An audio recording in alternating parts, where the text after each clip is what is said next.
very good afternoon and welcome back to the National Assembly proceedings.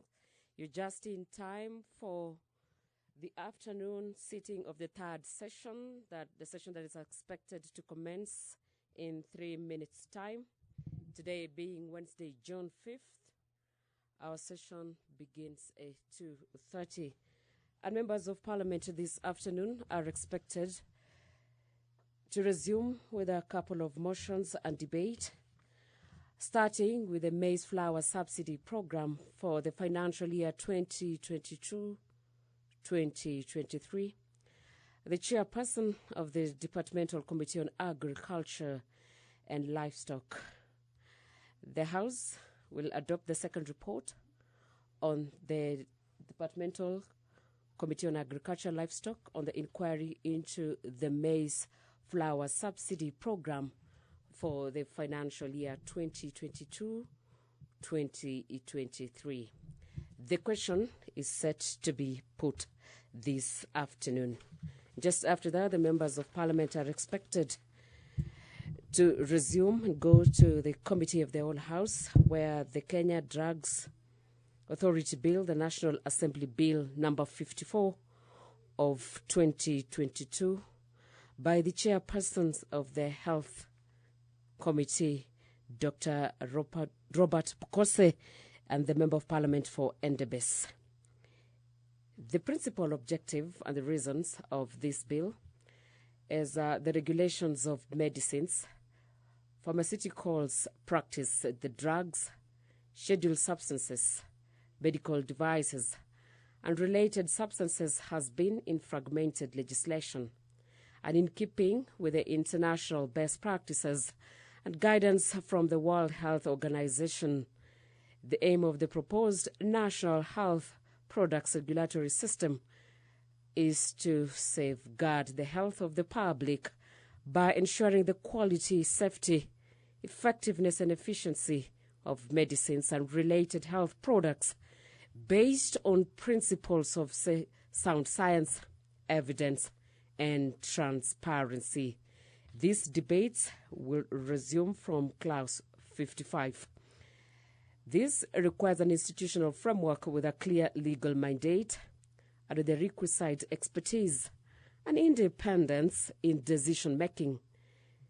It is for these main reasons that the Kenya Drugs Authority Bill is proposed. The proposed authority will be established within the national government, its functions being a critical and integral part of the health policy as set out in the fourth schedule to the Constitution.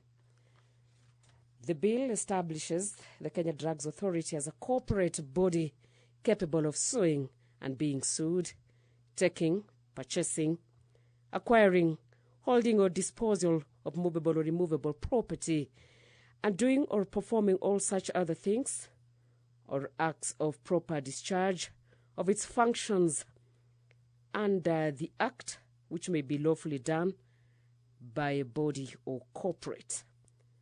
On Clause 67, the bill establishes the office of the Director General of the Authority, and the clause further establishes the qualifications for the appointment as Director General of the Authority, as well as the function of the Director General. The bill also establishes the management of the authority, stipulates who sits on the board of the authority, and states who shall qualify to be on board of the management. The bill does not contain any provisions limiting any fundamental rights or freedoms. And this bill affects the functions of county governments as set out in the fourth schedule to the Constitution.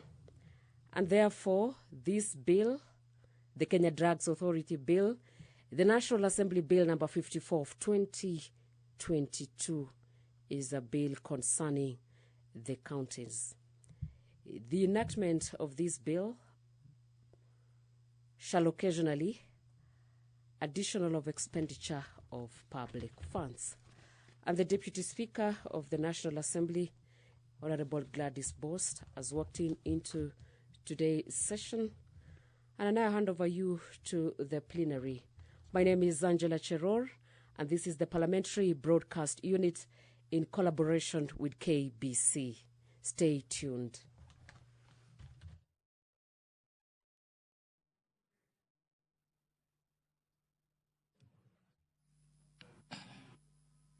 Honorable members, let us pray. Almighty God, who in your wisdom and goodness have appointed the officers of leaders and parliaments for the welfare of society and the just government of the people, we beseech you to behold with your abundant favor us, your servants, whom you have been pleased to call to the important trust in this republic. Let your blessings descend upon us here assembled, and grant that we treat and consider all matters that shall come under our deliberation in so just and faithful a manner as to promote your honor and glory, and to advance the peace, prosperity, and welfare of our country and of those whose interests you have committed to our charge.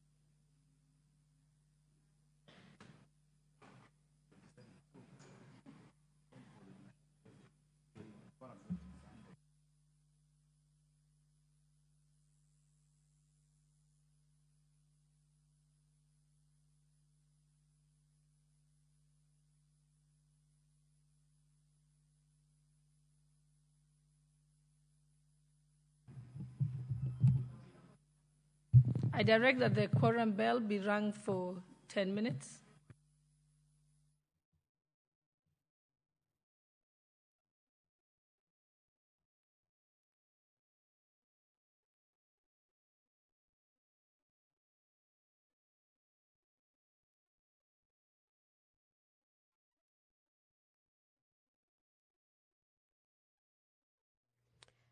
And the House, having lacked the requisite number for the commencement of the House, pursuant to Standing Order 34, a bell has been rung for 10 minutes to allow members of Parliament to come for the session to begin. And also, we have a bill on the Statute Law Miscellaneous Amendment Bill, the National Assembly Bill number 67 of 2023, by the leader of the majority party, Honorable Kimani Ichung'wah. The Statute Law Miscellaneous Amendment Bill 2022 is seeking to make various amendments to various statutes. It is in keeping with the practice of making various amendments which do not merit the publication of separate bills into one bill. The bill contains proposed amendments to amend the Children's Act 2022 to remove the provision which prohibits the court from granting a sole male applicant adoption of the child. That is on the Children's Act 2022, number 29 of 2022. The bill also proposes to amend the Copyright Act 2001 to make provisions for the equitable remuneration of performers and producers of social and sound recordings, and expand the responsibilities of collective management organization towards the authors and performers. It also proposes to bring collective management organization under regulation by the board in order to enhance efficiency. That is the Copyright Act 2001, number 12 of 2001. The bill also proposes to amend the Scrap Metal Act to provide for a special license for dealing in copper, aluminium, and other alloys. It is intended to protect critical infrastructure, for instance, transformers. The bill further proposes to restrict the disposal of scrap metal from critical infrastructure to two national entities, namely the Numerical Machining Complex and the Kenya Shipyard Limited. The Ministry of Industrialization, Trade and Enterprise Development also proposed the regulations of imports in addition to exports, as well as the enhancements of several penalties in the Act to deter vandalism and other prohibited acts. That is the Scrap Metal Act 2015, number 1 of 2015. Also, it seeks to amend the National Employment Authority Act 2016, that is number 3, to amend the National Employment Act to cure inconsistencies in the Act and align it with the National Employment Authority Human Resource Policy and Procedures Manual. It also seeks to amend the Fisheries Management and Development Act 2016, that is number 35, to provide that the Cabinet Secretary responsible for matters relating to fisheries shall be the chairperson of the Fisheries Advisory Council. It also seeks to amend the Energy Act of 2019, that is number 1, to give the effect to the recommendation of the Presidential Task Force on the review of the power purchase agreements, that is addressing the overlap in the functions between the Energy Petroleum Regulatory Authority and that of the Ministry of Energy, including the Kenya Power and Lighting Company in the membership of the Rural Electrification and Renewable Energy Corporations establishment under the Act. And also winding up with the Nuclear Power and Energy Agency and transferring its functions to the ministry. And pursuant to Standing Order 34, the quorum has been achieved, and I hand over you.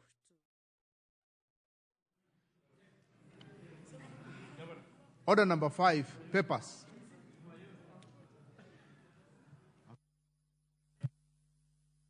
Leader.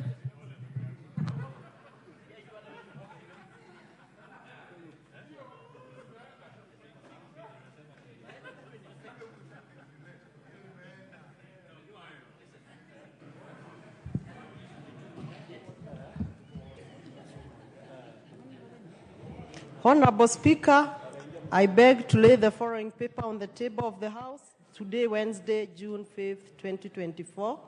Report of the Auditor General and financial statement for the year ended 30th June 2023 and the certificate therein in respect of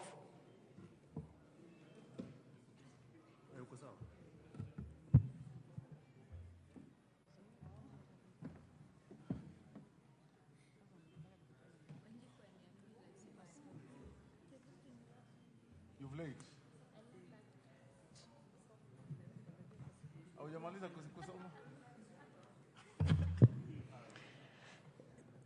Honorable Speaker, number 1 is Chester Teachers Training College. Number 2 is Kenya Fishing Industries Corporation. Number 3 is Coast Water Works Development Agency.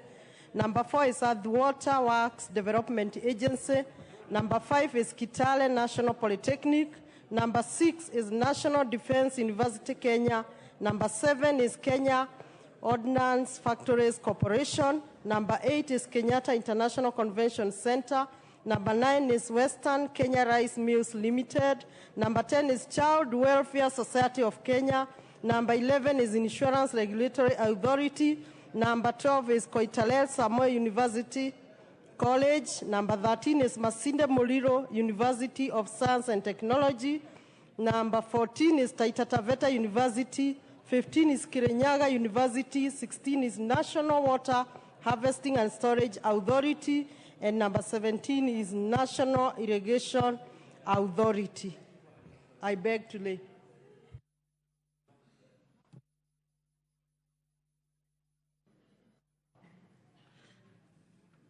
Order number 6, notices of motion. Order number 7, questions and statements.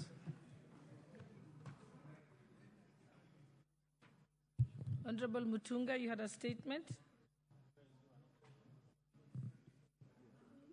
Honorable Mutunga, you had a statement on the passing of the former member from Nyambene South.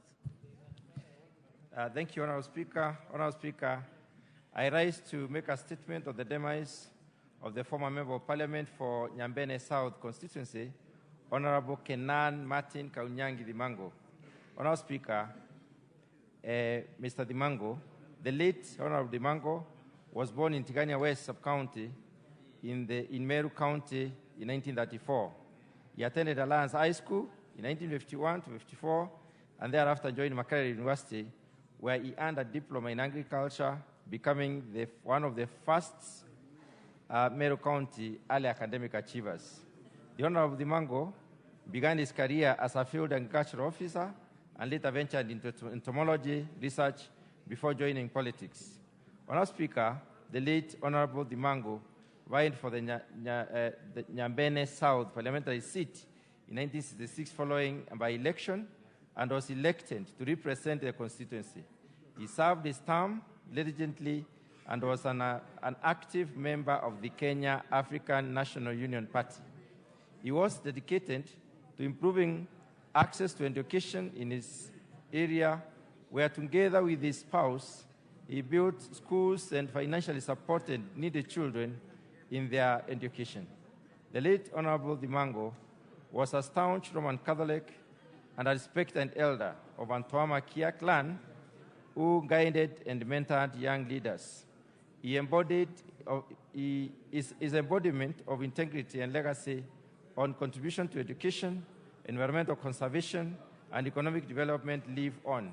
Honorable Speaker, on my own behalf and on behalf of the Tigania West constituency, I wish to take this opportunity to condole with the family of the late Honorable Kenan Martin Kaunyangi Dimango, his relatives, friends, and the people of Kenya at large. May his soul rest in eternal peace. I thank you, Honorable Speaker.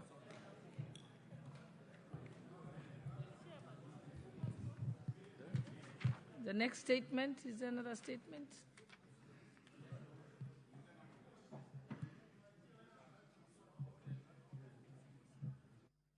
Is there any other statement? Or should we move to the next order?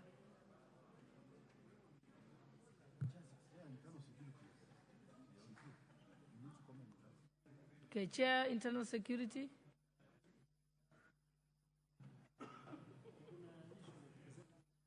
Did you have a response for today? Thank you. Or are you being confused by Honorable Thank you, Ngeno? Madam Speaker. I'm just a little bit obstructed by the kingpin, but not original.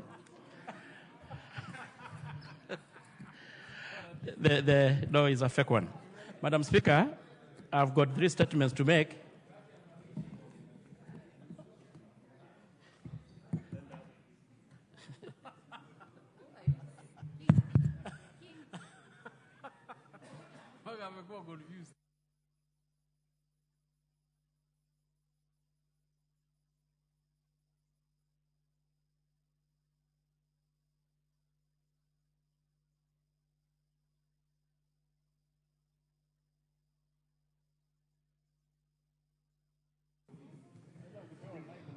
So we kindly maybe a week to respond to. A week. Okay, then.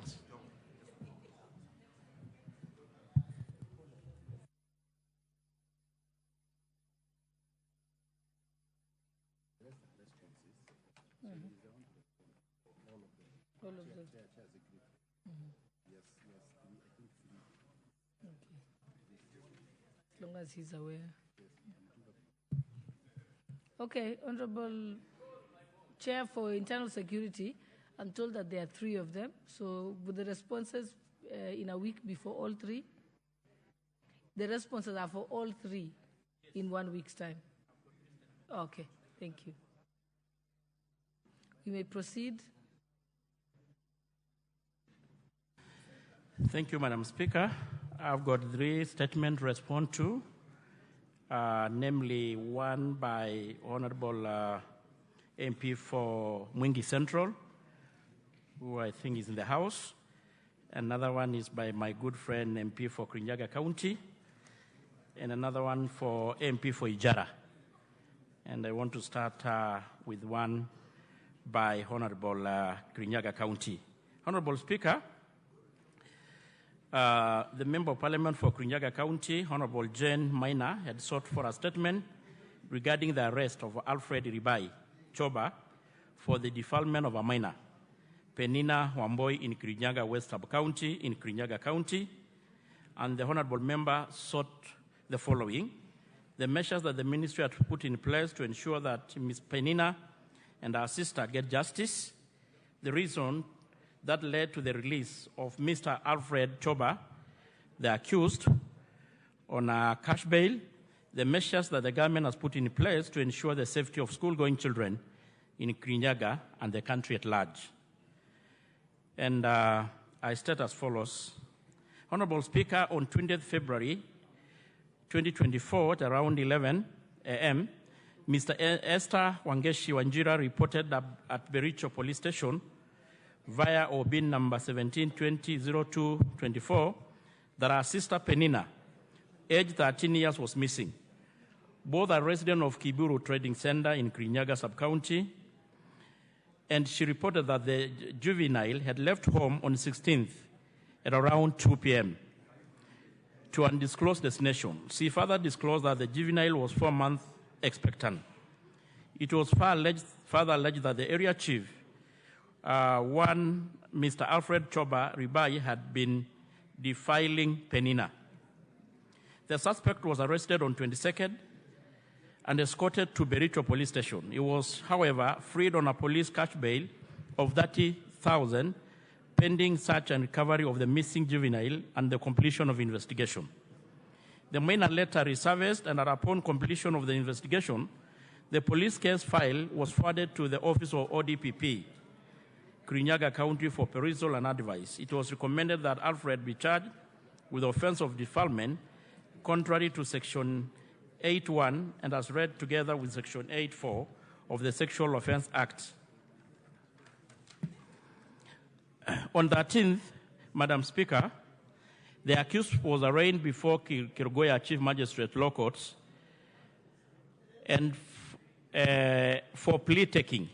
However, he furnished the court with a High Court petition order that temporarily halted his prosecution at the law courts, pending hearing and determination of his constitutional petition at the same court.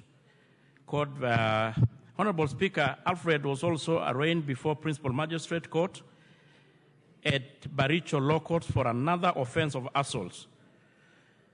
He pleaded not guilty to the charge and was released on court cash bail of 50,000, with this case set for hearing on 14 September this year. Honorable Speaker, as earlier stated, the suspect was arrested on 22nd February at around midday and escorted to Baricho Police Station. He was, however, freed on a police cash bail, as earlier stated.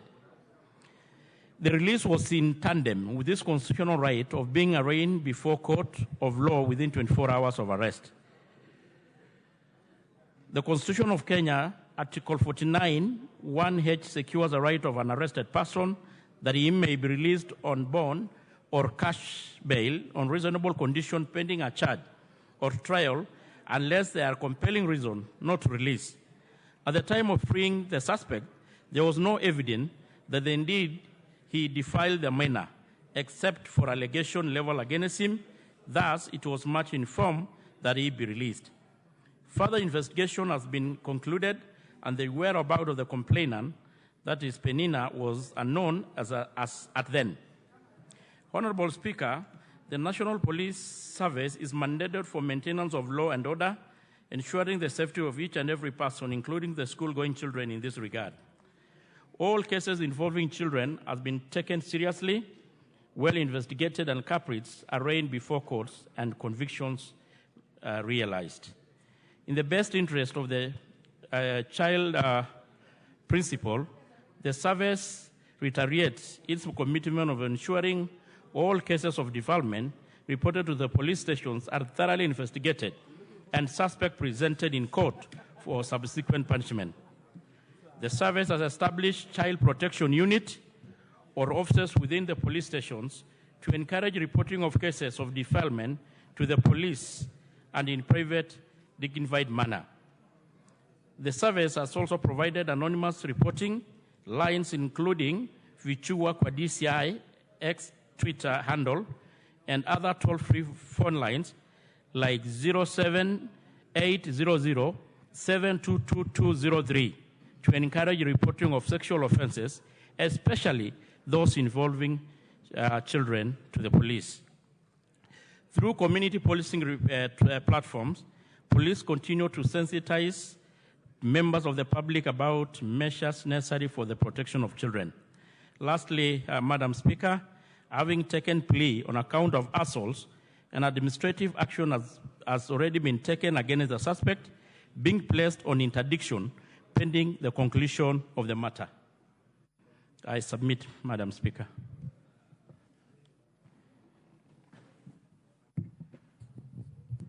Thank you. That's all? Okay. Next order. Are you done? I've got two, but I thought you wanted to let the MP probably. No, I think later. Yes. So I continue with the rest? You continue with the rest, please. Well guided. Yeah, I'm trying to. We also have a timeline for the budget. We have another speaker here. Right.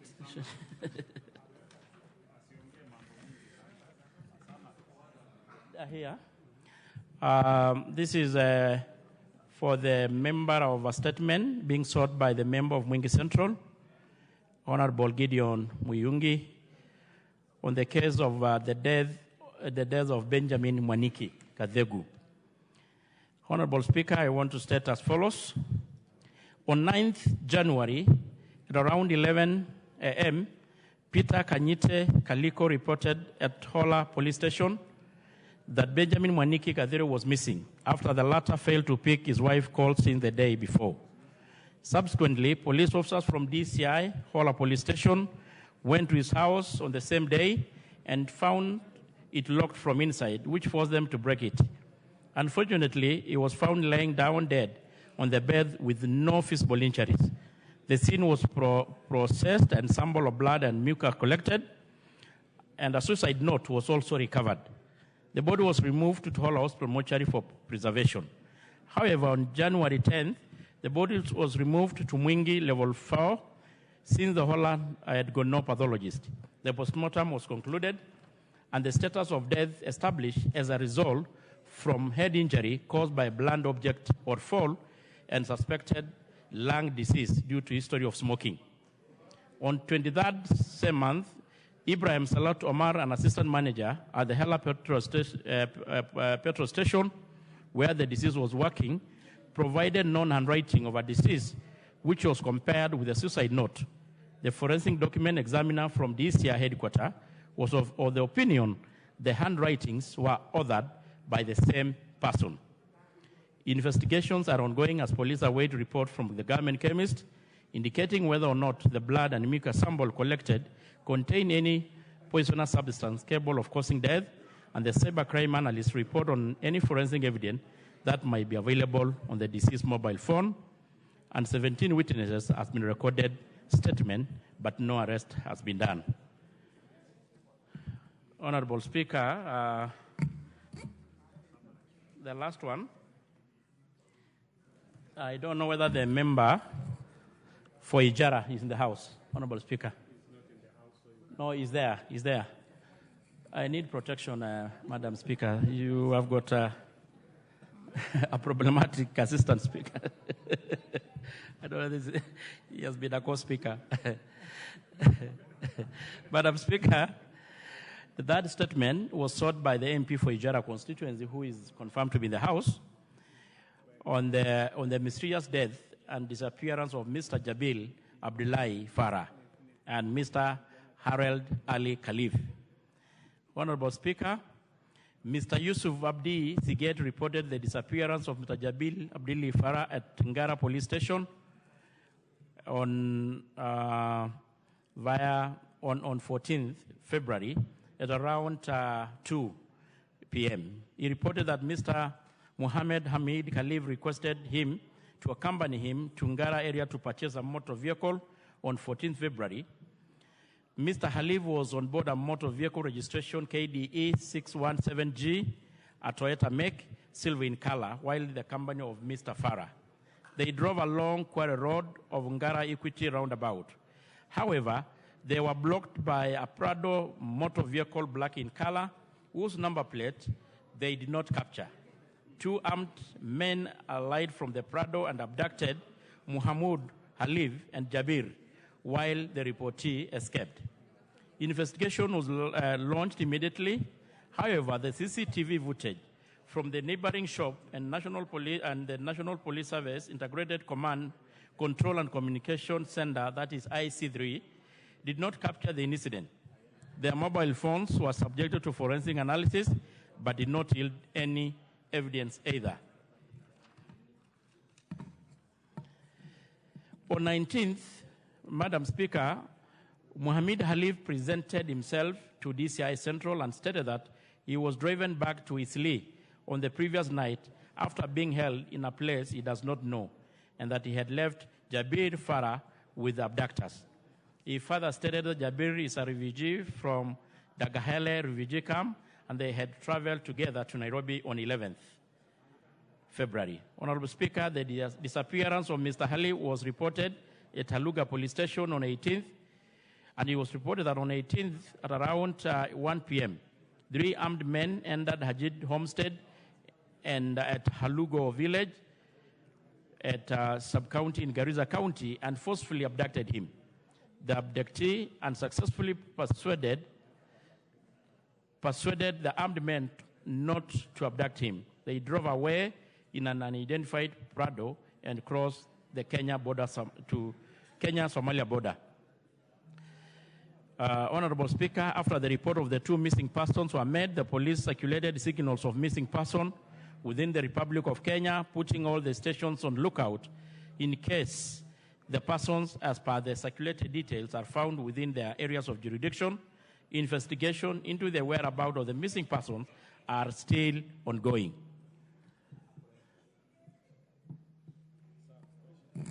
Thank you, Madam Speaker. Submit.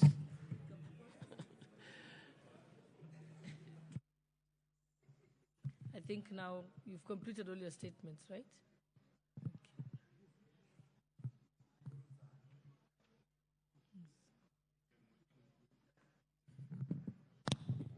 I'd like to welcome the following schools. May I have the list?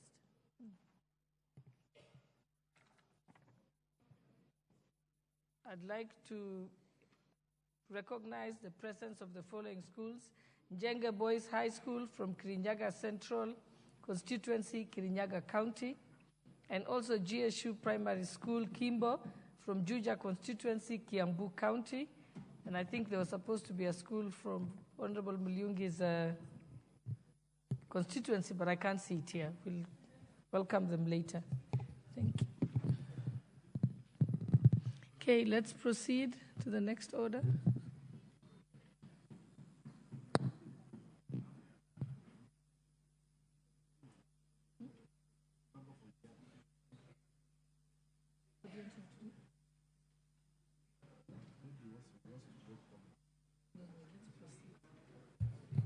Honorable members will proceed to the next. You'll get an opportunity, Honorable Mulyungi. When you get an opportunity, you'll get an opportunity. Yes.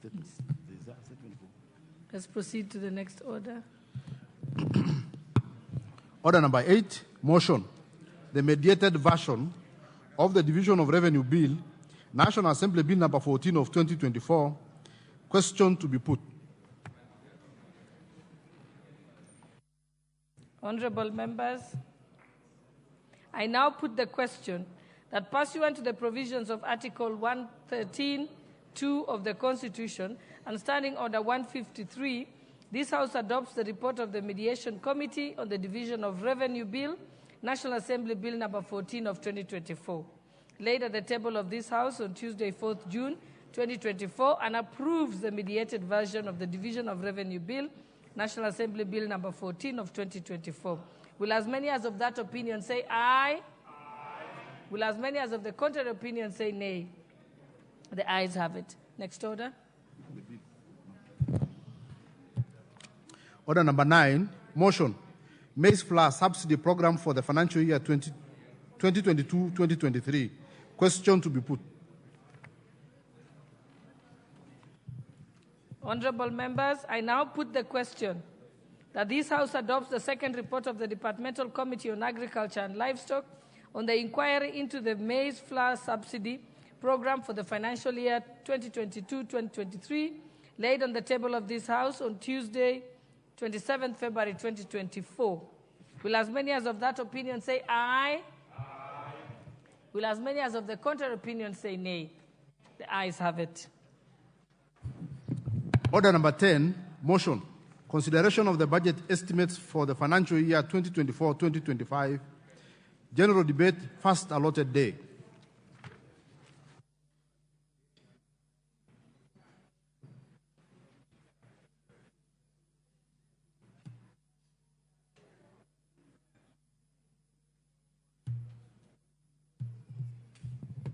Proceed, Chairperson, to Budget and Appropriations Committee. Thank you very much, Madam Speaker.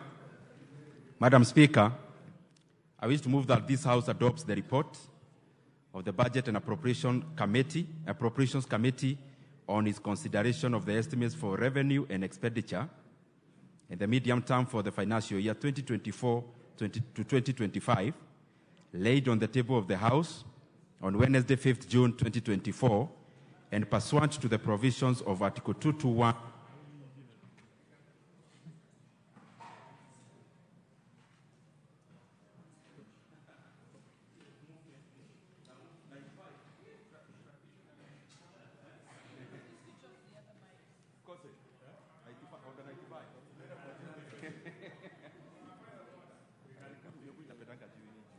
Of the other mics, I think they went on. I think the microphones are malfunctioning today. You can move to the other. Oh, yes, you've got the mic back now. What is your point of order, Honorable T.J. Kajwang? He has not even begun. About, Madam Chair, you know, he is the finance minister. Traditionally, the finance minister should move it from the table. Can he be given a microphone so that Kenyans can see him right from the table? That is the Commonwealth experience. Yeah. When he's behind there, he looks like every of us, and we are, you know, we are small. We are very small people. He should come right here on the table and move the... Okay. Madam Speaker, if the mic is there, I oblige to go there. Okay. I don't think there'll be any harm in that happening. Is there a mic available? Let's confirm first if the mic is available.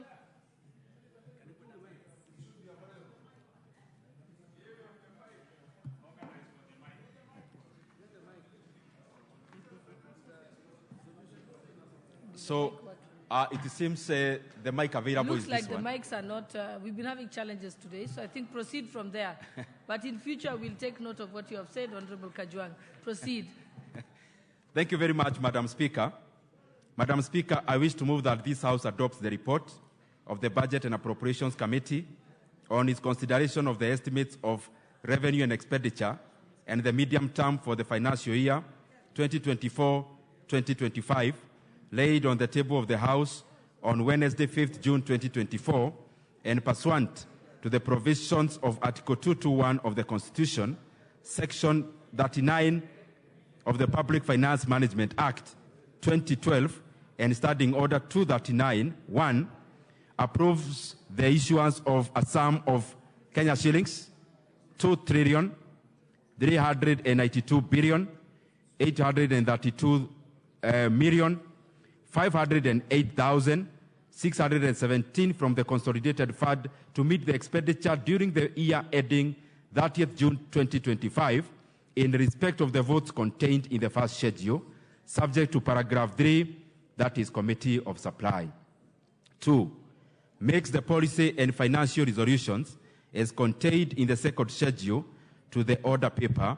And 3, orders that the Speaker do now leave the chair to facilitate the consideration of the said budget estimates with respect to each vote and program in the Committee of Supply as contemplated under Standing Order 240, that is the consideration of estimates in the Committee of Supply.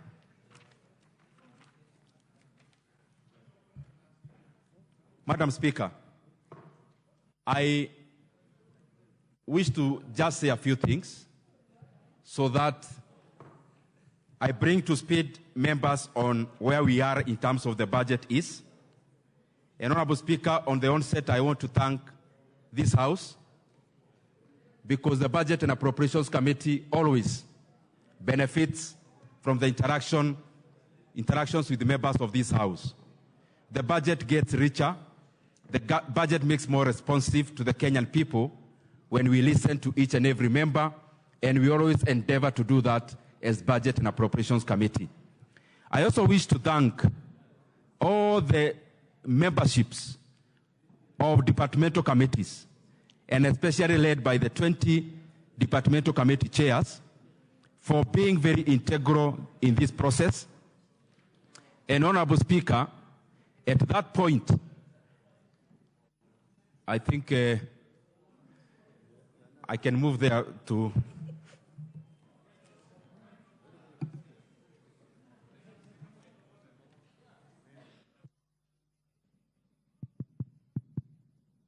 Honorable Speaker,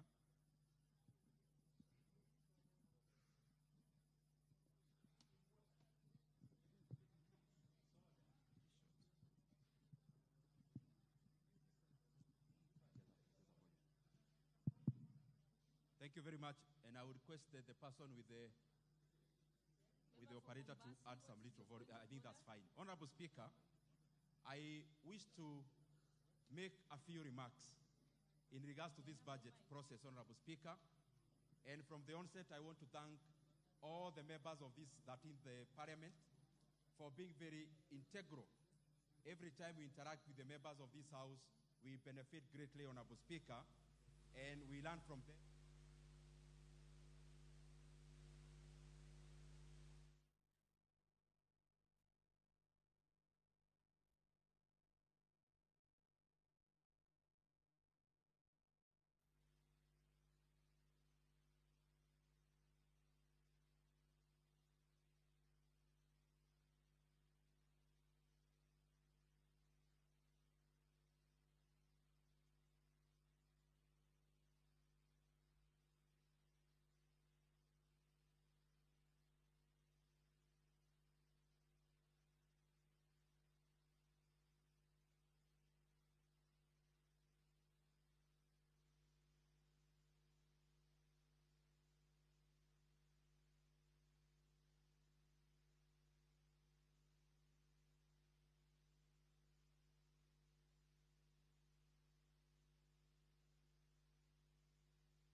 On this order paper that is so huge, there are all the schedules.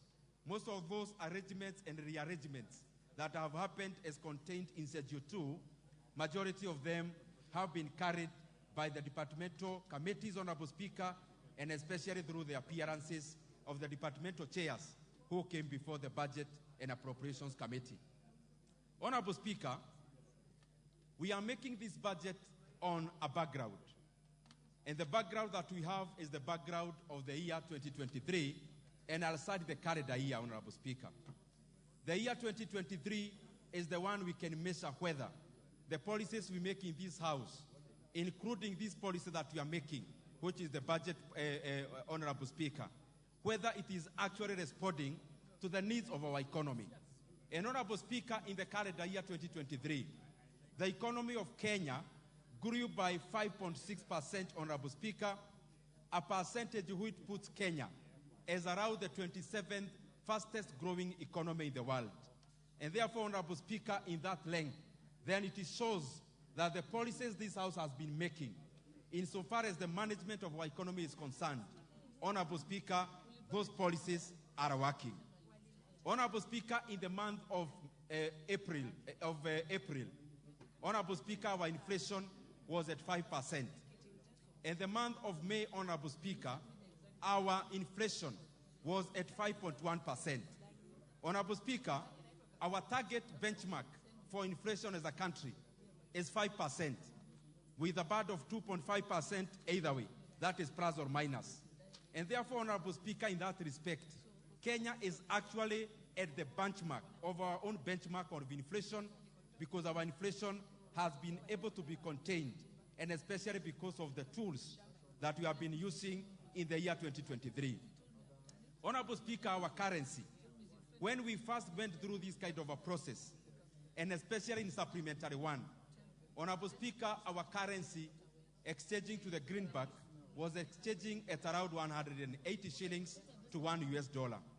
Honorable Speaker, since then, our local currency has gained 15% against the US dollar, and it has gained between 17 and 18%, Honorable Speaker, comparative to our regional currencies. Honorable Speaker, our currency has also gained against the sterling pound and against the euro. And Honorable Speaker, this just goes to show that the policies that we made a year ago, Honorable Speaker, those policies are working. Honorable Speaker, in the year 2023, our financial organs and structures have been working on several parameters for us to stabilize our GDP and grow at 5.6%, for us to have an inflation that is within the benchmark as a country, for us to have a local currency that is gaining. Honorable Speaker, we have had to use both monetary and fiscal tools. And Honorable Speaker, many times we have seen our interest rates going up. Honorable Speaker, that has been deliberate by the Central Bank of Kenya, because number one, we needed to tame inflation, and the monetary tool to do that is of raising the benchmark interest rate. Honorable Speaker, the same tool has been successful in preventing capital outflows, because when you raise interest rates, Honorable Speaker, and you are at par or higher than the other global partners, then, Honorable Speaker, you prevent capital outflows, and at the same time, you attract capital inflows. And therefore, the issue about interest rates, Honorable Speaker, has been deliberate insofar as containing inflation is concerned, and as so far as making our currency stronger is concerned, Honorable Speaker. But the most tool that has been very successful, Honorable Speaker, has been the fiscal policies. And the fiscal policies that we have had to employ are policies around production. Honorable Speaker, our country perpetually spends a lot of money in importing and especially food. And in that respect, Honorable Speaker, actually, our number 2 import as a country is actually edible oils. Kenya spends over 100 to 150 billion Kenya shillings every year in importation of edible oils. But the issue is not edible oil, Honorable Speaker. The issue is on foodstuffs. Honorable Speaker, a year ago we came before this House and requested that we appropriate money that will go into fertilizer subsidy. Honorable Speaker, I want to report to this House that that fiscal policy has worked, that after we gave subsidized fertilizer, Honorable Speaker, our maize production, which is our mainstay, which is our staple food, our maize production, Honorable Speaker, has been able to move in the year 2023 from an average of 14 million bags every year to the last season, Honorable Speaker, which we had a yield of 65 million bags, Honorable Speaker. And therefore, that just shows, Honorable Speaker, that what we do here in such an afternoon could have far-reaching effects even to the plates of the Kenyan people. Honorable Speaker, when we grow food and therefore we don't import, Honorable Speaker, what we do is what is called import substitution. And import substitution is one of the issues that you can invoke when you want to improve your balance of payment. And therefore, Honorable Speaker, again, I want to commend this House for always passing very responsive laws and policies, which we can clearly now see the results, that our economy GDP is high, our inflation is contained, and our local currency is gaining ground against the international currencies and also the regional currencies, Honorable Speaker. Honorable Speaker, the current budget of the year 2024-2025 is a budget of, and I want members to get this figure correctly, because it's changing slightly from what we passed on the budget policy statement. And therefore, we have scaled down our expenditure from the 1.18 trillion Kenya shillings, Honorable Speaker, to this budget figure, which is 4.006 trillion Kenya shillings, Honorable Speaker.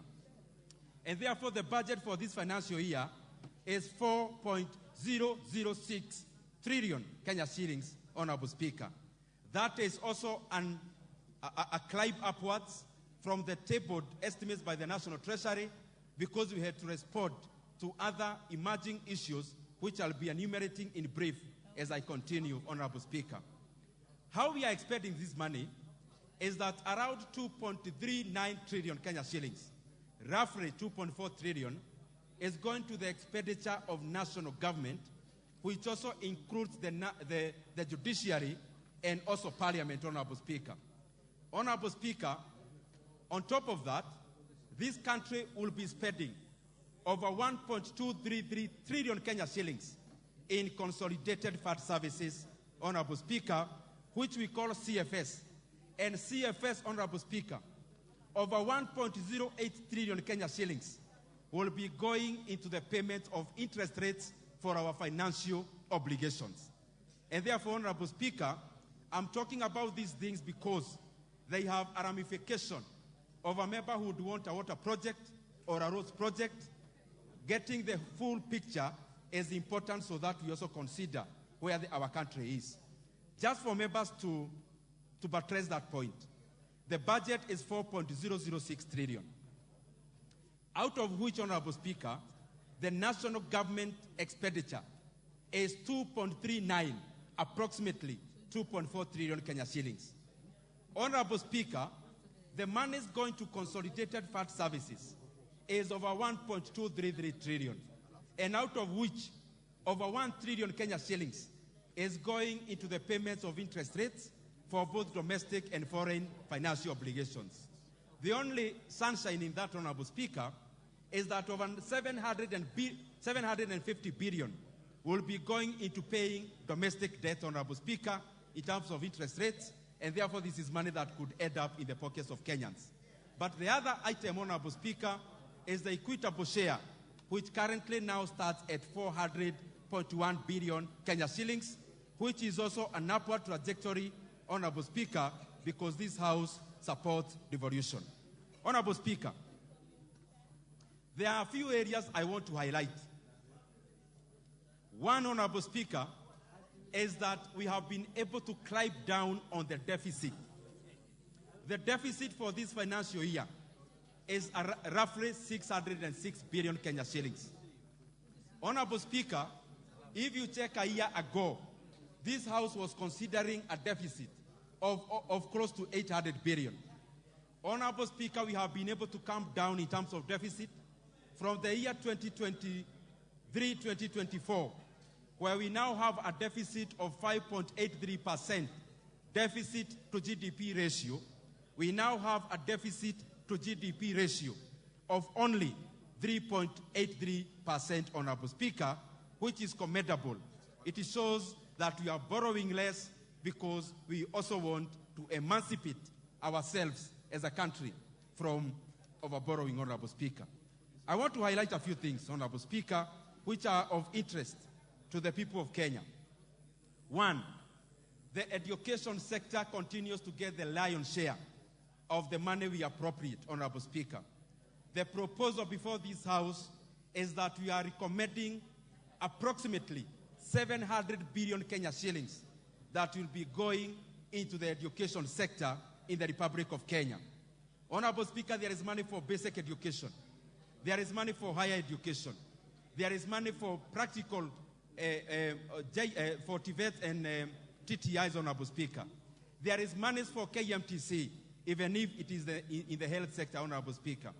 And just to highlight some of the issues, one, Honorable Speaker, is that in the tabled estimates by the National Treasury, members raised concerns about an element of school feeding program, Honorable Speaker. The Budget and Appropriations Committee listened, and I want to report to this House that we have already provisioned 3.5 billion Kenya shillings for school feeding program, Honorable Speaker. Honorable Speaker, in Kenya, there are many children who cannot access basic education, devoid of food, Honorable Speaker. And therefore, the Budget and Appropriations Committee responded to that, and we have appropriated a roughly 3.5 billion Kenya shillings into the school feeding program. Honorable Speaker, on top of the estimates that we are tabled by the National Treasury, this Budget and Appropriations Committee representing this House, we have also, in consultation with Honorable Meli, who is the Chair for Education, I can assure this House also that there is now sufficient resources to confirm the JSS interns into permanent and pensionable terms, Honorable Speaker. The JSS interns have done an incredible job for our country. They have given their labor at a very low rate, Honorable Speaker. They have helped our country for the last 2 years. It is now our time to also reciprocate by recommending that TSC confirm to permanent and pensionable terms the JSS interns. And from this floor of this House, Honorable Speaker, I want to request TSC, as we appropriate these monies, kindly do not wait up to January of 2025. Please hasten the confirmation of JSS teachers immediately that we pass this budget, Honorable Speaker. And Honorable Speaker, also, there are all 46,000 interns. Our proposal as Budget and Appropriations Committee is that we take care of all the JSS interns, Honorable Speaker. Secondly, Honorable Speaker, agriculture, chaired by Honorable Mutonga, is the cornerstone of our economy. Honorable Speaker, cornerstone not just in productivity, but also in engagement. 70% of our rural population, Honorable Speaker, are engaged in agriculture. And that is why we will be requesting this House, through the proposals that we have brought forth, that we appropriate Kenya shillings, 10 billion Kenya shillings, that will go into fertilizer subsidy, Honorable Speaker, so that we continue supporting our farmers. Honorable Speaker, we are also anticipating and asking this House to also appropriate the monies to new KCC, some of which was in the supplementary that we dealt with this morning, and others in this main estimate, so that we continue also supporting our dairy farmers, Honorable Speaker. Honorable Speaker, we have also put some money for sugar reforms out of the farmers who previously supplied sugarcane to public sugar factories, Honorable Speaker, and they are still old arrears. We have also input some of the money, Honorable Speaker, so that we clear those deals. Honorable Speaker, in the coffee cherry fund, we have also put in 2 billion Kenya shillings on top of what we had appropriated in the supplementary estimates, so that we also support our coffee farmers who, Honorable Speaker, deserve much more than they are getting. Honorable Speaker, in the fertilizer subsidy, there is also a component of KTDA subsidy, so that we also support our tea farmers in regards to fertilizer. Honorable Speaker, Kenya, there are areas that are arable and they practice crop agriculture. But Honorable Speaker, Kenya also has very robust and hard-working pastoralists, Honorable Speaker. And in that regard, Honorable Speaker, when we had the long rains, some of our brothers and sisters lost their livestock. When we had famine, some lost their livestock. When we had glitches in security, some also lost livestock. Honorable Speaker, to set the thread, we have put in 1 billion Kenya shillings for livestock restocking of the Kenyan pastoralists, Honorable Speaker. Honorable Speaker, there are many other areas around agriculture, but because of time, let me go to the other issue, which is health. Honorable Speaker, this House passed new laws, which is SHIF, Honorable Speaker. And in those laws, we propose to have funds inside those laws, Honorable Speaker. We have provided seed money, Honorable Speaker, for operationalization of those funds as we aim universal health coverage for all the Kenyan people. Honorable Speaker, on roads, there are many stalled projects. We have also appropriated, and we have a proposal road sector is receiving close to 180 billion, Honorable Speaker. But out of that, over 80 billion Kenya shillings goes into maintenance. Maintenance is fuel levy. Honorable Speaker, I want to assure this House that even during the mediation, one thing that we put forward, and I want to report it is successful, the monies that has been coming to the constituency road committees through KERA will continue to be channeled through constituency roads committee, Honorable Speaker, under the patronage of the members of parliament in our respective constituencies. And Honorable Speaker, on the same, we have what we call development partners funded, which is around 70 billion, which is around 60 billion, Honorable Speaker, or thereabout.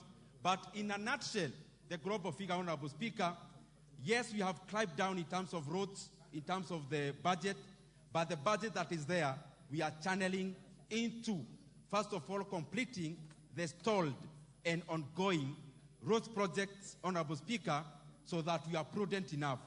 The utility of a project is derived when the project is complete. When the project is not complete, there is no value for money. There is no utility derived by the Kenyan people. And that is the wisdom of first completing the ongoing projects before we start off new ones, Honorable Speaker. Honorable Speaker, our judiciary, in terms of access to justice, we have added more money to our judiciary.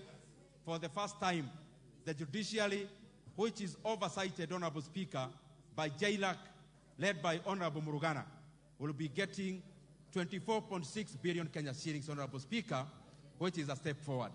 Because we want to support all the arms of government, because that is how a modern state is shaped. Honorable Speaker,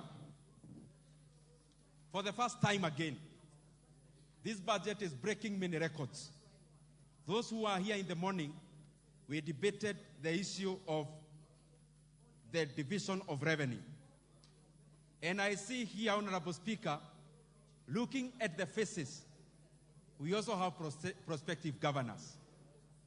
To make their work easier, even those who are already serving, Honorable Speaker, and to guarantee efficient access of the services offered by the county governments. Honorable Speaker, we have upped the equitable share from the previous 385 billion Kenya shillings to the current under consideration of 400 billion, Honorable Speaker. That means better services in our county governments, Honorable Speaker. Honorable Speaker, equalization fund, we are also appropriating around over 10 billion Kenya shillings, that money that will go into making Kenya grow together. All parts of the country matter. It is important for this House to support all of us so that we enjoy the cake that we are baking as a country. Honorable Speaker, I want to talk slowly here because NGCDF, the previous amount on NGCDF was 53 billion Kenya shillings. Honorable Speaker, the proposal before this House, there is now a proposal for NGCDF of Kenya shillings, 62.9 billion Kenya shillings. If you do the math on average, constituencies might get, based on the current formula, maybe between 175 to an upward of maybe 250 million Kenya shillings. Honorable Speaker, GAF, our women leaders are doing an incredible job, Honorable Speaker.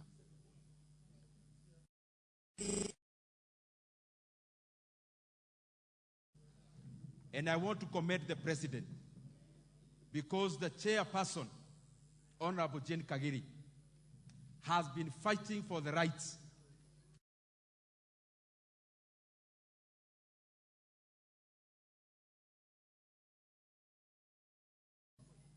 Honorable Speaker, one thing that I have to admit, this House has got very intelligent women leaders who are shaping the discourse in this House. And they are doing the same even in our constituencies and in our counties. And therefore, Honorable Speaker, on top of what was already there at the GAF, there is a proposal to add an extra 500 million Kenya shillings to GAF, Honorable Speaker. That money was not there. This is fresh money, and therefore it is an addition. Honorable Speaker, electricity connection is not just a social investment in Kenya. It is also an issue about our environment, industrialization, and economic growth. And I want to report to this House, as I said during the budget policy statement, on top of the budget that is given to the energy sector, there is an extra, and I want to commend the Energy Committee, led by Honorable Kawaya, for doing a very thorough job on that, Honorable Speaker. We are proposing an additional 14.5 billion Kenya shillings, which will be shared equally among the 290 constituencies. And every constituency will be getting Kenya shillings 50 million for connectivity of electricity in our constituencies and villages, Honorable Speaker. And Honorable Speaker, what we have done, constituencies like Nairobi, where there is higher connectivity, there is also a challenge of lighting. And therefore, Honorable Speaker, in the narrative of that vote, we have been very categorical that it is electrification and other interventions which could also include street lighting, Honorable Speaker. So that if a constituency has higher connectivity, Honorable Speaker, their challenge of lighting will be sorted by the 50 million per every constituency. Honorable Speaker, this House, Parliament, many times we confuse Parliament to mean MPs.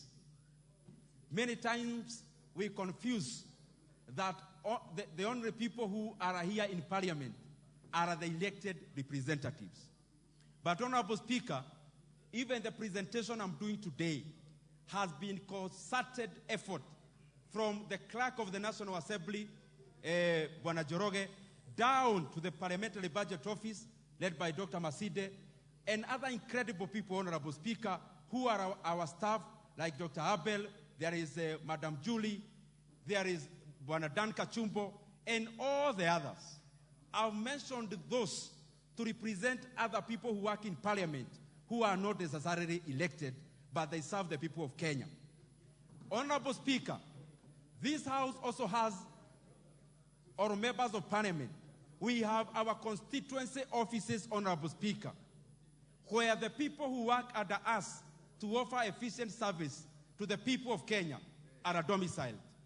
Honorable Speaker, let us be fair to these people, and we have been so in our budget, that the staff of Parliament, staff meaning from sergeants all the way to the clerk, they have not had any increment of salary since 2016, Honorable Speaker. The constituency offices, Honorable Speaker, people who work for the Kenyan people, when you are feeding bursaries, they are the people who do it, Honorable Speaker. They have not had an increment of salary just like any other civil servant. We are proposing resources for an additional, Honorable Speaker, of 10% of all the staff, Honorable Speaker, both the permanent in the National Assembly and those in our constituencies, Honorable Speaker. Honorable Speaker, this is a budget where the Kenyan people are winning. It is a budget where our economy is winning immensely.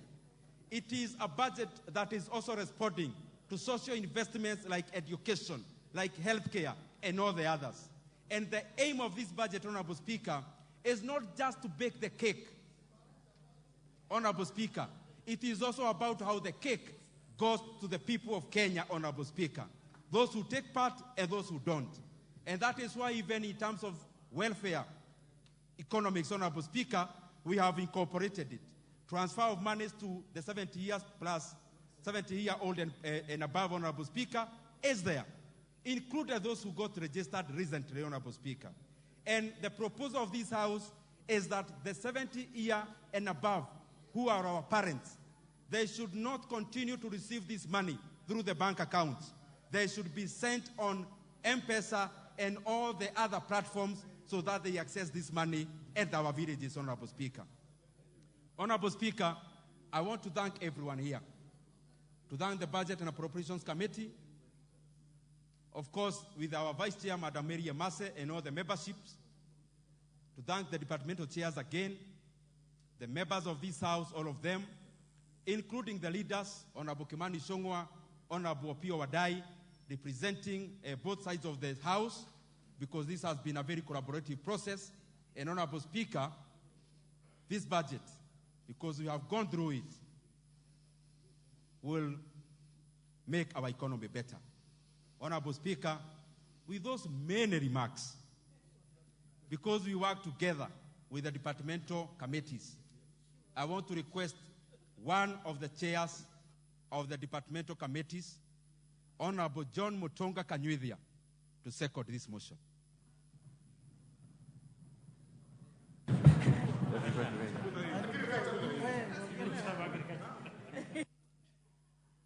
Thank you very much, Honorable Speaker, for the opportunity to second the adoption of the Budget and Appropriation Committee report on the budget highlights for the year 2024-2025. Honorable Speaker, we have realized that the budget has been increasing over time. And this increase is caused by the increase in the population. It is also caused by the increase in the demands for money. It is also caused by the increase in demand for development. And that increase is commensurate with the levels of development we are in, Honorable Speaker. Honorable Speaker, I would like to thank the Budget and Appropriation Committee for working overtime to make sure that they deliver this product in time and in the quality that the Chair has very eloquently put. Honorable Speaker, we are here today to pass or discuss this budget and adopt it. Adoption of this budget, Honorable Speaker, is progression towards completion of the budgeting cycle. Our recess in the last month of May has been very usefully utilized in the preparation of the budget from the individual committee level to the budget and appropriation, and the proposals that have just been read to you of 4.006 trillion budget have been constituted with very careful consideration of every sector in terms of their demands and in terms of what they need to do over the next 1 year. Honorable Speaker, I just want to pick a few highlights as I second. One, the midwifing of this particular budget has been a process that has costed people time. It is a process that has led to a lot of consultation. The ministries, the departments, and agencies have presented their issues. They have been in constant communication with the sectors, and they have also therefore been able to articulate exactly what they need in terms of their budget. And I am sure there hasn't been a major variation or deviation between the budget policy statement that was brought to this House early in the year and the actual budgetary estimates that have been presented this afternoon. Honorable Speaker, the budget has been made to finally respond to the needs of Kenya as an economy, to finally respond to the needs of the people of this country, to finally respond to the development needs of the people of Kenya, and to finally respond to cutting down on imports, especially in the agricultural sector, where the Chair has eloquently put that, Honorable Speaker, we are moving towards import substitution. The idea of making sure that we have our own food is one way of curbing importation. On the other hand, Honorable Speaker, the substitution, especially of the edible oils, I'm aware that the ministry or the agricultural sector is in the process of ensuring that we can produce edible oils as a country and stop spending well over 150 billion every year to support importation of edible oils. Honorable Speaker, the notable macroeconomic parameters that the Chair has presented in this House, including and not limited to the strengthening of the shilling, the lowered inflation rate, the student growth rate, and also the fiscal consolidation that has led to major reduction by 2% of the fiscal, of the deficit, is a clear direction, a clear indication that this country is moving in the right direction and the economy is growing. Honorable Speaker, the Kenya Kwanza government, which has sat down and made very clear proposals, policy proposals, has clearly come up with the policy proposals that are leading us in the right direction. The budget that we have basically had this afternoon touches on different sectors. Honorable Speaker, education is key to this country. Uneducated people or ignorant people cannot lead, cannot grow a nation. Kenya as a country is known to have the best educated people in Africa. And this budget reflects to that spirit. Honourable Speaker, the allocation of over 700 billion shillings to the Kenyan education system attests to the fact that we want our children educated and we want to continue reducing the cost on education so that most of the Kenyans can access education. Honourable Speaker, we have also seen budgetary allocations to other sectors. And I do not need to highlight every sector, Honourable Speaker. What I want to conclude by saying is that this budget has been very finely balanced. And Honourable Speaker, notably, this is one of the processes that is not heavily contested between the majority and the minority.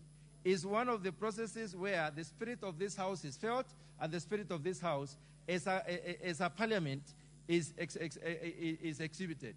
Honourable Speaker, we would like to see more of this, more of agreement, more of concession in lawmaking so that we may be able to move forward and do better a job as a people and as leaders of this country as we have done in the budget process. Honourable Speaker, we are looking forward to have the appropriation bill and also there will be the finance bill. I would look forward to the same spirit that we have today, people who are happy to do the proposals on the budget, also to look at possibilities of raising money to be able to finance that particular budget, and that we do not have glaring disagreements between ourselves and our friends on the other side.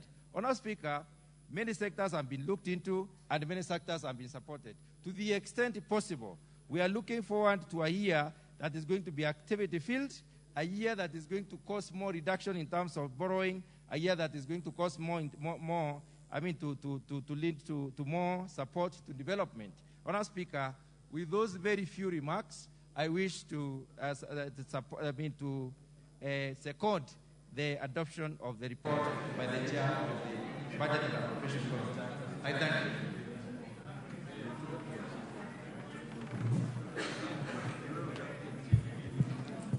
Honourable members, I now put the question, I now propose the question that this House adopts the report of the Budget and Appropriations Committee on the consideration of the estimates of revenue and expenditure and the median term for the financial year 2024-2025, laid on the table of this House on Wednesday, 5th June 2024, and pursuant to the provisions of Article 2021 of the Constitution, Section 39 of the Public Finance Management Act of 2012 and Standing Order number 239. 1.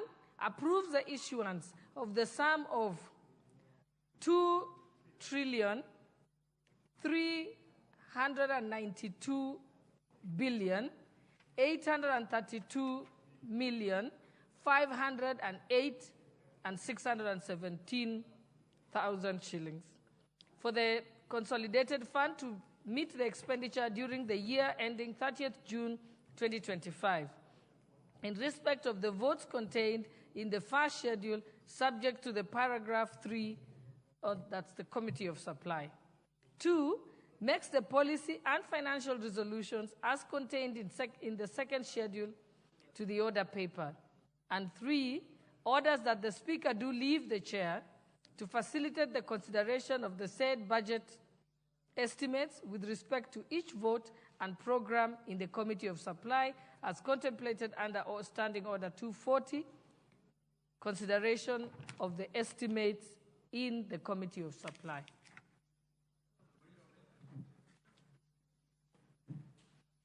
Before I entertain your point of order, I would like to recognize the following schools.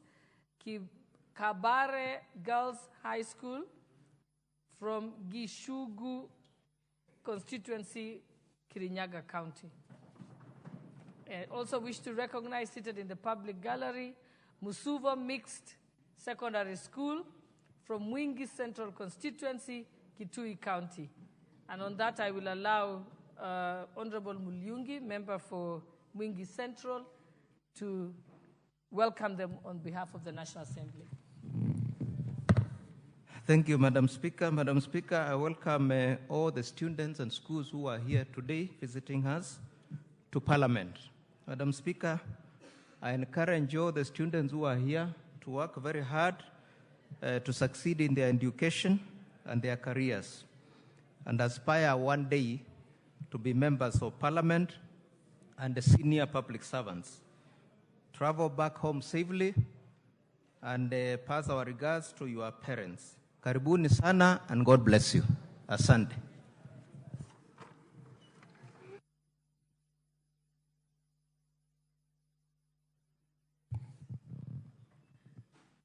I'll let you have your point of order, but I hope it's relevant, because if it's not, I'll have you sit down. Yes, okay. What's your point of order? Thank you, Madam Speaker, and thank you to the Chair of Budget. The document. What's the point of order? Yes, the document we have reflects 306 billion, but not 2.3 trillion. So we want to know, where is that document? The one which was printed is 3.6 billion. Sorry?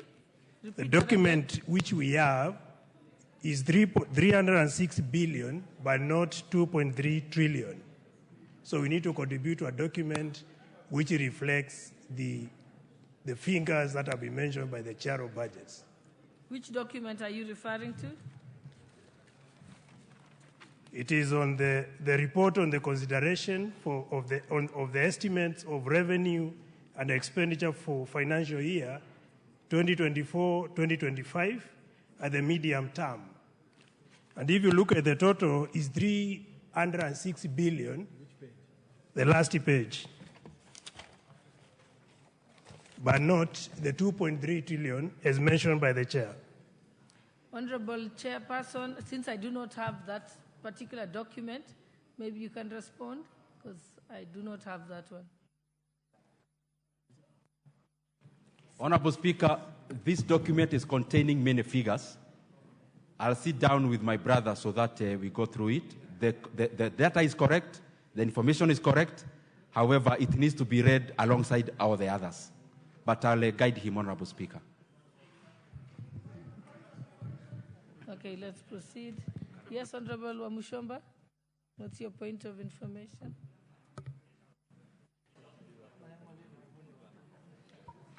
Madam Speaker, I rise on a point of information which I may need some clarification from the Chair of Budgets Appropriation Committee, and I refer to the Constitution of Kenya, Article 221. So who do you wish to inform, the Budget Chair? I want to inform the Chair so that he can respond probably to the House. Let's hear first.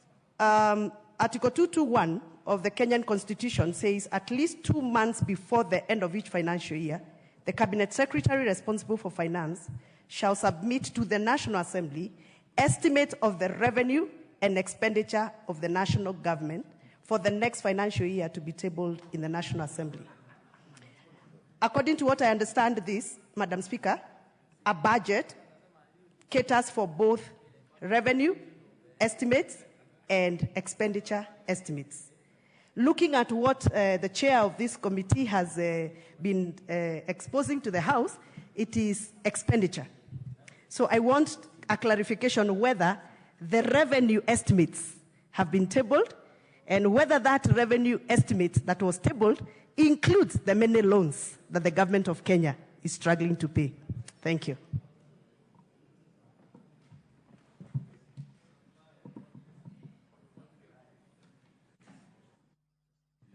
Honorable Wamushomba, if you recall, I think it was the 30th of April, yes, that the minister submitted the revenue. So you're 2 months behind. Yes, all those steps have actually been ticked off. So if you are following the calendar year, because when we came in February, we immediately dealt with the budget policy statement. Yes, the revenue was submitted on the 30th of April. Yes. And in fact, what I'll do while you just go to table office, you'll be able to find it. That is done 2 months before. Yes, let's proceed. We won't waste any time on that because, yes, who do I give an opportunity here? Yes, I know. Let me just check who's here.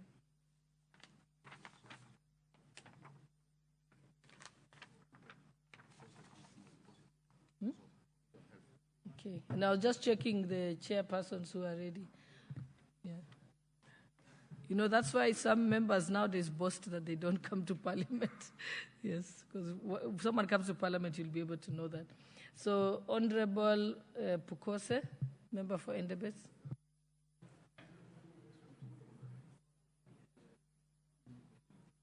Thank you, Madam Speaker.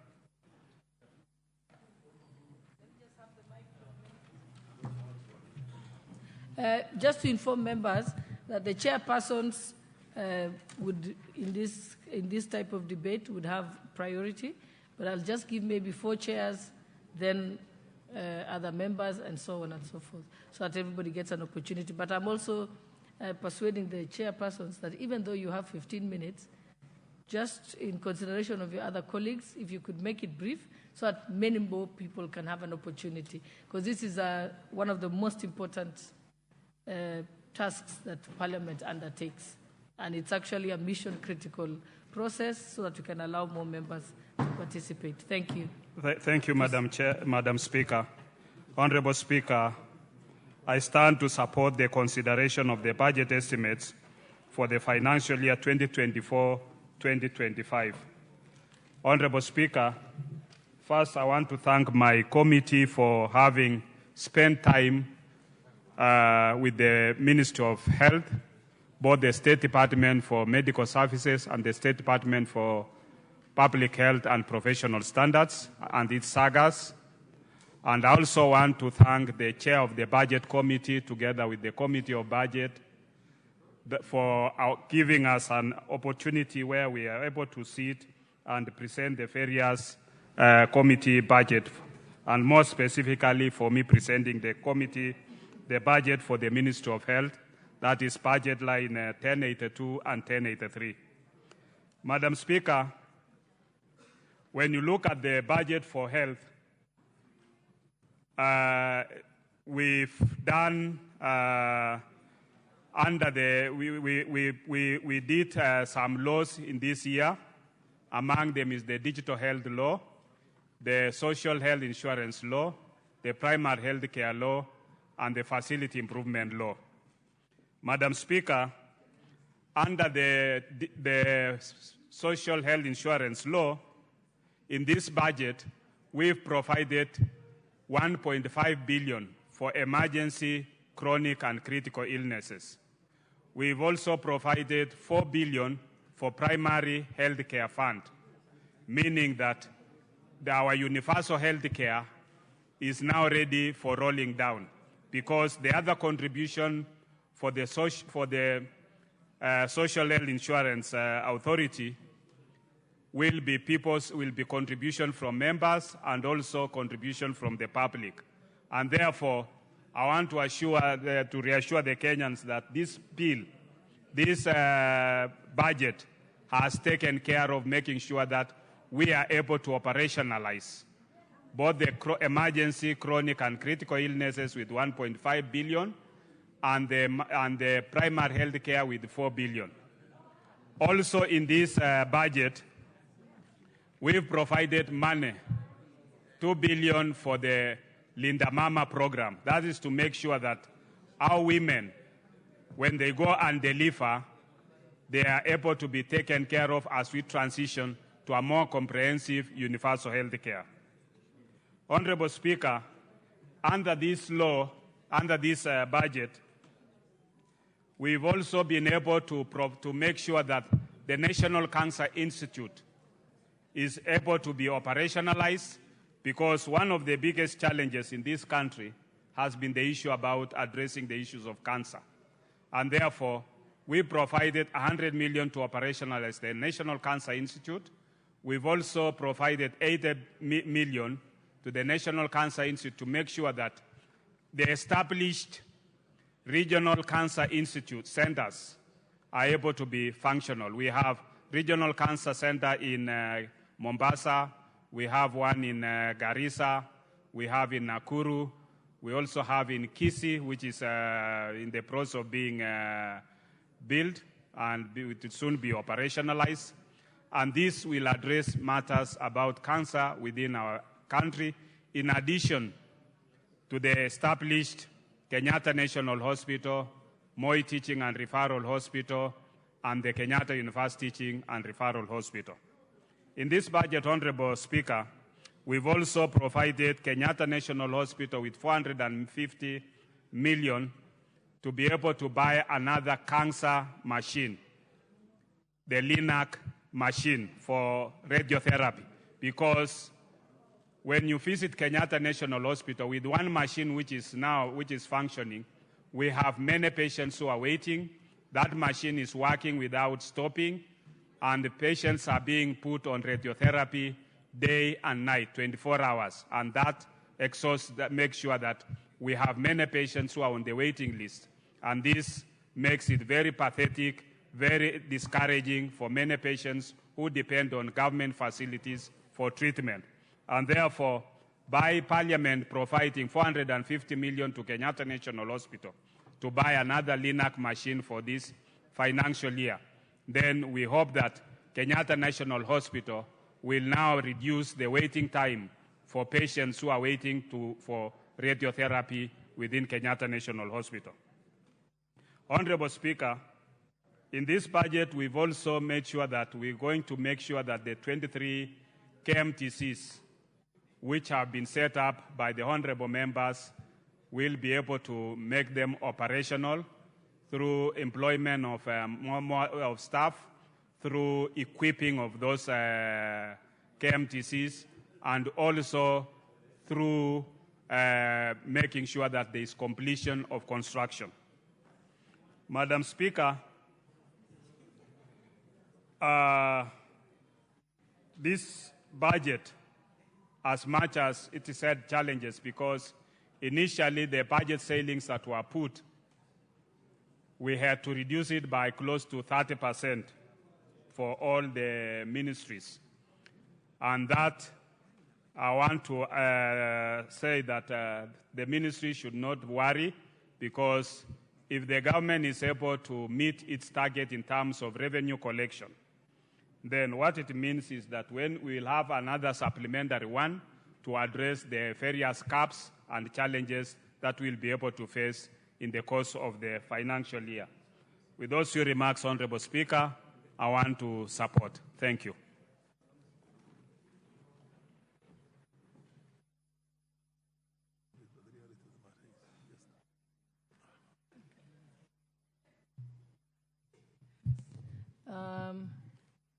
The Honorable Member for the...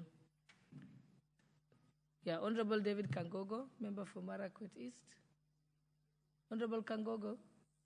Okay, he's busy. He's not ready. Honorable Tangoya? No, your time passed. Proceed, Honorable Tangoya. Thank you, Honorable Speaker, for giving me this opportunity also to add my support to the Budget and Appropriation Committee for a well-done job. So I want really to thank the Chair and the committee for putting a lot of time to really come up with a very moderate budget. Honorable Speaker, listening to the Chair budget, it is so encouraging to realize that the budget as read has continued to really live to the promise that the Kenya government, Kenya Kwanza government promised to Kenyans.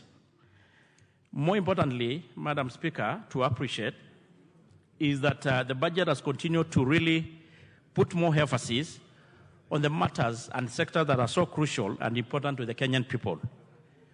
To mention like agriculture, that a lot of emphasis and enhancement has been given to the sector of agriculture to ensure that the Kenyan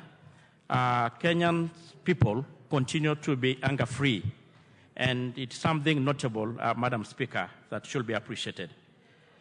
It's also good, Madam Speaker, to note that the budget looked into the consideration of the pastoralist community, especially talking into the issue of restocking.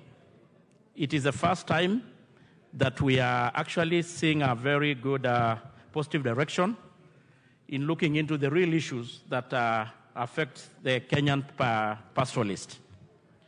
Madam Speaker, There is also, in the sector of security, there is an enhancement into the area of security, which is so crucial to the entire sector of this country, especially when we are handling and tackling the issue of insecurity and cattle rustling in the North Rift, and actually the issue of bandits in northeastern part of this country.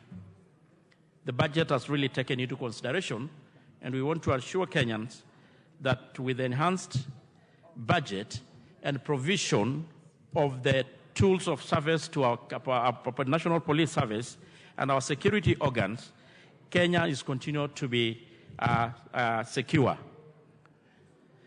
There is a huge budget that has gone into the modernization program and even enhanced in the issue of operations. Madam Speaker, more importantly, there is a sector of government printer. That is a very crucial institution that does a lot of crucial documents to this country, to mention even the bills we use in this house, the logbooks, the title deeds, and the institution has continued to be in depleted state.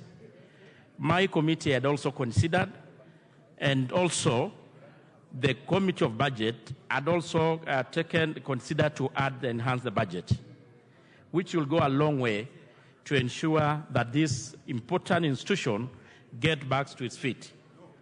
Madam Speaker, in the budget, again within the ministry, there is Mbagathi National Police Hospital that has been ready and equipped for the last 3 or 4 years, but has never been able to be used by our security and police officers.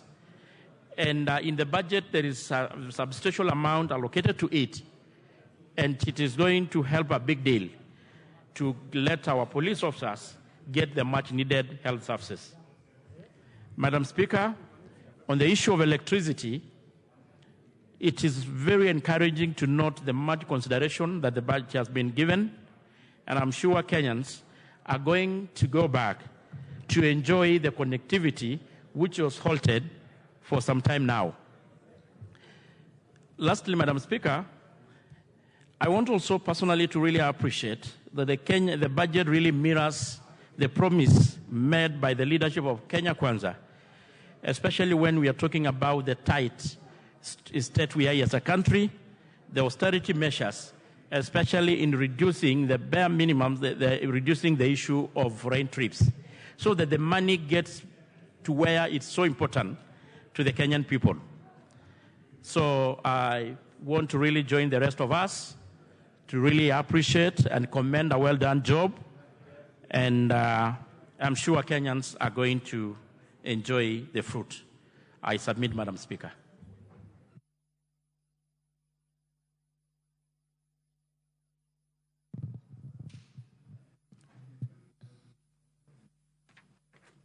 The honourable member for Housing, the Honourable Johanna Ngeno, Chairperson for Housing and Public Works. Thank you, Madam Speaker, for also allowing me this opportunity to also make my contribution towards this motion. Madam Speaker, I wish to state clearly that I support the motion.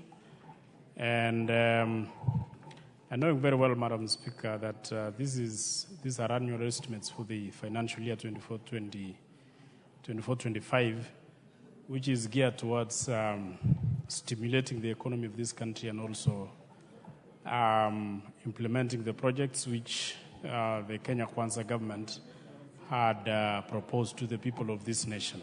Madam Speaker, I want to thank the Chair for this great presentation and, of course, for the great balance and the serious balance he made in the distribution of funds towards several ministries, or the various ministries concerned, and the various departments which of course, are going to make use of these funds. Madam Speaker, I must also congratulate him for looking at the serious areas where many issues have been arising, especially on the areas concerning roads. Madam Speaker, I wish to congratulate the chair and the committee for putting much considerations on the issues to do with the roads. Madam Speaker, remember this year rains have ravaged the country, Madam Speaker, so that even the roads which were had been done properly, Madam Speaker, currently most of the roads in the country are impassable,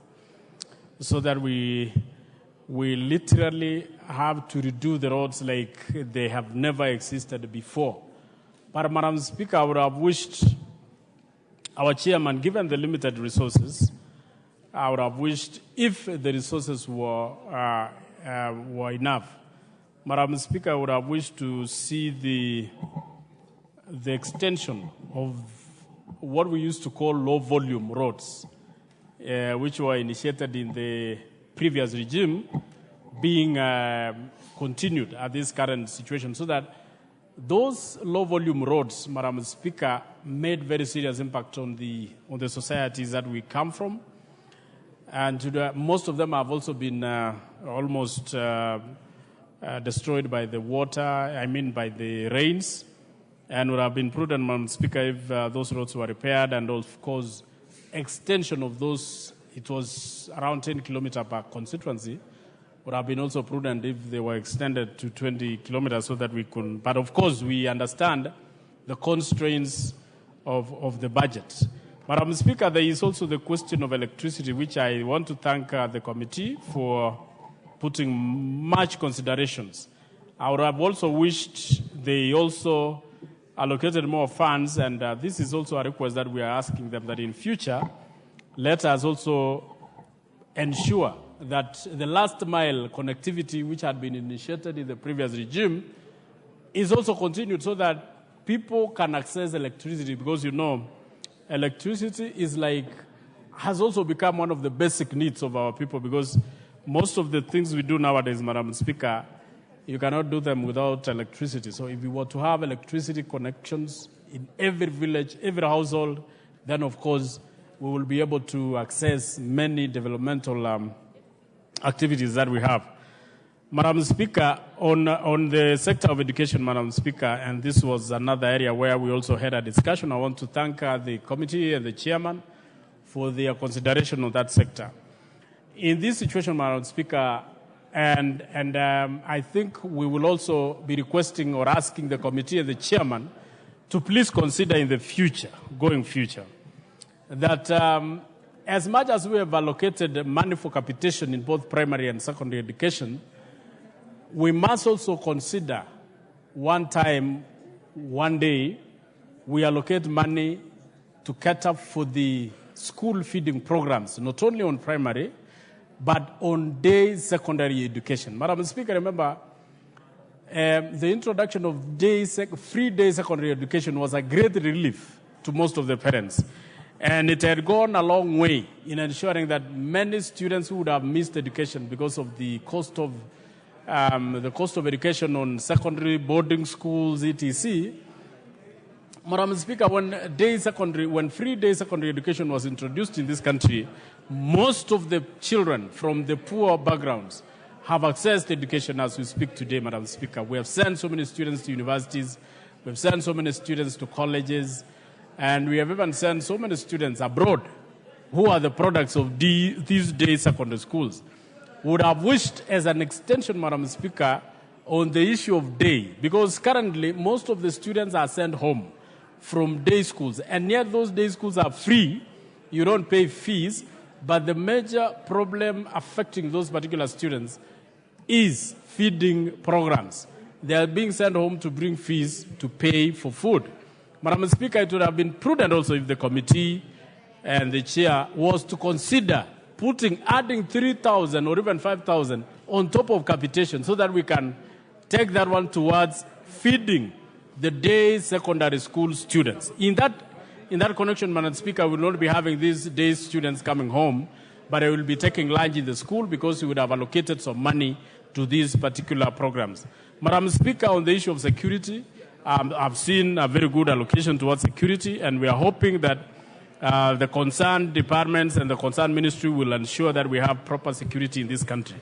On my area, Madam Speaker, which is the housing, and you will protect me from some serious consultation, loud consultation, Madam Speaker, around me, I would wish to thank the committee because they considered the proposals which were made towards this process, and especially from my committee. And the allocation which was put here is the allocation which we actually requested. And Madam Speaker, I want to thank the committee, and especially the money allocated to the housing, which is around 87 billion. Madam Speaker, remember the projects which the President, His Excellency the President, initiated in this country, especially the affordable housing, which is catering for Article 43 of the Constitution, where the government is obliged to ensure that Kenya's citizens access affordable housing that has all the facilities that are concerned, from electricity, water, and lighting. I mean, electricity, water, and also proper sanitation. Madam Speaker, the programs which were initiated by the President are very good, and we have, as a committee, also have gone around the country and ensured that the programs which have been started are ongoing, and some of them had stopped, Madam Speaker, because the law was not in place. And the committee, I want to thank my committee, which is the the Housing Committee, which did proper public participation. And in that public participation, Madam Speaker, we brought the law here, and this House passed the law, and the President assented to it, and which unlocked the access to these particular funds, which was the housing levy, Madam Speaker. In the current allocation, Madam Speaker, I want to tell this House and the nation that the levy which was collected can now be accessed by the State Department to build houses. And, Madam Speaker, the 87 billion which has been allocated in this budget proposal, Madam Speaker, budget estimates, will mostly, around 90%, will go towards building affordable housing. And, Madam Speaker, I want to say that among us the affordable projects, affordable housing projects the State Department are undertaking in this country, we as a committee also, we allowed them to access the billions of money which has been collected as a levy towards, apart from building affordable housing in towns, especially in major towns. They also do affordable housing in cities and in small towns in the constituencies. But the most important part of these projects, Madam Speaker, is the hostels. Because when we went around also the country, Madam Speaker, we realized that most of the parents who are sending students either to universities in Mombasa, in Kisumu, in Nairobi, the hostels in those universities, Madam Speaker, are few as compared to the number of students which are accommodated in those schools. And most of those students have to go and get houses outside the universities. And there are two factors in getting houses out or accommodation out of the university, Madam Speaker. One, insecurity. Two, the cost of those houses. So the building of hostels in our universities and colleges, Madam Speaker, will bring down the prices of accommodation to our students, so that parents, when they are sending their students either to the far areas, they will not be paying a lot of money towards accommodation. Madam Speaker, I want to say these budget estimates will help in helping, in making a reality the proposals or the promises which were made to the people of this country. And we are hoping that it is going to be implemented properly. And of course, Madam Speaker, the last part, which I think is towards also water. And water is one of the most fundamental factor in our lives, Madam Speaker. And most of us, the rain which actually ravaged the country, Madam Speaker, if you were to ask anybody in this house, Madam Speaker, no water was saved. The rainwater that happened in this country, Madam Speaker, because there were no dams, there were no proper storages.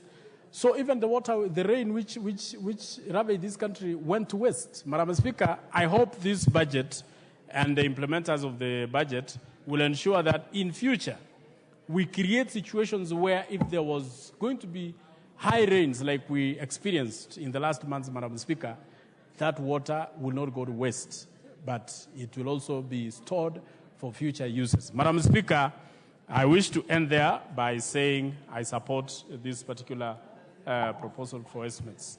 Thank you, Madam Speaker.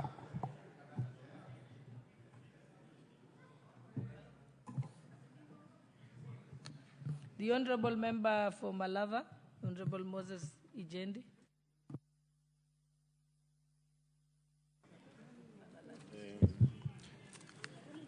Thank you, Madam Speaker.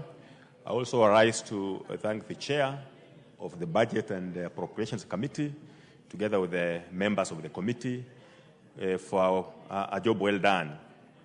Madam Speaker, I really appreciate this committee because as Vice Chair to Education Committee, I take note that all the proposals we were having as a committee to the Budget Committee, all of them were incorporated to the advantage of the education sector. Madam Speaker, I also want to appreciate the fact that the government is taking seriously the education sector for what it is to this country. Because when you look at the budget, the education sector has taken the most huge part of it, which is accounting for 24% of the total budget. Madam Speaker, we have, as Education Committee, we have key areas which we have prioritized in terms of budgeting, and these are the following, which have been taken care of properly by the Budget Committee.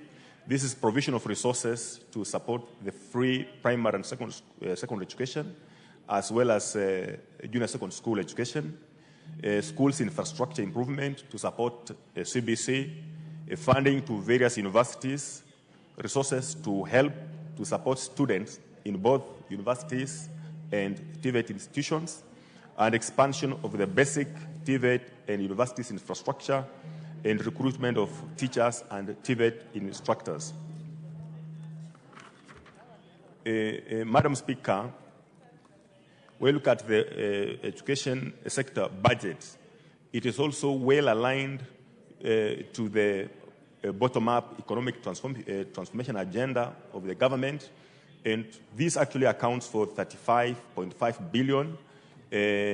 And the priorities in this particular area, Madam Speaker, are the following: construction of 52 TTIs, construction of integrated resource centers, and construction of junior secondary school classrooms, and junior secondary school learners capitation, Madam Speaker, which was an issue in the previous financial year.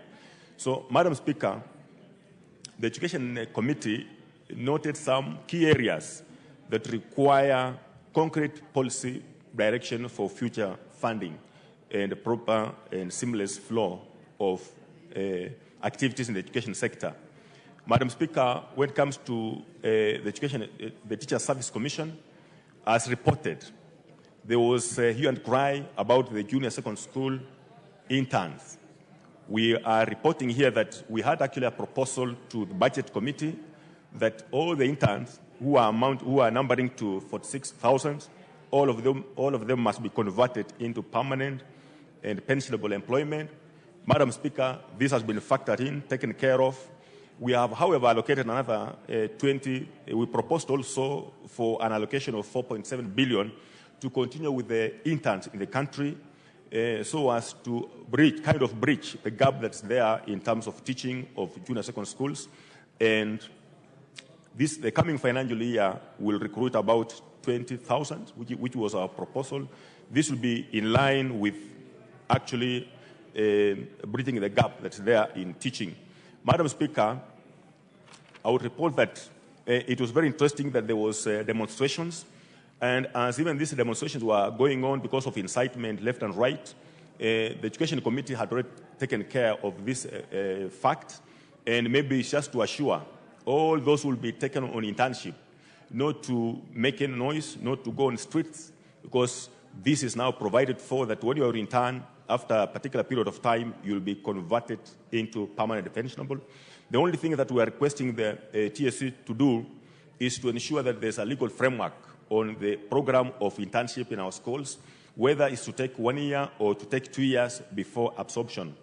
Madam Speaker, I also thank the committee for giving into our requests for 1 billion for promotion of teachers. You recall this ending financial year, there was promotion of teachers, but majority of the teachers who were to be promoted were not promoted because of the constraint of funding. So this year there's 1 billion that will take care of those teachers who are not promoted. And Madam Speaker, what we have to note is that most of the teachers stagnate in one job group for a very long time, over 15 years. Maybe we will need a policy on this when it comes to promotion so that this is not actually held back because of funding as it's happening currently. Madam Speaker, in the area of TVET, you are aware, we are aware as members that each and every constituent must have a TVET. We have also, the budget committee, through our proposal, some good money was allocated to ensure that all constituencies now have TVETs. However, we want to note as a committee that there are some delays in implementation of these projects. For example, in this financial year, we have about 14 TTIs that have not been implemented simply because of delays in tendering processes in our government systems. So this maybe will require the attention of the government, the ministry, to fast-track this particular process. Madam Speaker, there also has been an allocation of some good money, 2.7 billion, for infrastructure in our junior secondary schools. This money, maybe members have to note, it will be coming through a CDF, our constituency offices. The only thing that maybe has to be worked on is to ensure that there is proper collaboration between the Ministry of Planning, the Department of Planning and Basic Education, and of course the CDF boards, to ensure that there is seamless implementation of this project in our schools, because as much as we began this particular process, we have not received, for example, money. For the last financial year, money has not yet hit the accounts of CDF offices to commence this particular process of construction of infrastructure in our schools. Madam Speaker, we also note here that we were also so surprised on Education Committee during the estimate that came from Treasury, which actually had struck off a feeding program in our schools. We pushed through this, and I want to thank the Budget Committee for actually taking into this and restoring this as per our proposal.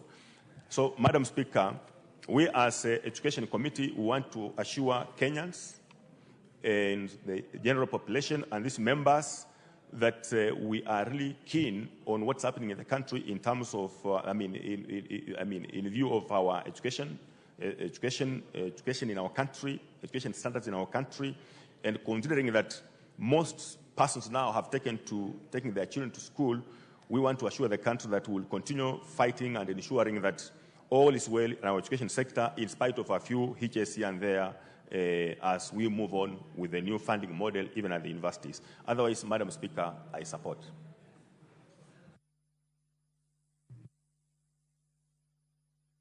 East.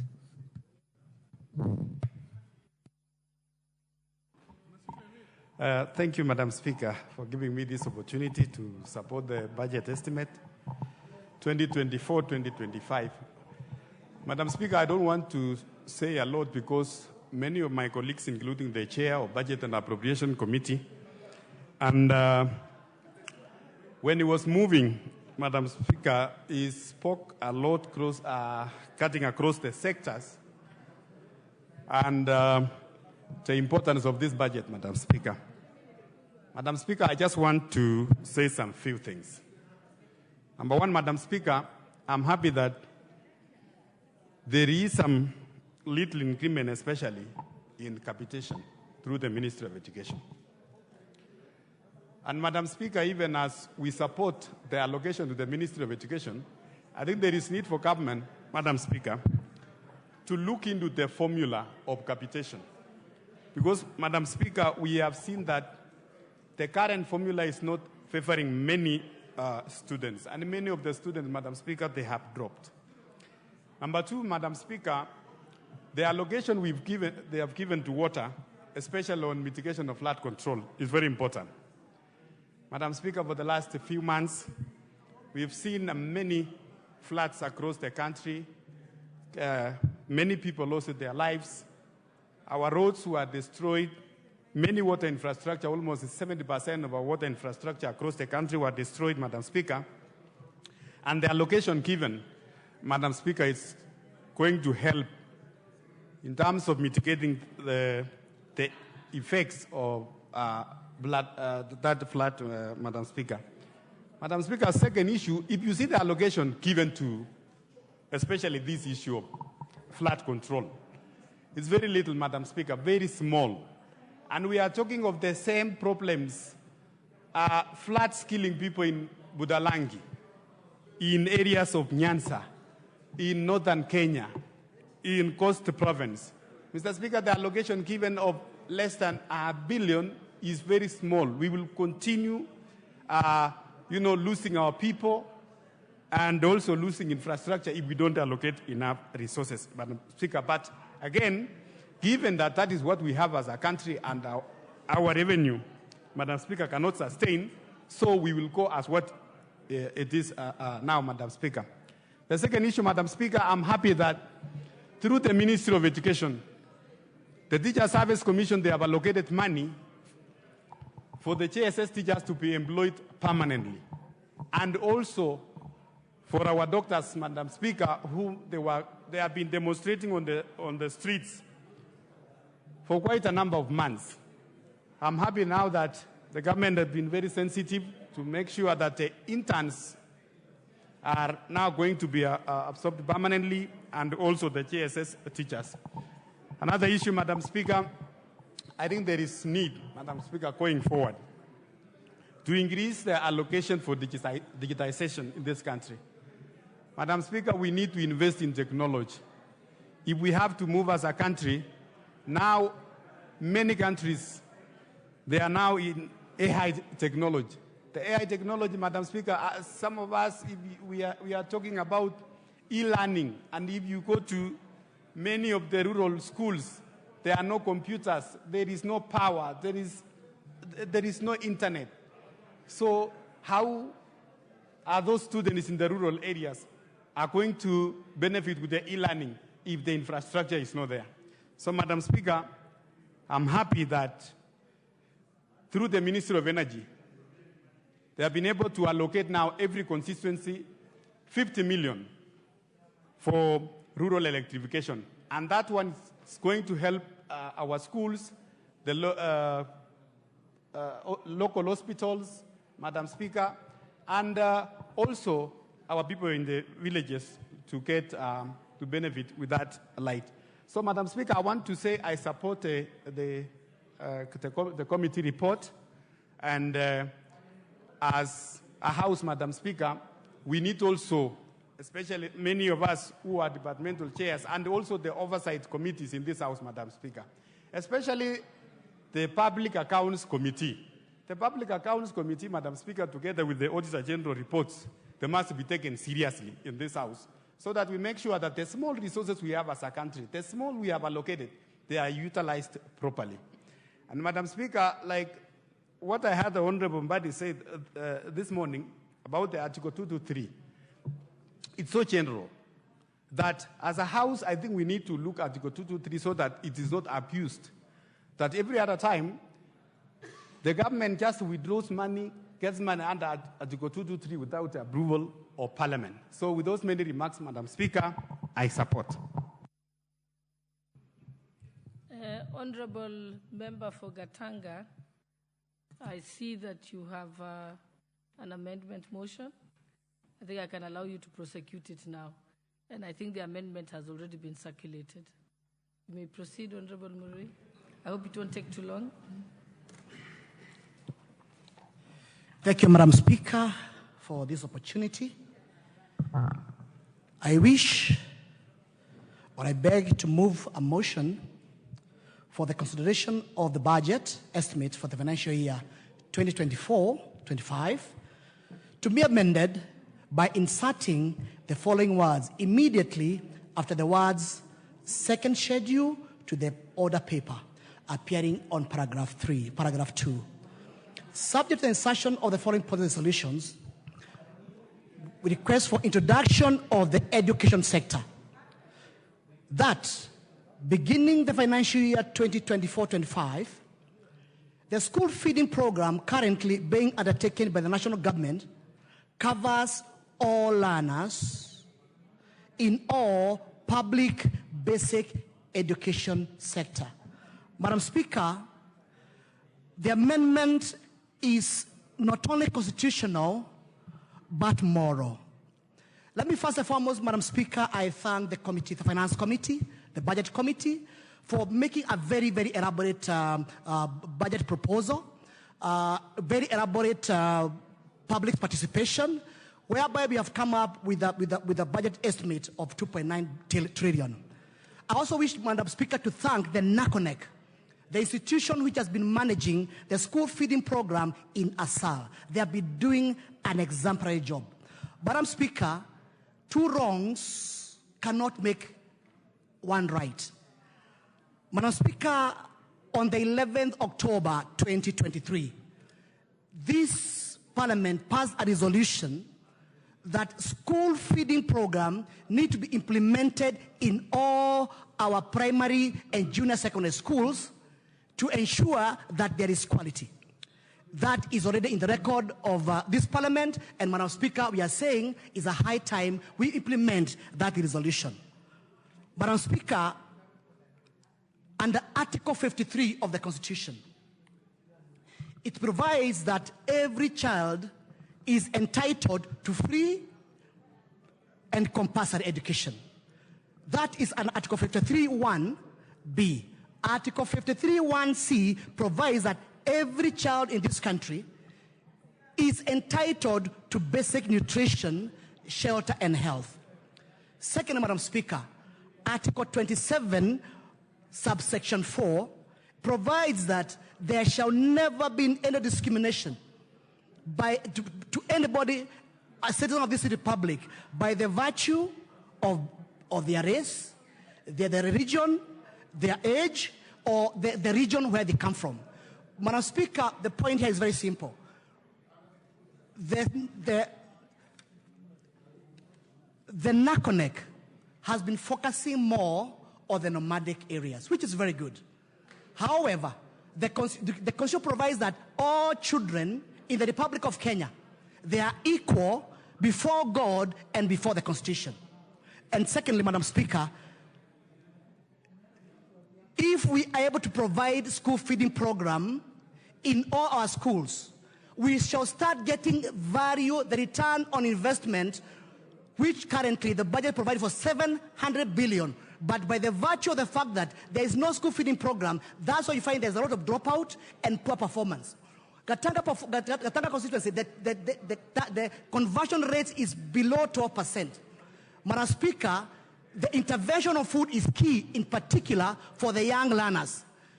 The children in Kasipur Kabondo, if they can be able to have a meal during lunch, their performance, the efficiency, the retention, they'll perform better.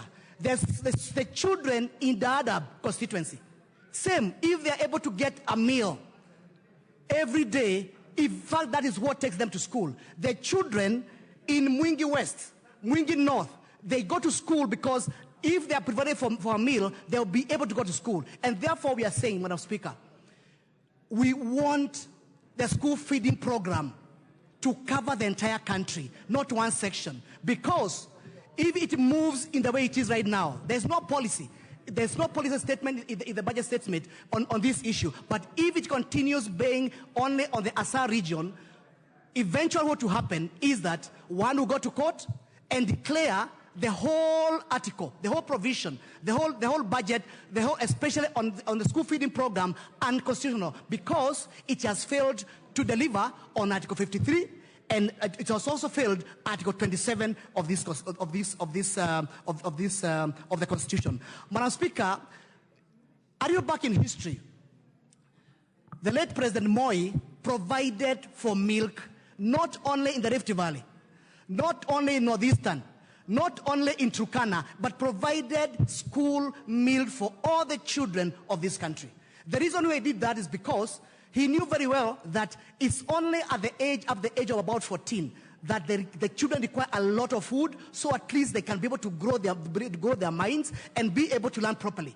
And therefore, in the same analogy, let's learn from the history that all children in this country are equal under the law, under the Constitution, and therefore the good work has been being carried out by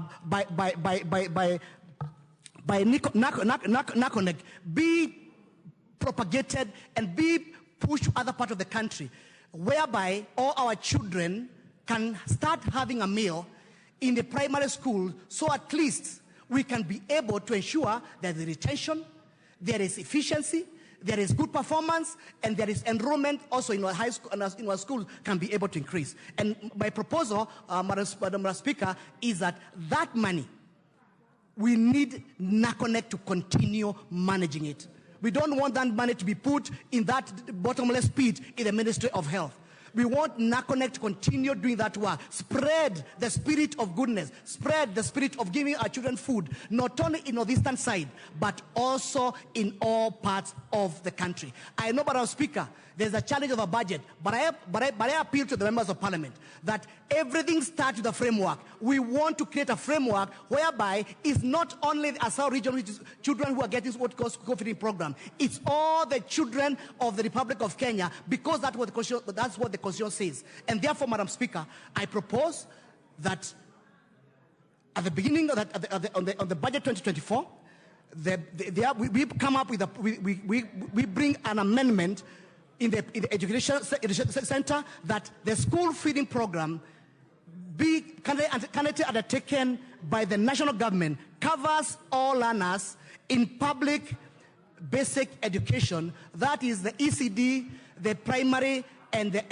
what you call the junior secondary school. I move the motion and I request the Member of Parliament for Kajiado North, Honorable Gogoyo, to second the motion. Thank you, Madam Speaker.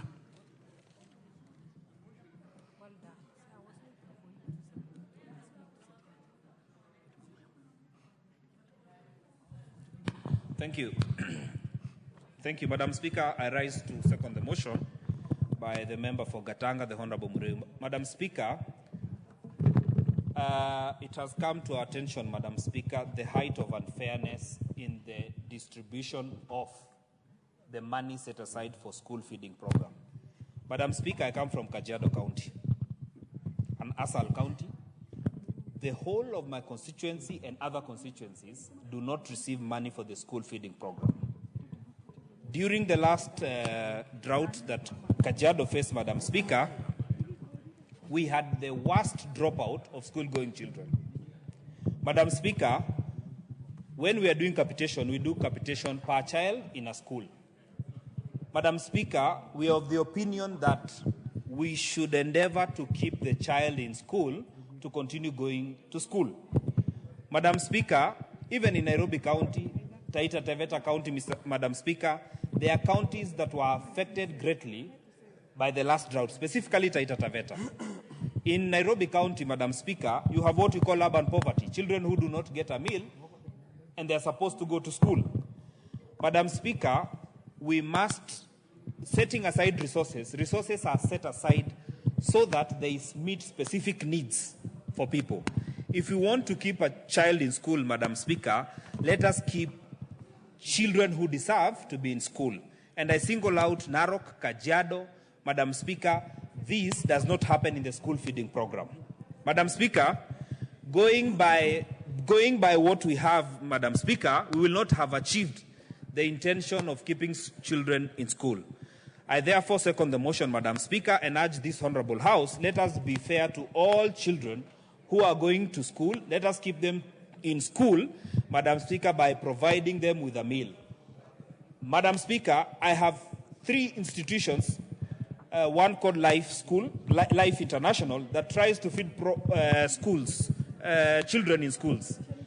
For instance, about 4 schools have been picked up. Madam Speaker, the turnout of children, keeping them in school has become excellent, almost to a tune of 98% in an urban center, Madam Speaker. I therefore propose the amendment. As I second the amendment, Madam Speaker, I say this is the only way to achieve fairness in the school feeding program. With those very many remarks, Madam Speaker, I second the motion.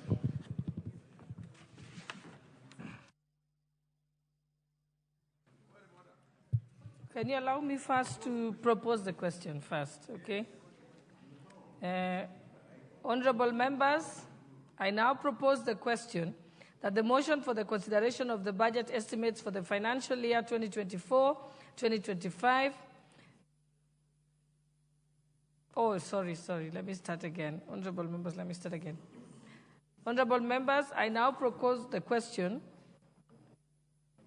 that the motion for the consideration of the budget estimates for the financial year 2024-2025 be amended by inserting the following words immediately after the words second schedule to the order paper, appearing in paragraph 2. Subject to the insertion of the following policy resolution: education, that beginning financial year 2024-2025, the school feeding program currently being undertaken by the national government covers learners in all basic education institutions. Okay. Yes, what's your point of order, Honorable? Yes, let me allow, you also have a point of order? I'll allow Honorable Naisula. Thank you, Madam Speaker. I rise on a point of order under Standing Order 114 and also Article 114 of the Constitution. And I must say on the onset that the vision that my friend Honorable Moreu has is excellent. That all our school-going children are fed in school, Madam Speaker, because the same challenges that a child in Samburu faces is the same where children in Gatanga face, Madam Speaker. But it is important that I bring to your attention that listening to his motion, Madam Speaker, it touches on money matters that has come to this House. Because Article 114 says, in the opinion of the Speaker of the National Assembly, a motion makes provision for a matter listed in the definition of a money bill. The Assembly may proceed only in accordance with the recommendations of the relevant committee, which in this case is the Budget and Appropriations Committee of the Assembly, after taking into account the views of the Cabinet Secretary responsible for finance, Madam Speaker. And so it would need concurrence with Treasury, Madam Speaker. And so the spirit of the amendment is in perfect, I support it, but I believe it has come a bit too late. He should have brought it when we were doing the Budget and Appropriations Committee, looking at all the recommendations of the committees, and also during the budget policy statement. That is when it should have come, because then we would have appropriated the funds. Even this 3 billion that we have been fighting for ASAL areas was not there. We've had to fight for it. Now, if we say that 3 billion we divide into small pieces now to get to our children, it is not possible. And so I believe in the next cycle, BPS, he can bring it, and I can assure you, Honorable Moreu, I will support it. But I believe it has come in a bit too late. And so, Madam Speaker, I do hope that you find this to be a money amendment and decline to propose the question of the amendment of my very good friend, Honorable Moreu. Farah Malim was going first. Madam Speaker, I also join my sister from Samburu. And I want to say from the outset, I have nothing against all Kenyan children being accorded a certain portion or meal for them to be able. I do know that there are pockets of poverty all over the country. But Madam Speaker, these things have got to be done at the right time. Mr. Muriu, Makiri Muriu, who is my colleague in the JLAC, should have thought about this way earlier. and brought up that kind of a move or motion to the attention of the Budget Committee. And here it says, and I go back again, if in the opinion, that's the Constitution, this is the Constitution 2010, if in the opinion of the Speaker of the National Assembly, a motion makes provision for matters listed in the definition of a money bill, anything that has a cost, the Assembly may only proceed in accordance with the recommendations of the relevant committee of the Assembly after taking into account the views of the Cabinet Secretary responsible for finance. So this thing was dead ab initio, and I think it's dead and it cannot proceed. And also the same provision is there in the standing orders, the same number, standing order number 114. Mr. Muriu, good idea. Work on it next year, and we'll see how we can work on it, because then there's going to be sufficient provision in terms of sufficient funds for all the children of Kenya. In any case, it's unconstitutional for us now to begin considering this in the budget. Thank you, Madam Speaker. May I have the mic? I think I'll give an opportunity. I can see your card there, the Vice Chairperson of the Budget and Appropriations Committee. I know you're standing in for the Chairperson. It's good to hear from the committee. Thank you, Madam Speaker. The amendment by my friend, Honorable Muriu, is a good one. All of us here have constituencies, we have schools. I think it will be in the interest of every member that we have school feeding programs in all schools. However, the budget making process starts much early. We are at the tail end of the budget making process. That is why we have the budget policy statements that lays the direction and the foundation upon which the figures are now set. So, to respond to my friend Honorable Muriu, under Article 114 of the Constitution, and also Standing Order number 114, it requires that a motion of this nature must be presented first to the Budget and Appropriations Committee to undertake three things. One, for the Budget and Appropriations Committee to conduct public participation, consult the public on the matter. Two, to consult National Treasury for their views and advice, because they need to advise on availability of resources. The National Treasury has to advise on sustainability of the project. And then thereafter, the Budget Committee is expected to table a report or to present recommendations to the floor of this House. Madam Speaker, I want to report that that has not happened. The member did not submit his request to the Budget and Appropriations Committee. In view of the foregoing, therefore, Honorable Speaker, I want to request that you decline the amendment. Use your discretion to decline this amendment because it has come a bit too late. But I would want to advise the member to pick up the matter with the chairman of the Education Committee so that the discussion can begin between the committee and the Minister of Education, so that this program to expand the school feeding to accommodate the whole country can be captured in the Ministry of Education planning, so that now from there it can appear in the next budget policy statement, upon which now we as the Budget and Appropriations Committee can put the figures so that we can accommodate the entire country. But as it stands now, I think it has come a bit too late. However, it's a very good idea. Thank you, Madam Speaker.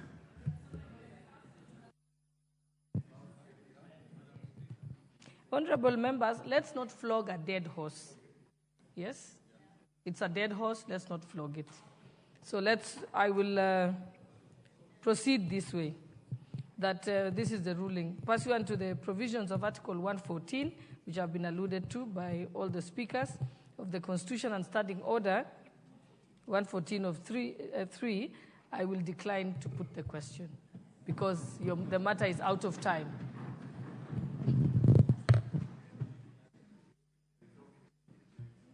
Honorable Muriu is a lawyer, so he knows when you're time barred. There is the statute of limitation. applies here. Thank you, Honorable Murui. Yeah, he's a very clever lawyer. He was my classmate. Just to say 1 minute. Yes. Thank you, Madam Speaker. Just to thank you for the opportunity. And he's disturbing me, Madam Speaker. Please protect me. Madam Speaker, I just want to thank you for the opportunity.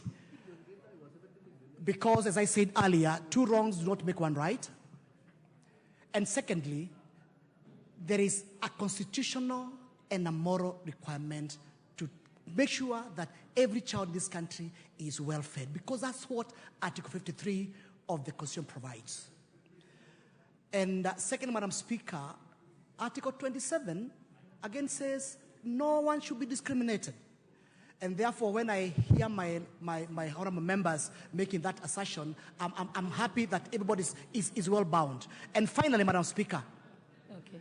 And I think it is important. I don't want you to re-prosecute the yes, case. I'm not prosecuting. I Yes, just want to thank just obliged that you accept the ruling. It's a matter of emotion, Madam Speaker. And finally, I think the House needs to appreciate that it is only the children who have left their mother's breast up to the age of about 12, 13 who are not given food. Children in secondary schools, in universities, are provided food by the government. And therefore, it's a moral issue for us to ask ourselves, are we going to continue feeding adults, or we want to continue making the children be fed? But I stand guided, Madam Speaker, and thank you for the opportunity. Thank you. Yes, I know that some members, when they saw the amendment circulating, they asked me, why did you approve it? It's clearly, contrary to the Constitution and the standing orders.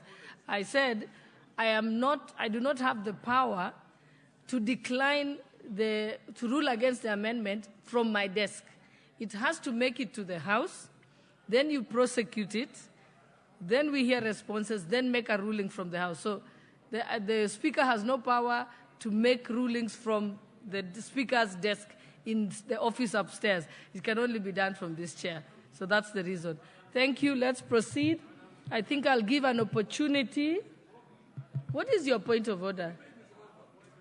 But we have already debated. This matter is closed. Are you raising this issue? Yes, that's what I'm saying. I hope you are not prosecuting the same matter. No, but are you discussing the matter at all? Okay, be seated. Let's move to the next person to debate. No, we are just going back to the debate. We are resuming debate, and I'm giving the chairpersons an opportunity. Which chairpersons are here? This is not the first time you have been a nuisance in the House. You know that. You always demand that you must speak. Like I've told you, we've finished the issue of the amendment. We are now going back to the debate. We are, yes. No, I'm not letting him have an audience because he knows we are resuming the debate.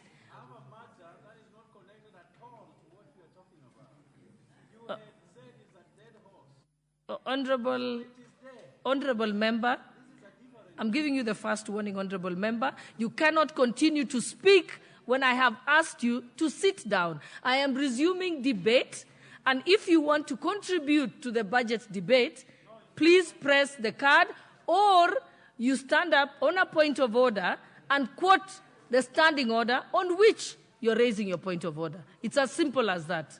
So what is your point of order? Standing order? Number? Madam Speaker, I beg you to exercise fairness to me. It is not fair. I'm not being unfair. I'm just asking you to be procedural. I'm a representative of Nyando constituency, and I have to really point out their interest in this House. Could you tell us that is the why they standing brought order me upon here. which you are Madam raising? Speaker, I And needed your direction. What's your point of order? I needed your What's direction. your point of order? Yeah, that's what I'm coming to. I needed your direction on a matter. Whereas the flooding situation is over, the devastating effects are still with our people on the ground. Some people are still holding evacuation Okay, honorable camps. member, you know that if you want to raise that, you can raise it as a statement, and you have an opportunity tomorrow morning during our sitting. I needed your direction. On the order paper. Please Please let us proceed, honorable member. And if he continues to speak, I take away his mic, and you can actually, you're free to leave the Madam, place. you're harassing me. I'm not harassing you. You are, in fact, being extremely disrespectful. I won't engage with you. Any members of chairpersons of various committee? Vice Chair Labour, are you here? Vice Chair Labour? Honorable Kawanjiku, I know you're in the Budget Committee. Any other Vice Chairperson? Okay, Honorable Makali, you can contribute. Yeah, thank you, Madam Speaker. Madam Speaker, before I even contribute, I wanted to ask for your intervention on a matter. I'm the Vice Chair Public Debt and Privatization Committee, and as a committee, we also did a report on the CFS expenditure, which is part of the budget. Yes. I don't know at what point, because we even tabled a report. I don't know at what point will that report be debated, because it is part of what we are discussing.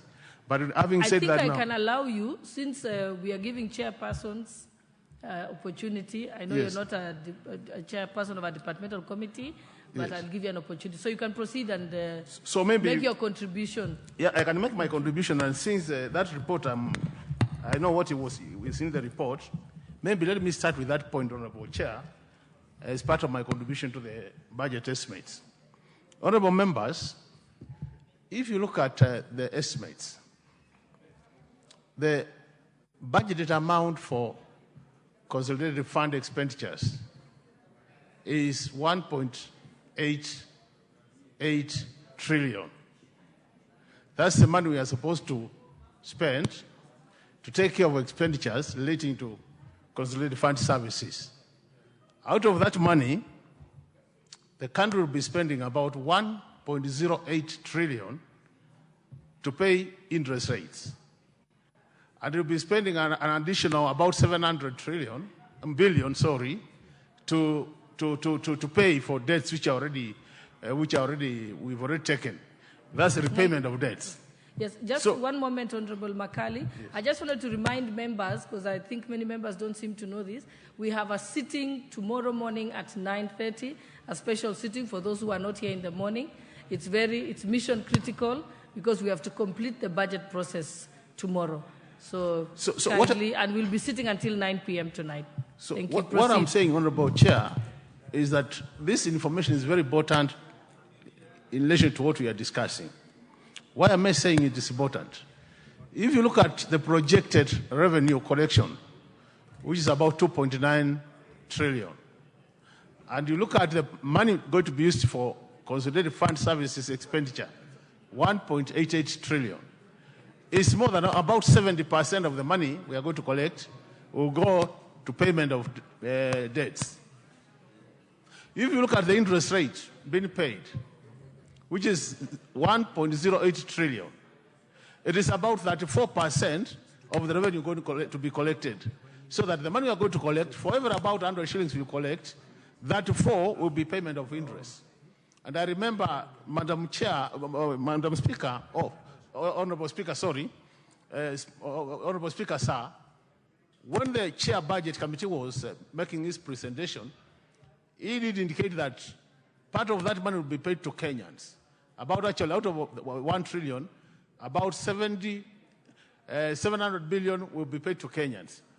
Even though it's a good item, Honorable Speaker, in terms of Kenyans getting that money, but if you look at the totality of the budget, what we are saying is, with this kind of payments out of our projected revenue collection, we have very little room, what we call the fiscal space, to do other things like development and meet our recurrent expenditure.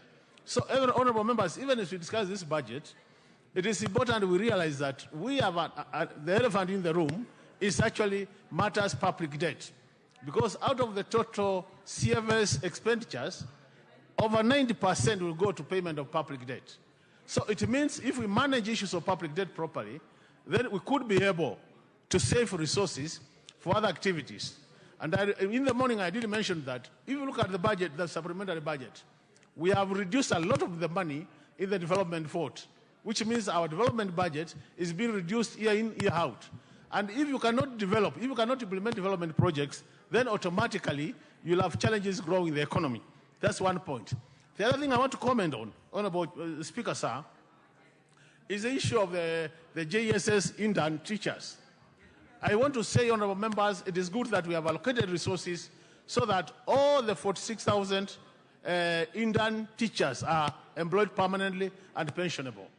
This is important because, as you are aware, our JSS is facing serious challenges in terms of teachers, in terms of infrastructure.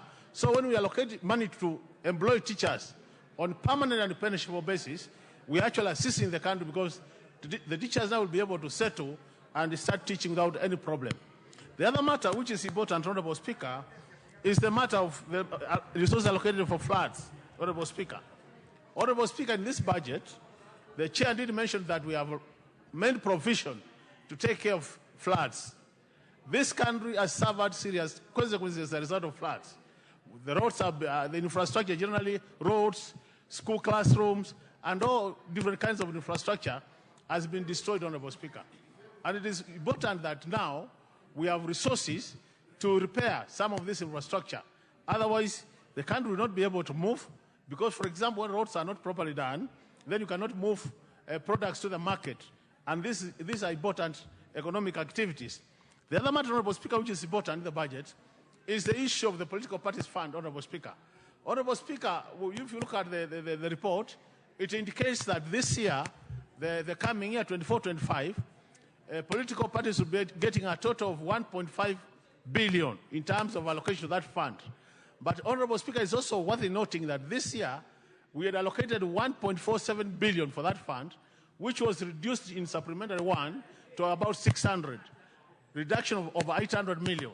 So my plea would be that the money we have allocated for political parties, the coming financial year, Honorable Speaker, will not now be reduced during the supplementary estimates, so that at the end of the day, we are able to fund these political parties as required in the Constitution, because this is the only way we can grow our democracy, Honorable Speaker. Honorable Speaker, the other matter which I want to raise is the issue of, we have been budgeting as a House every year, but the issue is, how are we performing matters budget implementation, Honorable Speaker?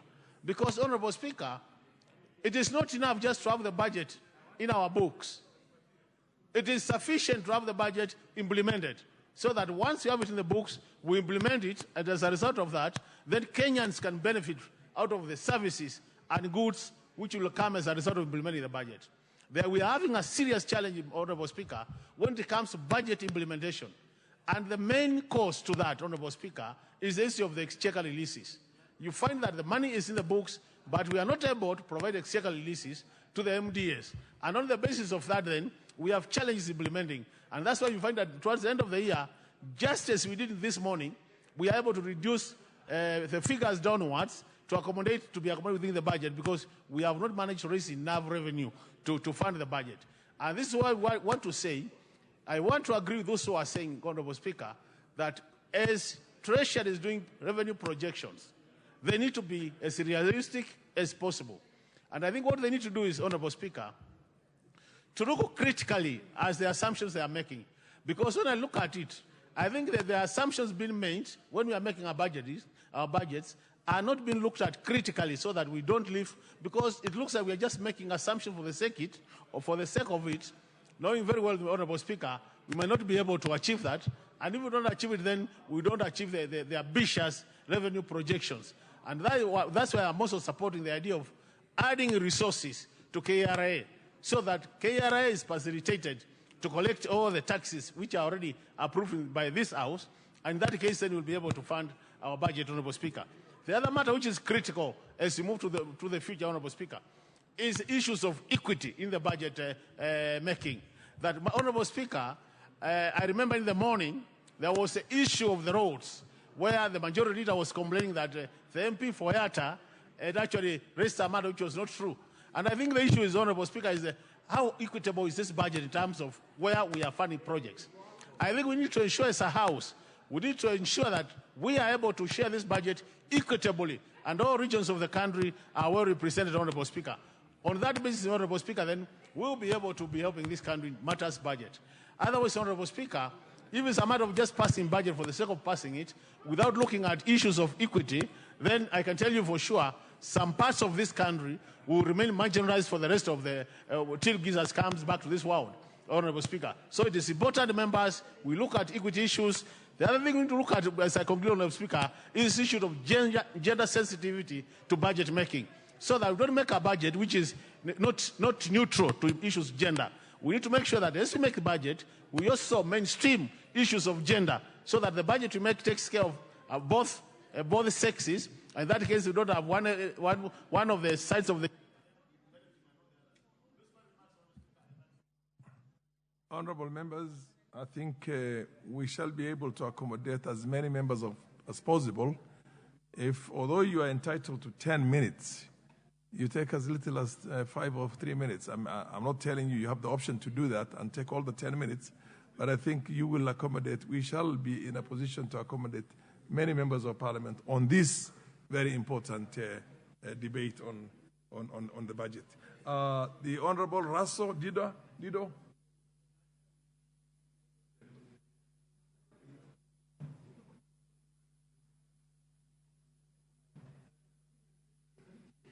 Let's give him the mic. Thank you very much, Honorable Speaker. Honorable Speaker, on the onset, I stand to support this budget, and I want to congratulate the formidable chair of the Budget and Appropriation Committee and the committee members. Honorable Speaker, this is the largest committee members in one committee. And for that reason, I think their purview of what they do or what is there in the budget in terms of equity, in terms of the spread of the budget, in terms of budget coverage, must be the best, and they must be on the spot in what they are doing. Honorable Speaker, I want to first start with the issue of security. Security is the anchor around which a government or a state exists. It is that instrument that allows the development within a country, because in the absence of security, then a lot of these good things we talk about will not be there. In this, I'm talking about the National Police Service, the Kenya Defense Forces, the Correctional Service, and the national government administrative officers in the field. These people perform the best for us. For this House to be able to sit today in the afternoon to discuss the budget is because this country is secure. For us to be on the roads, in the schools, in many places doing development or chores in our homes is because there is security. For that reason, we must continuously improve in their working environment, in their welfare and motivation to do the best in wherever they are working. Through modernization, that they must have the best equipment to be able to carry out their duties. In this, I'm talking about mobility, that there must be enough vehicles, enough protective vehicles, such as the APCs, and also firepower and force protection, that the individual that we send out in the field, that policeman who is chasing robbers down the alley, must be protected enough for him or her to feel secure.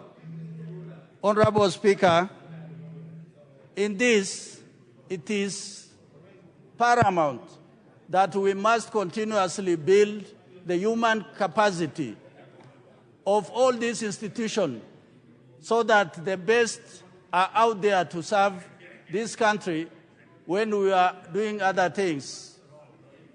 Honorable Speaker, we must also invest in technology so that Kenya and Kenyans see that we are moving beyond the 21st century because the world is about technology.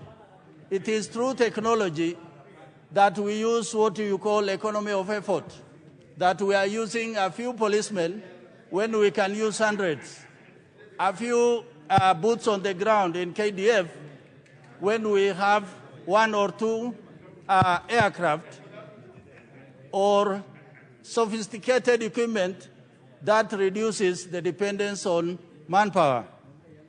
Honorable Speaker, education is the single most equalizer.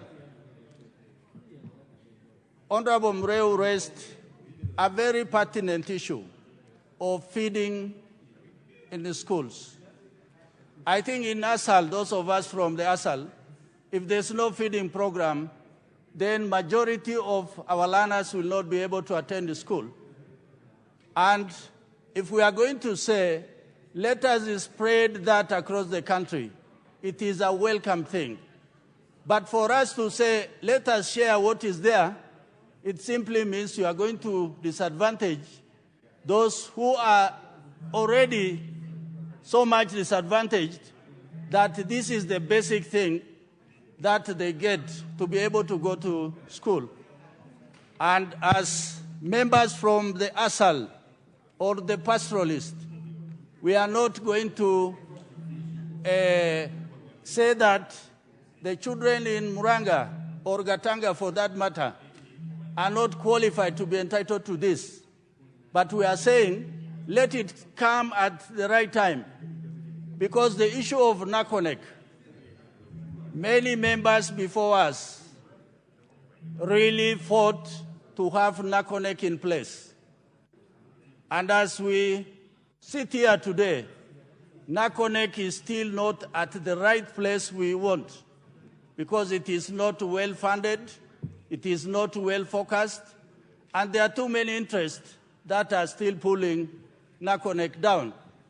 Because we have said NACONEC must have a council that is able to focus its activities. Honorable Speaker, in this budget, I see the issue of continuity, the issue of collaboration, and the issue of saving. For the first time, our budget has come down from 3 trillion or 4 trillion to just 2.3 trillion.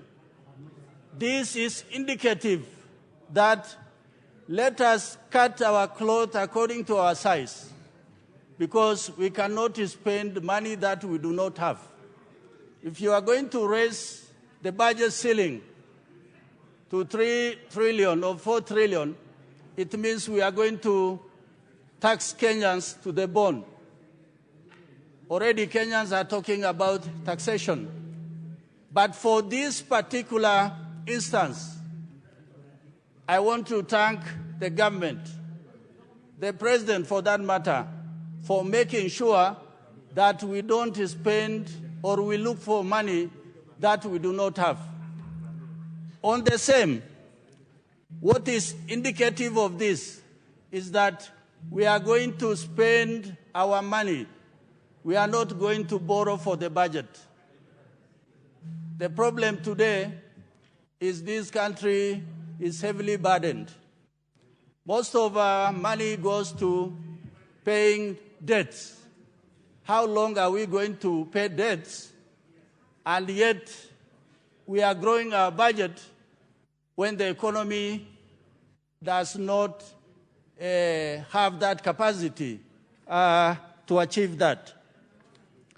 Honorable Speaker, the idea of grassroots development, bottom-up economic development, when you are going to put more money in CDF, when you are going to put more money in electricity, in rural infrastructure, in Kera, it means that we are looking at those areas, those enclaves that are normally disadvantaged or nobody is looking at them.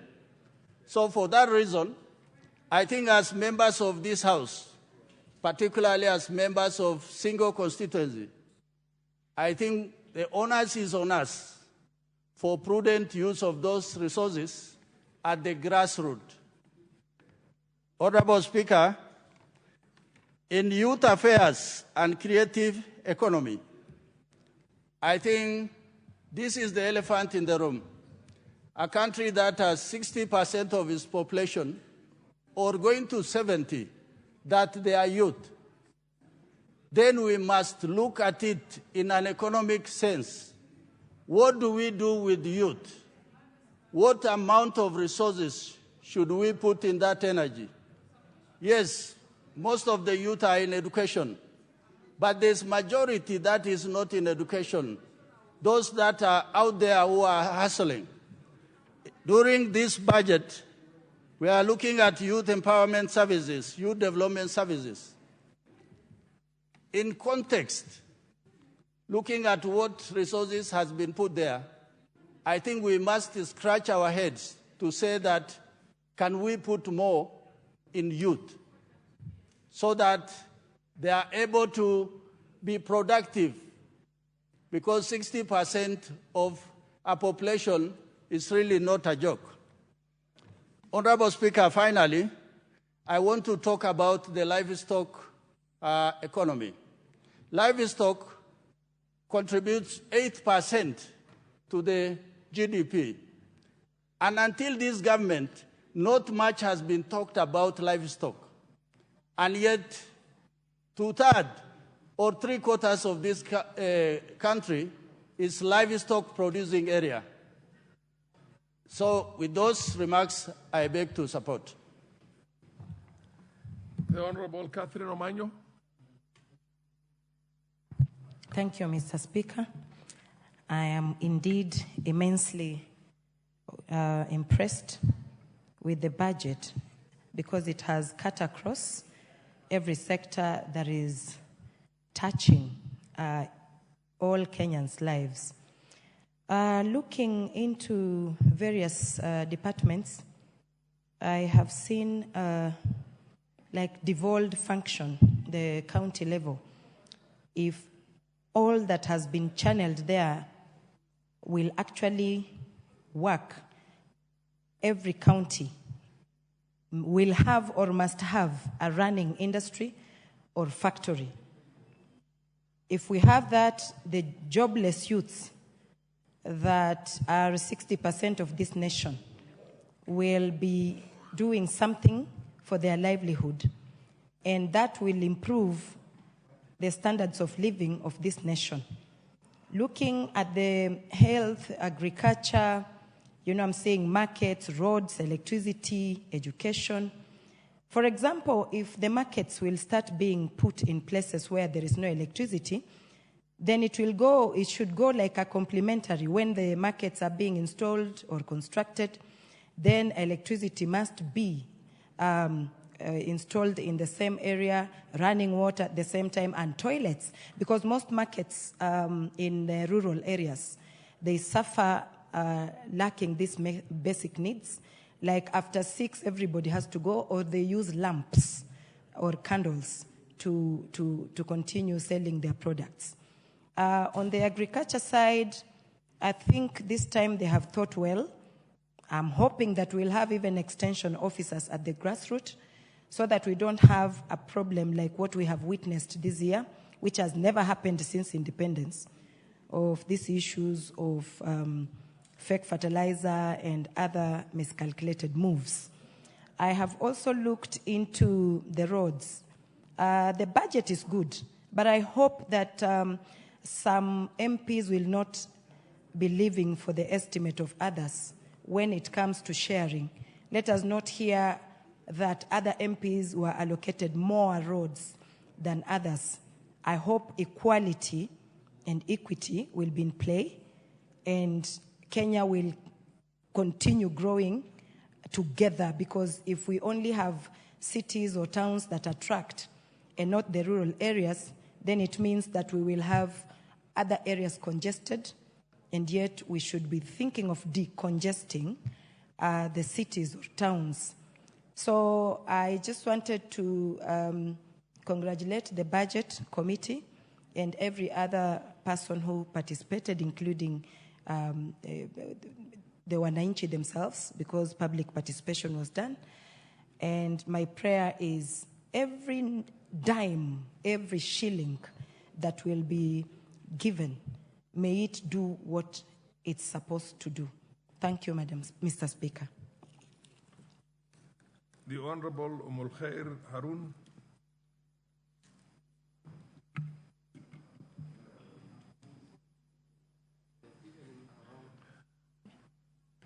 Thank you, Mr. Speaker. I'd like to submit some of my comments towards the ongoing debate on the floor, which is budget estimates of this financial year. And I've been keen to see some areas that have been prioritized, which I highly support. But I would like to also submit a few comments so that maybe we can also guide the budgets better before we pass this to be effective.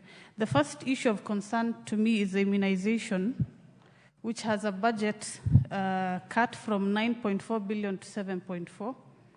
And this is a crucial matter to every Kenyan in this country because as a young mother, I took my child for vaccinations just last week. And Mr. Speaker, I had to visit 3 hospitals, private clinics, before I could get vaccinations for my child, who's just 3 months. And I could imagine what other mothers in rural areas and some remote areas are facing because every government facility must provide free vaccinations for every mother. This is a maternal care issue. But if such a crucial department is considered to have a budget cut, then we are going against the fundamental issues of being humane, and we are not really considering the people that we represent. So that is of concern to me. Number 2 is the Linda Mama program, which has also been supporting mothers across the country, which is also facing a budget cut. The critical issues that we cannot touch on, anything to do with health, our children, the future of our children, vaccinations. We are going back 10 years, 20 years as a country if we are not giving vaccinations to children, because polio has been a big campaign. Ever since I was born, I've been hearing kick polio out of Kenya. But if children are not getting polio vaccines, because I couldn't get rotavirus vaccine for my child, and I am privileged enough to access private health care. But these are mothers who cannot get this. So for me, this is not an issue that I can sit and watch. I have to address this, and I would definitely count on the support of every member, because this is a matter that touches on all of us. As a youth representative of this House as well, the youth fund has also been removed. We are telling young Kenyans to come and get employment, Finya computer programs, but we are not allocating funds for them to get support. So I understand this is something that we have to address. The youth fund must be supported so that young Kenyans can get more jobs and can continue supporting the gig and the creative economy. Another issue is also the internet taxes that we've seen, because every Kenyan is able to buy data from wherever they are. We have the Jitume program, which is something that even our committee, the ICT committee that I sit, is campaigning big on. And this is a presidential agenda that we want to support. But if internet faces more taxation, Kenyans will not be able to even buy the data or afford this data so that they're able to get online employment or the digital programs, the gig economy, and all these things that we keep talking about. We have to put money where our mouth is. And finally, there is an 85 billion reduction that we've been hearing, but where is this money being reduced from? It's being reduced from health, education, agriculture, critical issues that are the backbone of our country. So if money has to be reduced, let it come from elsewhere. Let us save from elsewhere. But money is on education, money is on health, money is on environment. should not be touched on, because we even need to put more money there, not remove it. So these are my general comments. Of course, we'll be able to support it with amendments, but those are the pointers that I would have wanted to raise. And thank you, Mr. Speaker, for giving me this opportunity. The Honorable Kawanjiku. Thank you, Mr. Speaker. I take this opportunity also to support the Budget and Appropriation Committee for doing a good job, and more so to the Chair Budget, Honorable Dendi Nyoro. I'm also a member of the Budget Committee, and I know how tiresome it was to make sure that we have aligned things as per the Constitution. Mr. Speaker, this budget has been a good budget because we look at a number of issues that probably affect the common mwananchi, the people from different parts of our country. We tried as much as we can to balance and make sure that there is equity in terms of distribution of the national resources, of what we have as a country and what we have as a government. Mr. Speaker, we understand that, there were rumors that, we had removed money from the food feeding program for our primary and day school students. And Mr. Speaker, we want to confirm to this House that we return that money that is supposed to support our children, our public primary schools, especially from the areas that are affected by drought.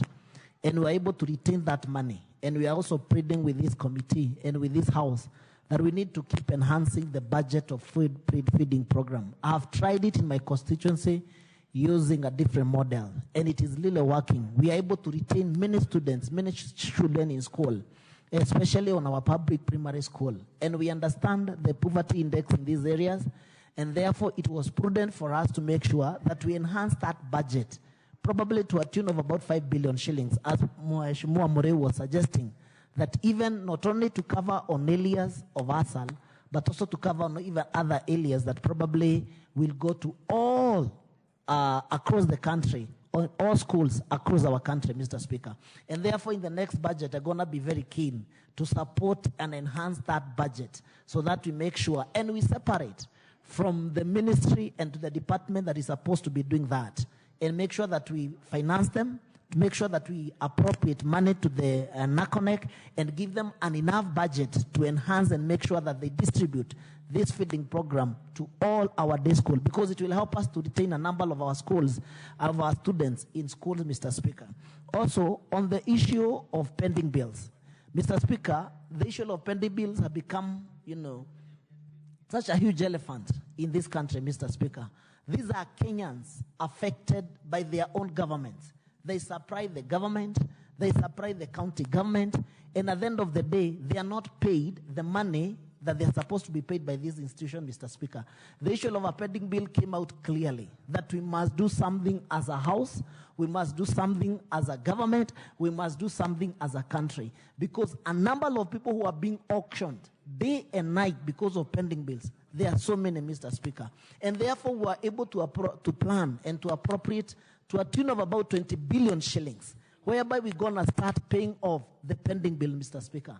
And we are supporting a law, whether we're going to bring it to the floor of the House, and make sure that the first charge of every ministry should go to the pending bill, Mr. Speaker. These are Kenyans who have invested their money with government. Some have borrowed from the banking institutions. Some have borrowed even to Shylocks because they have gotten an opportunity to do business with government. They have known they're going to supply this kind of a material, and then after a day or two, after a month or so, I'm going to be paying my money, and I go and pay the Shylocks, Mr. Speaker, and make maybe a 50 shillings or 20 shillings and provide food to their family.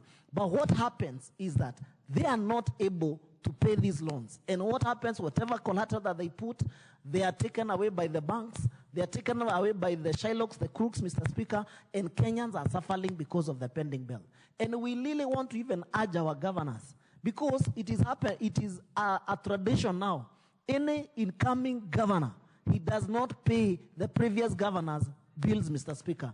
We must come up with a law to ensure and even to force all the county government that they should start paying their pending bills. And if they're not going to be paying, Mr. Speaker, we can even task or pass a law in this House, Mr. Speaker, and ask the Treasury to be paying these people their money, those who have a pending bill over more than 2 or 3 years, Mr. Speaker, because these are Kenyans, Mr. Speaker. They pay taxes, Mr. Speaker, and it is quite unfortunate that they are not able even to sustain their family. They are not even able to rescue their families, Mr. Speaker, and their properties, because the counties have refused to pay them, the government has refused to pay them, and therefore we saw it fit, Mr. Speaker, to appropriate to a tune of about 20 billion shillings that will be able to start paying the pending bills of all Kenyans who are owned by the government, Mr. Speaker.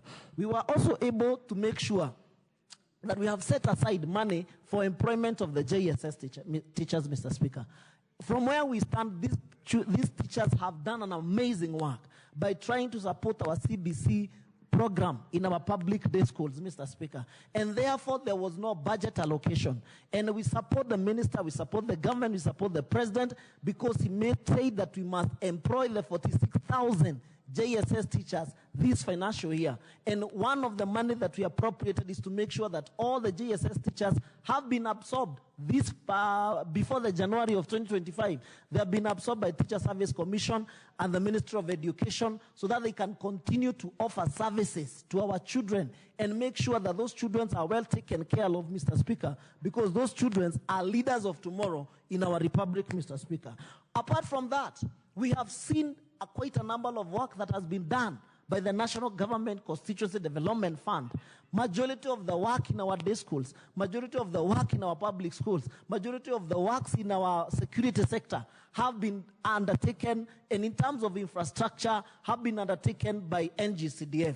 And I want to inform the House, Mr. Speaker, that this financial year, the NGCDF is going to get an increment, even to attune to the minimum of about maybe 200 million shillings per constituency, which is going to go a long way in making sure that we offer bursaries to our students and make sure we increase the amount of money that our students are able to get, those who are going for boarding schools, those who are going for day schools, those who are going for tertiary and even university will be able to appropriate because our bursary kitty will be increased, Mr. Speaker. We have been also pushing the NGCDF committee to make sure it is practical and possible for us to start feeding program in our schools, in our constituency, and this money can be able to cater for that. The increment of this money will go a long way, Mr. Speaker, to make sure we have ICT hubs that we are starting in every constituency and every ward, so that we can employ many young people within the republic who are not having any wage, any salaries, any job, Mr. Speaker, and we start, even robbing whatever the president has been saying and looking for jobs outside the country. Those ICT hubs will come a long way. We have appropriated money, and this NGCDF will help us to cater for infrastructures in our public schools, because you realize, especially in our areas where I come from, in Kiambaa constituency, in Kiambu County, we have many students in one classroom. So you realize, Mr. Speaker, one classroom is taking a population of about 100 students, Mr. Speaker. So this money will go a long way by making sure we are able to expand our infrastructure, and now by the employment of the JSS, we will be able also to support them in terms of infrastructure, in terms of the school feeding program, in terms of making sure they have the bursary and retaining quite a number of our students in public schools, Mr. Speaker. We congratulate the Committee on Budget and Appropriation Committee, because even in areas to do with electricity, we were able to appropriate, to plan for, Mr. Speaker, almost to a tune of about 14 billion shillings that is going to LELEC. And this money will go to each and every constituency to a tune of about 50 million shillings, Mr. Speaker. Areas that are affected by last mile, that they want to connect more homes to electricity, now they have an opportunity to plan and budget. Areas that need street lights, like my area, we are able, because our population, and we have so many people who work within Nairobi, Mr. Speaker, we are able to appropriate and make sure we have street lights, so that people who are doing business even late, we can be able to approach and attract a 24-hour economy, Mr. Speaker. So this money will go a long way in terms of making sure that that is done, and every constituency will be able to get to a tune of about 50 million shillings, Mr. Speaker. Money on coffee, we were able to appropriate some money on coffee reforms that affect our people, especially on issues to do with coffee. We have appropriated money to bring about the reforms to facilitate those people who will be doing the coffee reforms, Mr. Speaker. The issues to do with the capitation and increasing the money in terms of health, in terms of education, We have appropriated money, and we want to plead with the Ministry of Education that they make sure the amount are planned and appropriated for each and every student, they get to our public day schools and public primary schools on time, so that the teachers and the principals and the headmasters can be able to plan for our students without any hiccup, without waiting for money to come later and realizing that the money has been cut. So we are asking the ministry. The Honorable MP for Kwanza, followed by the MP for Oljorok. At least, thank you very much, Mr. Speaker, for this opportunity.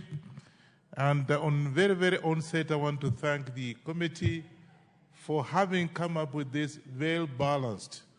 I must say it's well-balanced because there are few things that have been highlighted in this budget.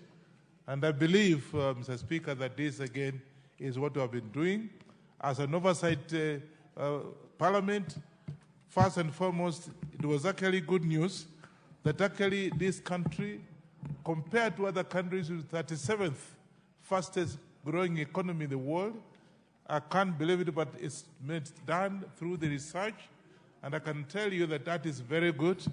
Secondly, and of course very important, that you can see from the exchange rate, Mr. Speaker, at one time, the exchange rate to a dollar, shilling to a dollar, was almost 180 shillings per dollar.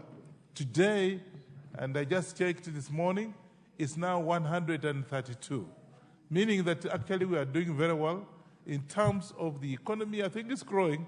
Let's face the fact as it is. It is growing, and I think it's we have now got to be very careful on what we do so that we don't go back to where we were. I want to, first and foremost, thank the committee because one, as they are very concerned on the agriculture, which is actually a cornerstone of the economy in this country. And so, first and foremost, they have put some money in agriculture. And I think one is a fertilizer subsidy. Of course, we have had issues with that. That's again is something that I know we went around. I'm in the Committee of Agriculture. We went around and we found a few places with fake fertilizer. But again, the other areas, and for me, for example, Trans Nzoia, we didn't have any problem. So subsidized fertilizer, I think it was okay. Secondly, KCC, which again has been boosted so that it can be able to produce enough milk and export the milk, particularly the powdered milk, which is true.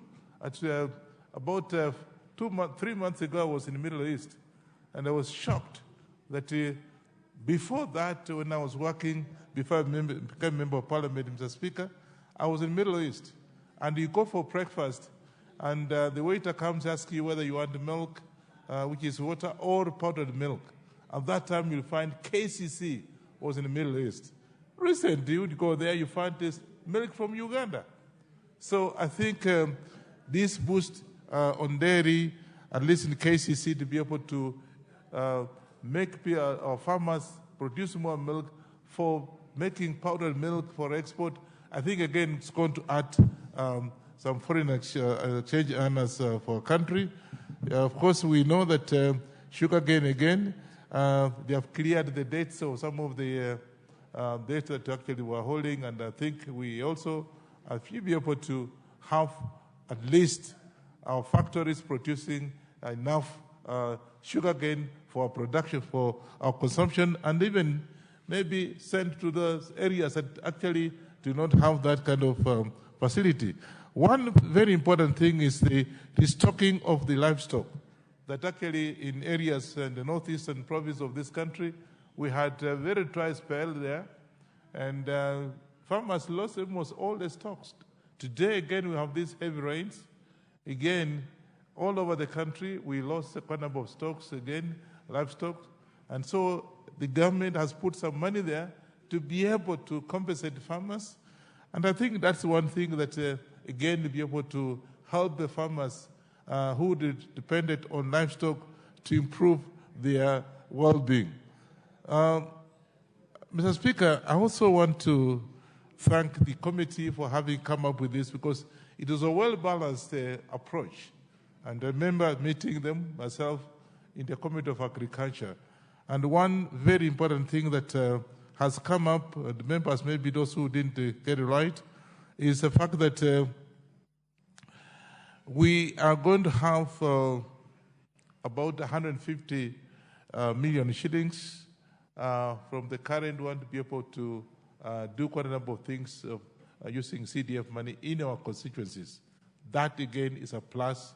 And I think that if it's implemented to the letter, I think we'll be able to improve the economy of our country and be able to complete some of the projects that we had started. And I guess that is, again, something that we'll see. Of course, electricity, the last mile connectivity, again, giving 50 million shillings per constituency is something that I've really been waiting for, because we have had a lot of problems, particularly in my area. I don't know about other members of parliament areas, but connectivity of the electricity in various areas has been an issue. And of course, given now that they're giving us almost 50 million shillings per constituency, Mr. Speaker, I think this will be able to sort out some of the problems we've had, and particularly connecting steamer. And I think some of us, you are told, hey man, you have electricity in your home and the neighbor doesn't have that. But that last mile connectivity, I think, will be able to help, so that the tension that was there between members of parliament and those who are in authority and wananchi would be able to, again, be silenced. I think that is important. Of course, more important, of course, is the fact that this committee has told us, and quite agree, that are going to put 10%, 10 million, is it 10% increment to our staff. Yeah, we know as a member of parliament, most of you subsidize these people working for you, and at times, when a speaker, you find you live and your workers say he has no money, what have you have to pull money from the pocket. But this 10% increment, I think, is going to at least improve the welfare of our workers who have been working for us, the drivers, of course, bodyguards, what have you. I think this is a very good gesture, and I think I want to thank the committee for having come up with that idea, and I think it's going to help our people very well. So I think the fact that the economy is growing is a good news, and let's be serious. And of course, money given to the county again, I think it's almost 400 billion shillings to the county. I think let the governors work with the elected leaders. There are some who are very selfish, Mr. Speaker. I don't know about it, but some people are very selfish, the governors. We are given the money, and you go and check the development programs in some of these counties, there is none. For example, we had a problem of water. In most constituencies, and I've talked to my colleagues here, and governors did nothing. And, and yet, of course, it's a devolved function. Should have been able to clear some of these issues. But I think giving 400 billion shillings to the county is a very good gesture. And I hope and pray that for the welfare of our people, let the governors work with us and be able to actually correct some of the mistakes for the prosperity of our own people that actually fought it for us. I don't want to take so much of the time, but I think most of the things have been discussed and highlighted. I just want to say, Mr. Speaker, that let's work, and I think this committee has done a very good thing. And these people have been out there calling, say you supported the budget bill last financial year, and well, let's work together. Where we find there's a mistake, we'll correct. Where you find that the committee has come up with an issue that is not important, we can correct and be able to move forward, so that we don't have these oppositions and shouting at each other. This has already been done. I do believe that this time around, let's work as a team to be able to implement whatever we're doing. I want to thank you for the opportunity. I support. Chira. Thank you very much, Mr. Speaker. And I rise to support the budget estimates for the financial year 24-25 as laid by the chairman. Mr. Speaker, as the chairman said, this process was very consultative, and the departmental committees were able to meet the various state departments and engage with them. The budget committee then met with the chairs of departmental committees, and we were also able to engage with them. Apart from that, Mr. Speaker, 20 counties were chosen randomly and spread across the regions, where we were able to do public participation. And we, as members of the budget committee, visited all the 20 counties, and we were able to listen to the public, and their views were incorporated in this report that has been tabled. And hence, it has been a very consultative process. And Mr. Speaker, I want to just contribute in a few areas that we've made proposals as the budget committee to the House. And Mr. Speaker, it's important to know that in the estimates that were tabled by the Treasury, most of the SAGAs were allocated almost zero budget, not even money to pay salaries. And probably the Treasury did that in line with the proposed restructuring and privatization of the some of the parastatals and SAGAs. But through consultation with the chairman of the departmental committees and the Treasury, we were able to reallocate some money to those SAGAs, because the argument was, even if we are restructuring, we are not likely to do it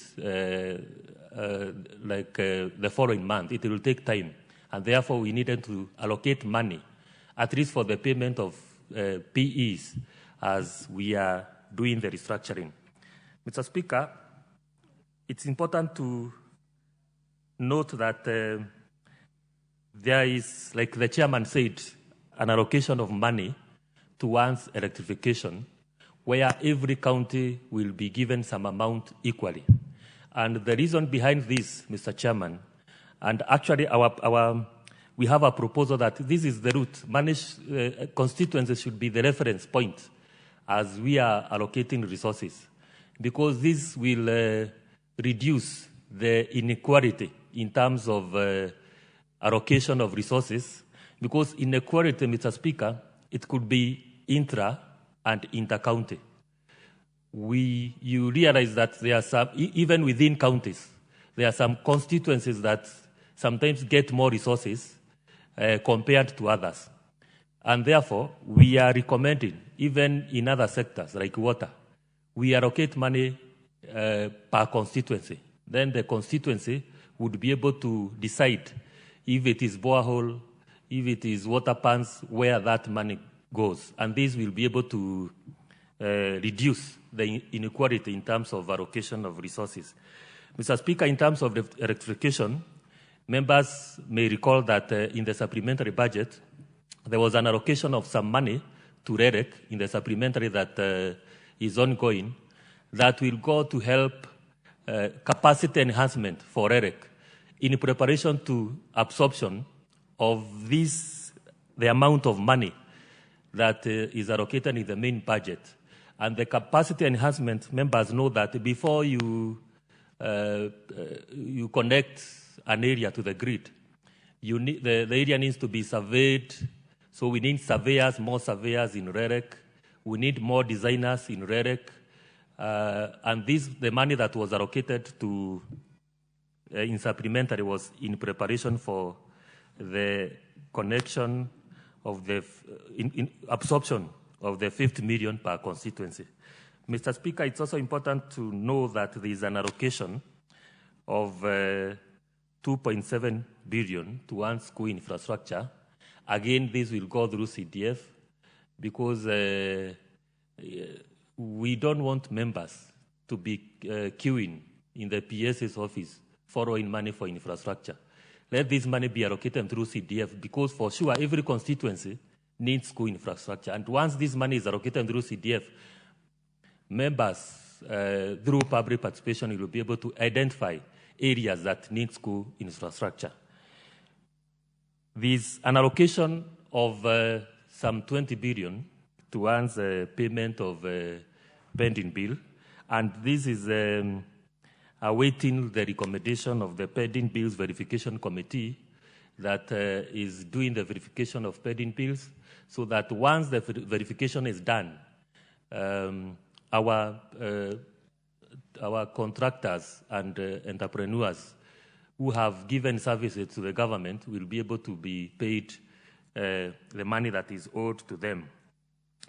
Mr. Speaker, most members have talked about the confirmation of interns, and this is a matter that we really engaged with the Education Committee.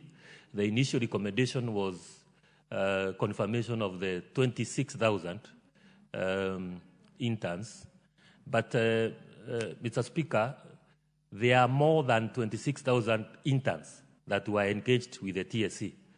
The total interns who are currently engaged by TSC are 46,000, and therefore we were inquiring which process will TSC use to choose the 26,000 and not 20,000. And therefore we came to a conclusion that all the 46,000 interns should be confirmed.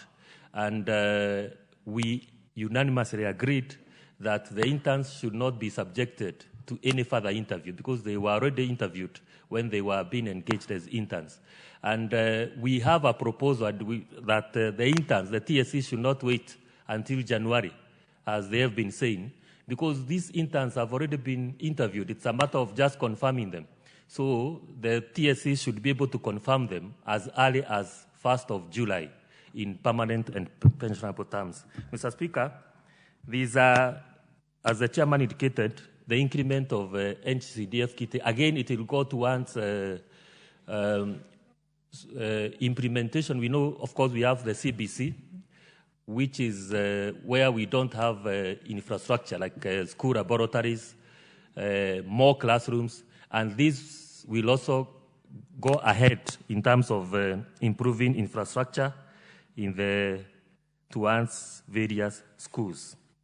Mr. Speaker, as I conclude, there's also a 6 billion allocation towards public universities where the students were not, towards the new funding model of the university students. Mr. Speaker, we've seen reports that most students are preferring colleges to universities because of the bills. Once they are called to the university, the fee structure that they are served with is too big that they are discouraged and they end up choosing colleges instead. As I conclude, Mr. Speaker, budgeting, appropriating money is one thing, but exchequer release is another one.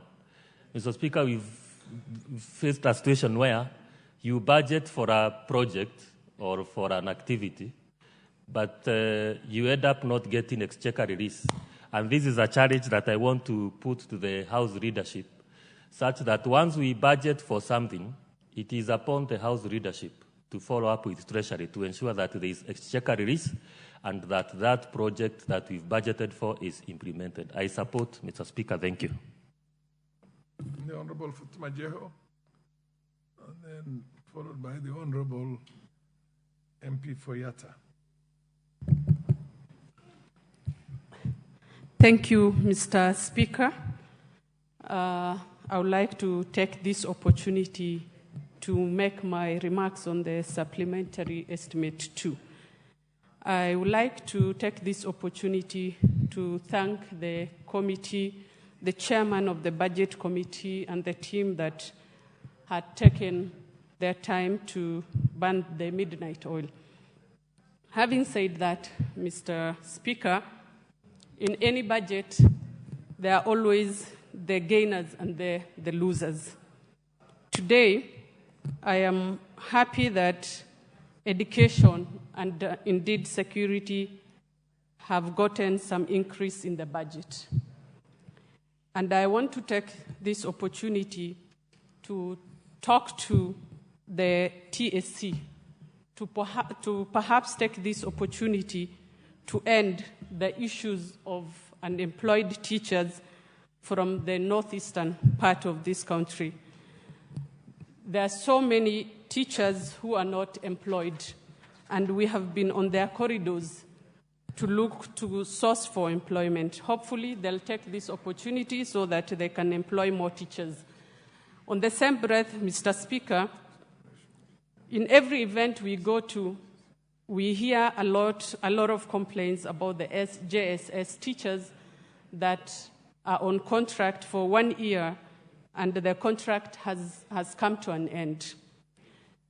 I will also want to urge the Commission to at least take their time so that they can employ in permanent and pensionable terms.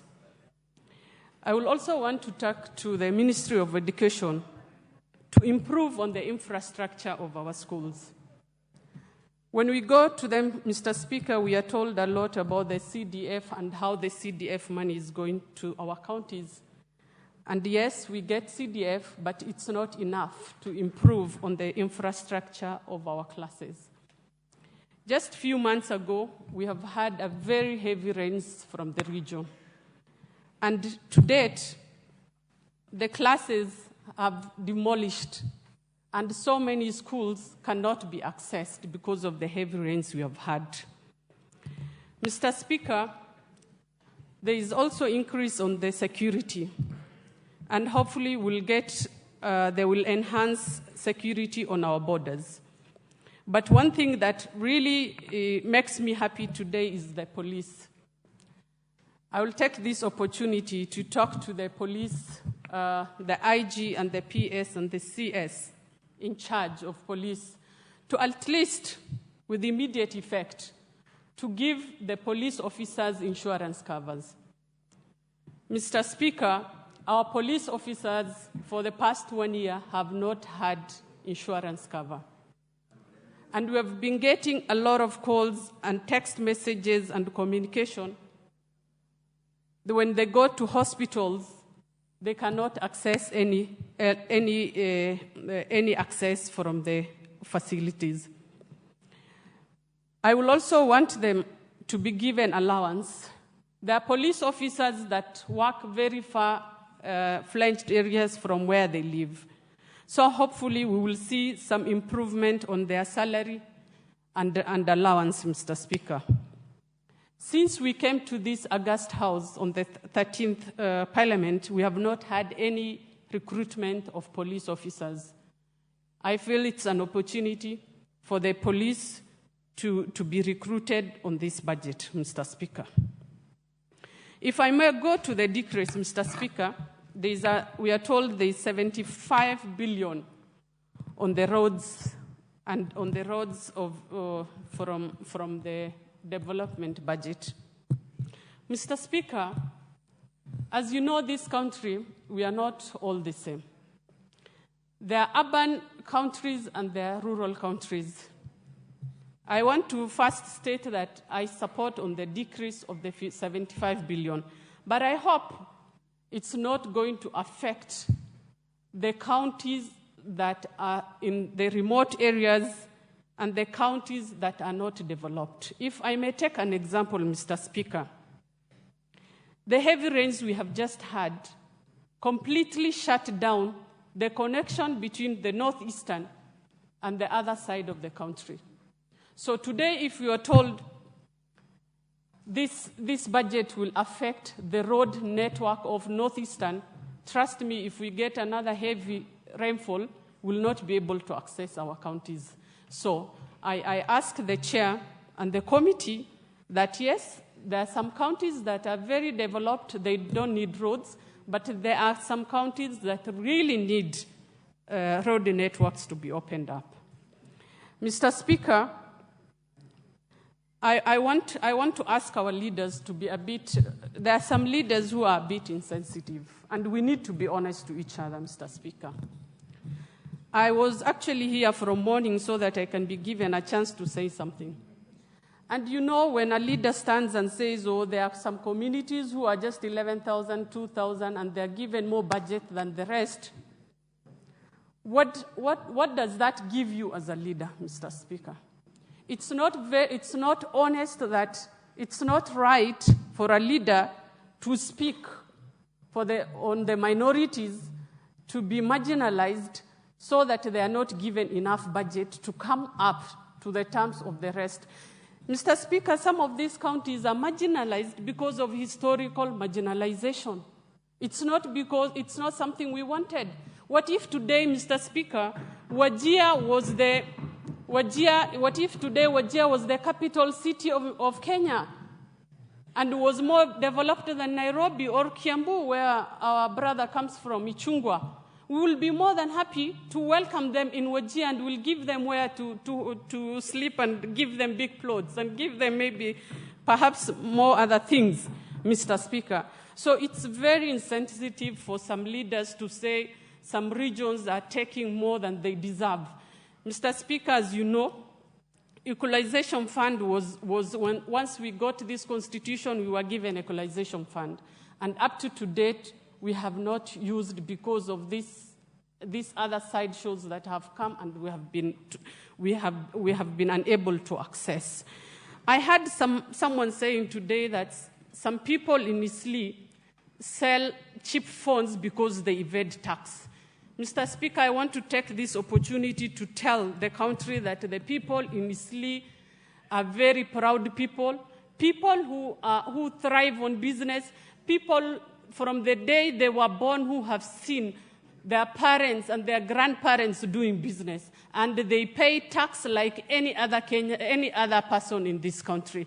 And it's good that, Mr. Speaker, they say what is good for the goose is good for the ganders.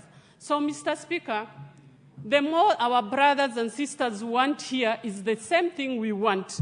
We want our regions to be developed.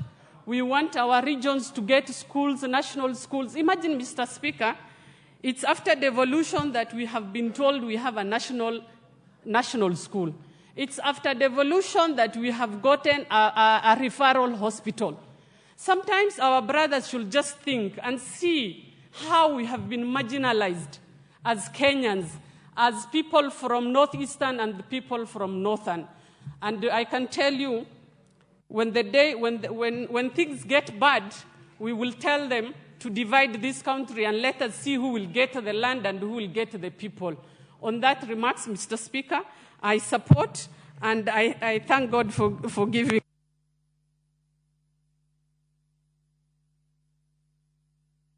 The MP for Yatta, followed by the MP for Lafe. Thank you, Mr. Speaker, for giving me the floor. We have indeed waited for some time, but we really wanted to contribute. From onset, allow me to thank the Chair for Budget and Appropriation Committee for a very informative budget. If you look at education sector, Mr. Speaker, education is an equalizer. If it wasn't for education, Mr. Speaker, even you not be such where you are. Myself, I would not have been where I am, and I would not have served. The countries have served under United Nations. If you look at the budget allocated under education sector, 700 billion is very reasonable amount of money because it's going to accommodate all the JSS interns and also support the school feeding programs where we have allocated 3.5 billion Kenya shillings. Mr. Speaker, school feeding program is very essential because it's the only way kids or learners from very poor families can actually be retained in school. And the performance does improve as learners receive quality food in schools. Mr. Speaker, on the same note, of course I know now we are only feeding ASAL regions. We would actually recommend through the motion that was moved this afternoon that at least all learners in school in Kenya should be considered for school feeding program. This is an amendment which I think should come timely to support school feeding programs. Mr. Speaker, the increment toward education sector by about 80 billion, making it 700 billion this financial year, the coming financial year, 2024-2025, is important because it also supports TVET, which you know through skills you improve or increase employability level for our youth, who now most of them are languishing under drugs and other social vices, which we have all been talking about. Mr. Speaker, and I look at money allocated for agriculture, 10 billion, I want to say that money is very little because the money, most of it goes to subsidized fertilizer. Mr. Speaker, if you look at subsidized fertilizer, there are some areas which do not require subsidized fertilizers. I'll give an example. If you look at my constituency, Yatta, what we require is irrigated agriculture, water to support irrigated agriculture. And I've been pushing over the time to have construction of dams, proper dams, like Yatta Dam, to support irrigated agriculture. So we need to consider revising upward the money allocated for agriculture. Remember, this country is importing a lot of food. And if we want to have a healthy balance of trend, we need to focus on food production. Because through food production being boosted, it will also going to support manufacturing as a sector and actually open more opportunities for young people to be employed under agriculture as well as other sectors that will be supported by agriculture as a sector. So, Mr. Speaker, 10 billion allocated for agriculture, I find it to be very little, and we need to look into that and revise the money upward. Mr. Speaker, I want to applaud the team that is the Budget and Appropriation Committee under the leadership of Honorable Ndindi Nyoro for increasing or considering increment to the NGCDF. Remember, most of what we can see under support of education sector is through CDF. And when we have increment on CDF, at least there will be equality on education infrastructure across the country. Today we are talking of education as an equalizer in many fronts. And if we don't support improving education or education infrastructure, then we compromise the quality of education that our learners are getting. So having an increment to NGCDF, I fully support that. Mr. Speaker, on matters to do with electricity, allow me to applaud the team again, because there have been a huge disparity on the connectivity of electricity across all constituencies.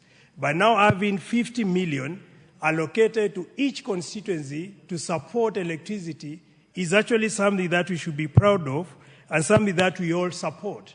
Because when we connect all areas with electricity, we'll be able to support even e-learning, which will require electricity as an ingredient, at the same time be able to support other functions or other support within our areas in matters to do with electricity connectivity. So having that amount of money is important.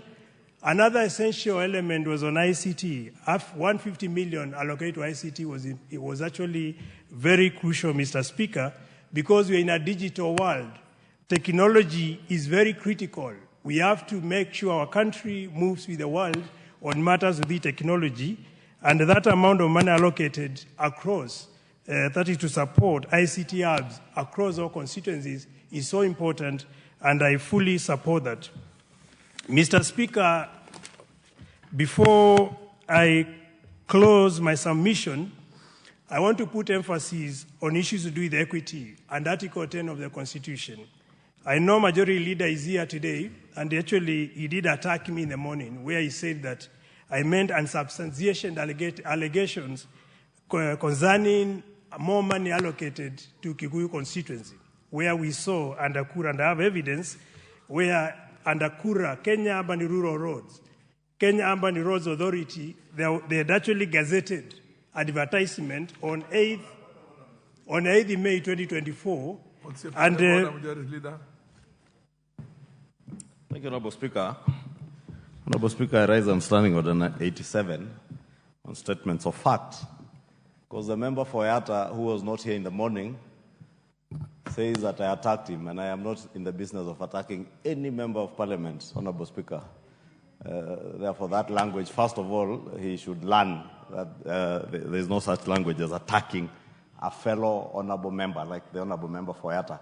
But more importantly, Honorable Speaker, he purports to be tabling a document that he is holding, which is not a document that he has tabled for the clerk's table for you, Honorable Speaker, to be able to verify whether it is a document that is admissible to the House. And you see, you can't just come with documents. The other day, Honorable Speaker, during the impeachment motion, I was talking about newspaper cuttings. I could hold these order papers here, Honorable Speaker, and purport to be carrying documents from Kura, from Kenha, or from Kera. And I think, Honorable Speaker, you should direct the member Foyata, if he has any document that he is referring to, it must first be tabled for your Honorable Speaker to verification, to verify whether it is authentic, because I can also just wave documents here and say this is a Holy Bible, according to myself, but it could just be pieces of order paper, Honorable Speaker. Therefore, I want to urge that you do direct the member Foyata to tread carefully from where he is going. Because what I said in the morning was a statement of fact. It is something he was saying on TV, which is he cannot substantiate. If he wants to substantiate, or if he wants to discuss my conduct here, then he has the liberty to bring a substantive motion, and I will be there to defend myself, Honorable Speaker. But what I did indicate, since he was not there, and maybe I could tell him, is that he appeared on a TV interview purporting to quote documents that were being circulated on social media, documents that included even roads in Kabete, in Limuru. And I can educate him on the boundaries, because I'm certain he has never been beyond the Yata and Thika, Hapotu, Honorable Speaker. Therefore, please guide him. I was continuing. Allow me, Mr. Speaker, to inform that the Honorable Member for Kikuyu maybe is not aware. I'm not zeroed to Yata only. I have actually global experience, which I think maybe he doesn't have. So what I want you to say is that the document I have came from the portal of Kenya Urban Roads Authority. And this document I can table with our clerks. Yes, I will. So what I meant in the What does the document say? It shows out of all the allocated Kura roads for Kiambu County, about 63% went to Kikuyu constituency. And out of the total roads that were gazetted for Kera roads under Kiambu County, 94.4% went to Kikuyu constituency. And I was actually making reference to this on matters of equity and Article 10 of the Constitution. So when Honorable Ichungwa, who is our majority, when he alludes that of unsubstantiated information, I have facts, and I'm only trying to say that as patriots, let's not be selfish. We all represent people, and all constituencies in Kenya deserve to get equal services. So when I got this, because I got from the portal, and it's even signed. It's even signed. So I have evidence. It's signed. Yeah, but order, honorable members, order. Can you allow the Speaker or the Chair to address the House? Now, what exactly are you trying to tell the House in terms of what goes where? The government, through its own expenditure, has a right to take development to wherever it wants. So when you say that a certain portion, that percent, are you citing a provision of the Constitution that has been contravened, or a standing order? What exactly are you trying to say? No. First of all, order. Could you first of all lay that document on the order? Can you lay that document on the table? Proceed. Come and lay it on the table. Order, Honorable. Okay, Honorable Kimani Ichung'wah, you will have all the time to raise your point of order. Can you allow the Chair to run this place? If you sit back and just listen, you will even be better empowered yourself to interrogate the honorable member that you interrogate. So relax.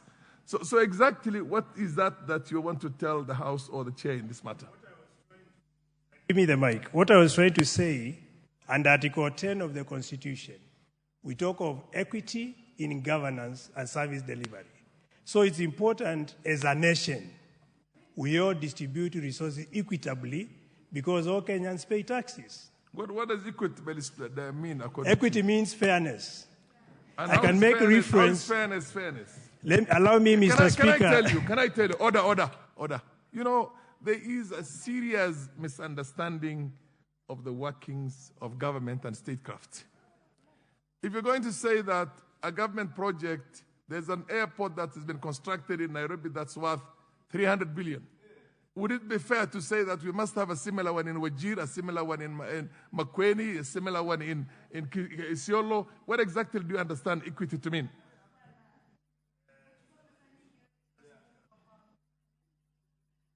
For your information, I don't want to engage in a long debate on a matter. Order, Honorable Chunga. Can I just inform you? Every government comes up with its own plans, development plans. And the development plans that it comes up with is basically the mandate that was given to it by what do you call the people of that time, or the masses. What you need to do is that you want to say that such and such place, as part of your representation, Yatta needs this, and I don't have it. You see what I mean? Garissa needs order. The Honorable CNN.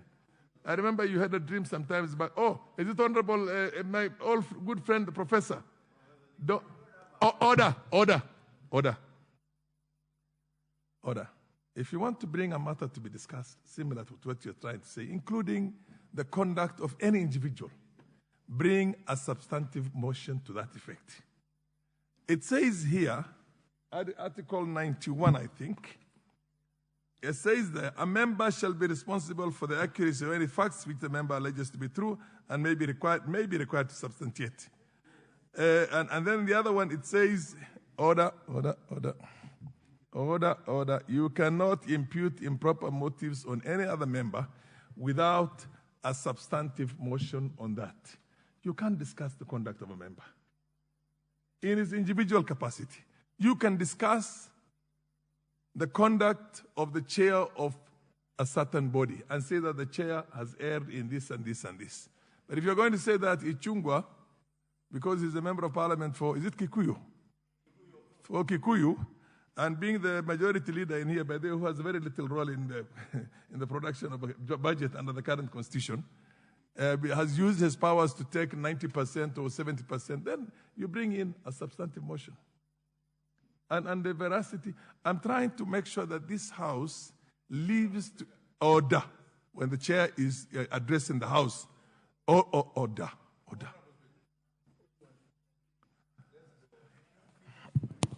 I left this House when there was a serious order. I have come back when some of you want to turn this into something other than an August House. When the chair is addressing, you don't talk, you sit still. Under the circumstances, I don't see how this debate goes into the individual character or conduct of any member. If you want to do that, bring a substantive motion. I am sure I would gladly, if I were the Speaker, approve that, and it will come up for debate. This is a House of Representation. Order. I'll give you an opportunity to say what you have to say, but can I have the document?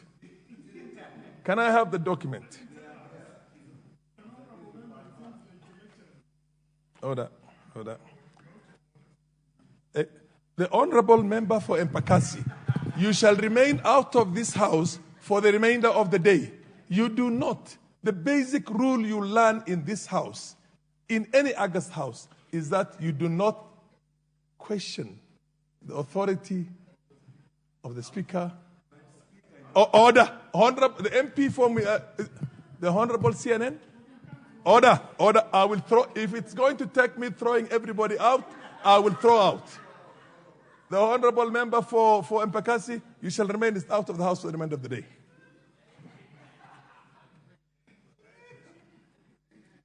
Order.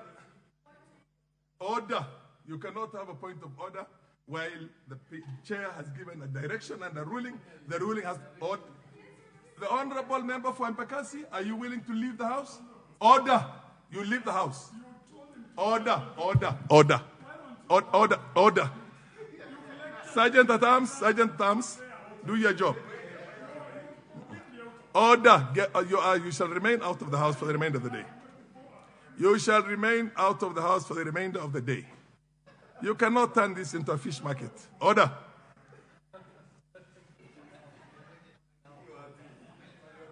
Order. My position is, let me tell you one thing. I have been in this house before any of you. And I know how this house should be run. And if it's going to take me throwing everybody out, I will not hesitate to do that. So, I want to see the next person who is going to go out of order, and you'll see what will happen. Now, under the circumstances, you have tabled this document. Have you finished your submission? Okay, proceed. Yeah, thank you. So, in line with the current budget, I've already put emphasis that it's important we observe equity and Article 10 of the Constitution. Another very important cross-cutting issue is gender mainstreaming. Our budget needs to be gender responsive so that it takes interests and the priorities of women and men of this country. Another key issue, Mr. Speaker, that I wanted to put across in regard to our current budget is that we need to commit to implement the budget, because all the time we read very appetizing or enticing budget, but when it comes to implementation, there's always been delays to do with exchequer, where money has been delayed and the project implementation has delayed. So it's important that promptly the exchequer releases money for projects to be implemented within the shortest time possible. So with that, Mr. Speaker, I submit and I support the budget as tabled by Honorable Ndindi Nyoro. Thank you.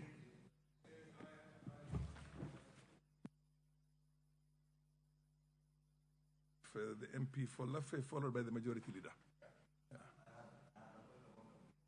That one is done. The chair had the Honorable MP for Lafay proceed. What's important? Are you on a point on a matter that has already been determined? What is it? Honorable Speaker, I'll beg your indulgence because, as you clearly stated, every member has a responsibility of statement of fact in line with our standing orders. And everything that we say in this House goes on record. It may be misconstrued by somebody watching from outside this House that the member for Yatta has tabled a document that has been admitted into the House. This document has not been admitted. It has been tabled. There's a difference between the tabling of a document and the admission Honorable Speaker, of a document. if you could indulge me for a minute. Honorable Majority Leader, Honorable Majority Leader, could you please take your seat? Could you please take your seat? Please, could you take your seat out? Order. Order. If you want to revisit this matter, the honorable member has given his statement and he has tabled a document. The document is going to be perused by the chair. After it has been perused, and then the Hansard will be produced to see whether there was impeding of improper motives, which I've already declared him out of order.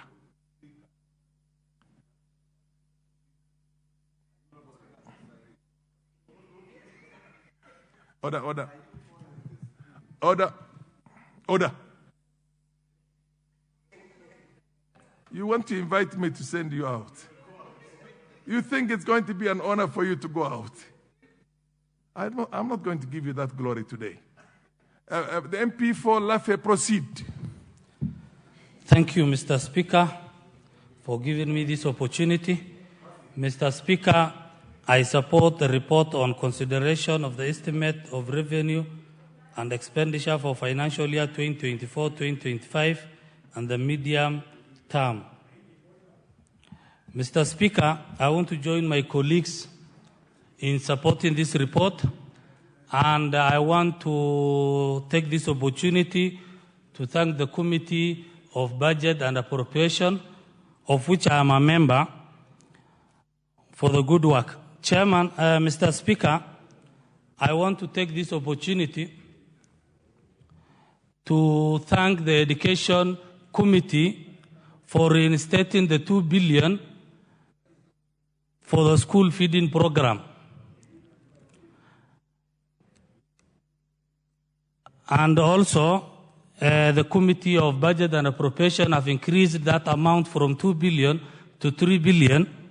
Mr. Speaker, you know and I know this program has great impact and encouraged high enrollment in ASAL areas. So I want to thank the members for supporting this, because we all know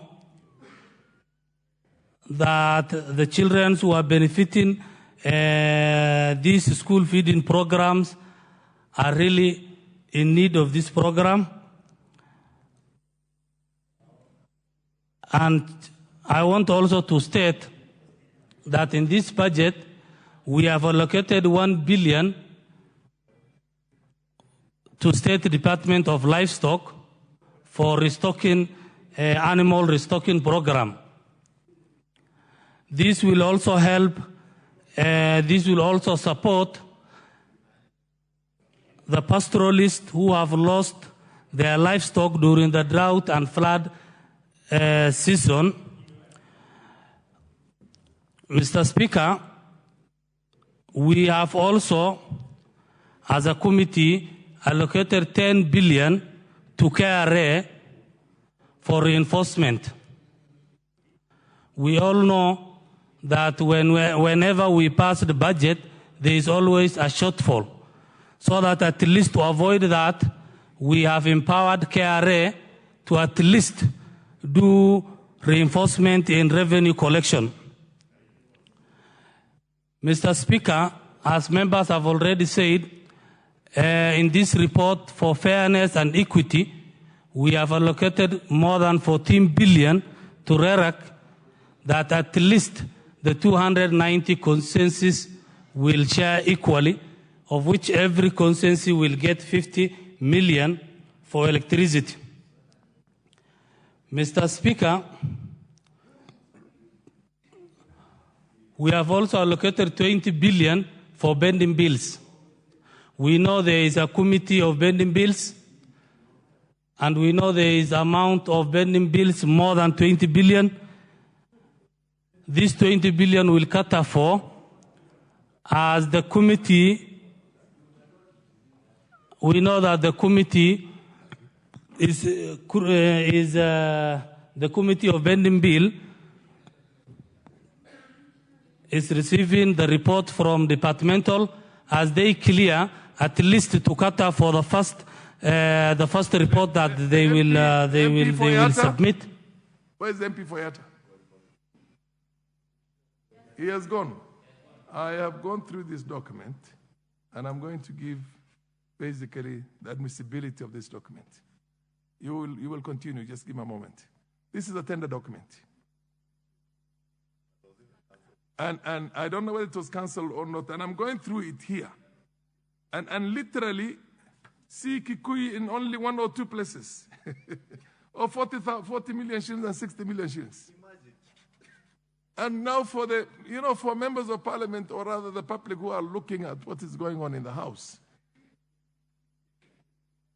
a presumption is built that essentially imputes improper motive on a member. I mean, I could go through this list one by one. It says Nakuru Town, North Rift, Kapsawar, North Rift, Shifika Hotel. I don't know where Shifika Hotel is. I hope that is that in, no, it's somewhere in Captain something. And progressively, I only see one place where it's written Kikuyu Town. I see Muranga, I see Embu, I see Kakamega, I see Vihiga, I see Kikuyu bus stop, which is 35 million. Rift Valley, Muranga, Nandi. The only place I don't see is Northeastern Province. Maybe I should be the one complaining. Order, the chair is on his feet. As I see North Rift, I see progressively you continue up to the end. Muranga, hardly seen any Kikuyu anyway. Kisumu, Kihancha, Kinangop, Nyamache, Nakuru, Nyamira, Muranga again, Kisumu, Nanyuki, Kisumu, Kikuyu town again, 60 million shillings. Now, no, twice I've seen. Kitui, where you come from? What is this? Sagana, I see Sagana. I see Kasarani. I see again another Kikuyu, 20 million shillings. Order. I see Maua, 20 million. Order, honorable members. I see Muranga. I've seen more Muranga than actually Kikuyu. Order. When the chair is talking, you don't engage in a conversation. I had given a direction that I'm not going to give you the pleasure of looking to the people of, is it Mwingi North or Mwingi West? That you've been fighting very hard for them, and that's why the chair sent you out. No, I'll give you an opportunity to talk so that you can say something on this house on the budget. But basically what I'm saying is that, honorable members, let us desist from making inflammatory, very sensational kind of statements on the floor of the House when Kenyans are looking at us. It's a bit sad. It's taking this House to a very lowly state. This is an institution that is going to, it predated us and is going to post-date us. We will all be gone when there will be parliament here. And you want to be a parliament, proud of a parliament that you built its dignity along the way. Not in one in which you are dragging its dignity along the floor. And for me, the one thing I have given my own undertaking to God is for as long as I'm on this chair, I will not look at any partisan thing. I'm going to look at the country as a bigger picture, and I'm going to uphold the rules of engagement of this House. To the letter. Proceed, Lafe MP. You will have more time now. Thank you, Mr. Speaker. Mr. Speaker, I was in my last point of the bending bill. We have allocated 20 billion to bending bills. I want to urge the executive at least to prioritize the deserving Kenyans. We all know there are Kenyans outside there whose property are being auctioned. So I want to urge the executive to at least prioritize the deserving Kenyans. Thank you, Mr. Speaker. I support. The Honorable Ngusia and Elachi. Oh, yes. Unfortunately, you will just have to wait. You're used to being the first because you're the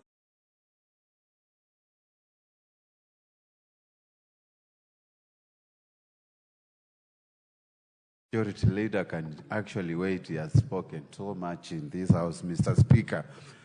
Let me take this opportunity to thank you first, and secondly, thank the committee for the wonderful job they have done. I recall when my colleagues were actually doing this budget, they burnt midnight oil, and they used to attend meetings throughout the week and even the month, Mr. Speaker. From the onset, I want to support because I have seen it is just a balanced one, fairly good in all the departments, Mr. Speaker, starting with education. Mr. Speaker, we introduced a new curriculum system in this country, and one of the key issues I've actually noted is the JSS. We recruited so many interns, and the justice the TSC can really do, don't look for new recruitment of interns without first employing this and confirming them permanent and pensionable, Mr. Speaker. That is a very good thing in this budget, Mr. Speaker. The other issue is agriculture. We have to reclaim back the pride we used to have, saying Kenya is leading in terms of production of tea, production of coffee, and I'm happy we have allocated money for these two crops, Mr. Speaker, tea and coffee, for that matter, Mr. Speaker. The other issue, I was lucky to visit the sugar belt companies, Zoia, Muyuani, Chemilili, and it's good we have allocated money to save this sector, to reclaim back the sugar production issues and to waive the arrears we have been experiencing, Mr. Speaker. And the KTDA, of course, livestock, 1 billion.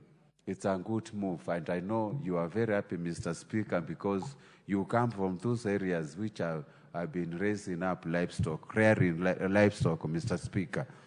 Mr. Speaker, on the issue of roads, 759 billion, the last time I recall, was confirmed by the CS roads. These projects have been stalled. They have been stalling, and one of the key roads actually traverses across my constituency, Kibwezi, Kitui, Migwani Bodoni Road, which is connecting actually your road to Garissa. Mr. Speaker, if we can prioritize these stalled projects, we'll be doing very good for the country and for the infrastructure and for the actually trade and travel to continue, Mr. Speaker, and league in other counties, Mr. Speaker. Mr. Speaker, on the issue of judiciary, yeah, it's a big win, but I note with concern some of these independent commissions, when they were presenting the budget, there were serious cuts, especially the high power, which is really good in management of the police, the way they are supposed to run. Mr. Speaker, their budget was severely cut. We need to consider some of these independent commissions, like even the Auditor General Office, which is key in giving information to this Parliament, Mr. Speaker, for the scrutiny of how the funds are going to be utilized, Mr. Speaker. Devolution has one big year, 400 billion, we have broken the barrier. And it is high time for governors to start showing us this devolved fund is better and can perform better than the NGCDF, which has been outshining devolution money, Mr. Speaker.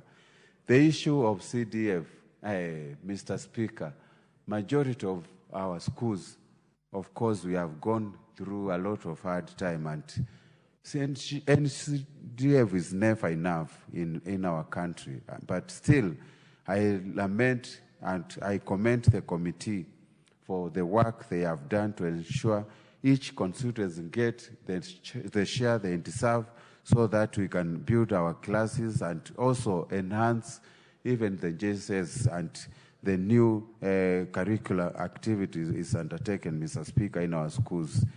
And the issue of electricity, it's a big win. But, Mr. Speaker, if you recall, some of these constituencies have got almost 99 or 100% fully electrified.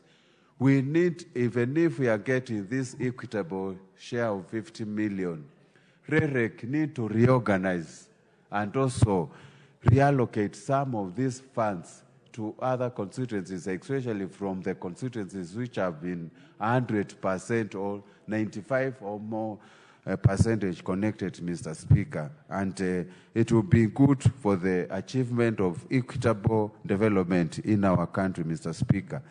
The cash transfer program, I think it's a good idea, and we need a system to come up with a system whereby we don't have to wait communication from the ministry to start inviting members who have actually hit the age of 70 to come for registration, Mr. Speaker. We can do this automatically through a certain software or maybe application or any other method that can target our elderly people, Mr. Speaker.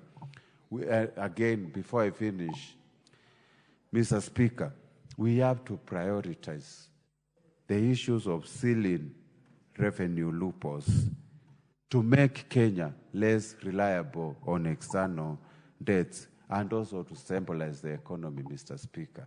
Mr. Speaker, having talked all of this, this is a very fair budget. This is a very well-presented budget, but still, we need to challenge the exchequer to be releasing funds in time. Do not wait until the last minute, like the way today we were doing supplementary budget, so that we can release the rest of the amount. We need actually to be implementing almost 90% of the budget, all not before the March or the last quarter of the financial year, Mr. Speaker.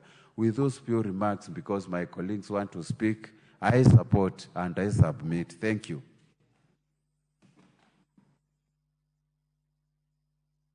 Majority Leader, followed by Madam Lesuda and Madam Elachi Beatrice. Thank you, Honorable Speaker, and allow me, Honorable Speaker, to take this opportunity first to thank as I said in the morning during the supplemental budget, to thank members of the Budget and Appropriations Committee and all our departmental committee members and their chairs for the hard work that they put in again during the recess. And as I mentioned in the morning, to be able to consider both the supplementary estimates and the annual estimates, not to mention that some of them were also part and parcel of the mediation team that was considering the amendments to the Division of Revenue Bill and the other issues that they had, Honorable Speaker. And I take this opportunity to thank them. Honorable Speaker, these budgets that we are considering for the financial year 24-25 comes at a very critical moment for us in this country. In the backdrop, Honorable Speaker, of very dilapidating floods that have occasioned the almost 8.9 billion shillings that we were discussing this morning that is going towards emergency measures to address the challenge of floods. But also, Honorable Speaker, at a time that those who are forecasting the weather are telling us that for the next 7 years we may have unusual rainfall in the country. And members in the country bear witness that across the entire country, floods have in a big way affected our agricultural production this year. And it is likely, Honorable Speaker, that in the coming year we may have challenges where a lot of farmland has been washed away by floods, a lot of food that had been planted has also gone to waste courtesy of the floods, Honorable Speaker, and therefore need to devote more resources, as we are seeing in the Ministry of Agriculture, Honorable Speaker, to ensure that, one, we are able to mitigate the losses that may be occasioned by the flooding, Honorable Speaker. Two, Honorable Speaker, is an issue that we have always spoken about of, Honorable Speaker, the issue of our fiscal deficit vis-a-vis the need to borrow. And you see, Honorable Speaker, in the next financial year, from estimated revenues of almost 3.2305 billion or 3.2 trillion, which is about 17.9% of our GDP, and this revenue is, Honorable Speaker, almost 2.7 trillion, close to 2.8 trillion, which is 15.5% of our GDP in the financial 24-25, is projected to come from our ordinary revenues, Honorable Speaker. And ordinary revenues, Honorable Speaker, is what we normally raise from our taxes. And I know, Honorable Speaker, as we consider this budget or this appropriation, the appropriation of our expenditure estimates, Honorable Speaker, we must bear in mind that this budget must be financed. And the financing of this budget is what we will do with the finance bill, which again is before the finance committee, undergoing public participation and stakeholder engagement. And therefore, even as we support all the expenditures, Honorable Speaker, including those that are going to CDF, including those that are going to ensure that we hire on permanent and pensionable terms our JSS teachers, Honorable Speaker, expenditure that will ensure that our neighborhoods are secure, even on issues touching on the completion of roads that had stalled, we must always bear in mind that all these things call for resources, and those resources will be raised through the revenue-raising measures that the CS will be speaking to next week on Thursday, but more importantly, what we shall pass in this House when the finance bill comes, Honorable Speaker. Because, Honorable Speaker, often we are very happy to pass our budget estimates as they are. But a week later, we forget that we are the ones who passed the budget estimates and the appropriated resources. And those resources that we appropriated must be raised from somewhere, Honorable Speaker. Therefore, I'm just saying that so that to prepare ourselves, that next week or the week after, as we consider, or rather the week after, I presume, Honorable Speaker, since I don't want to anticipate debates, as we consider the finance bill, we must bear in mind that that finance bill is coming to finance the expenditures that we are speaking to here, Honorable Speaker.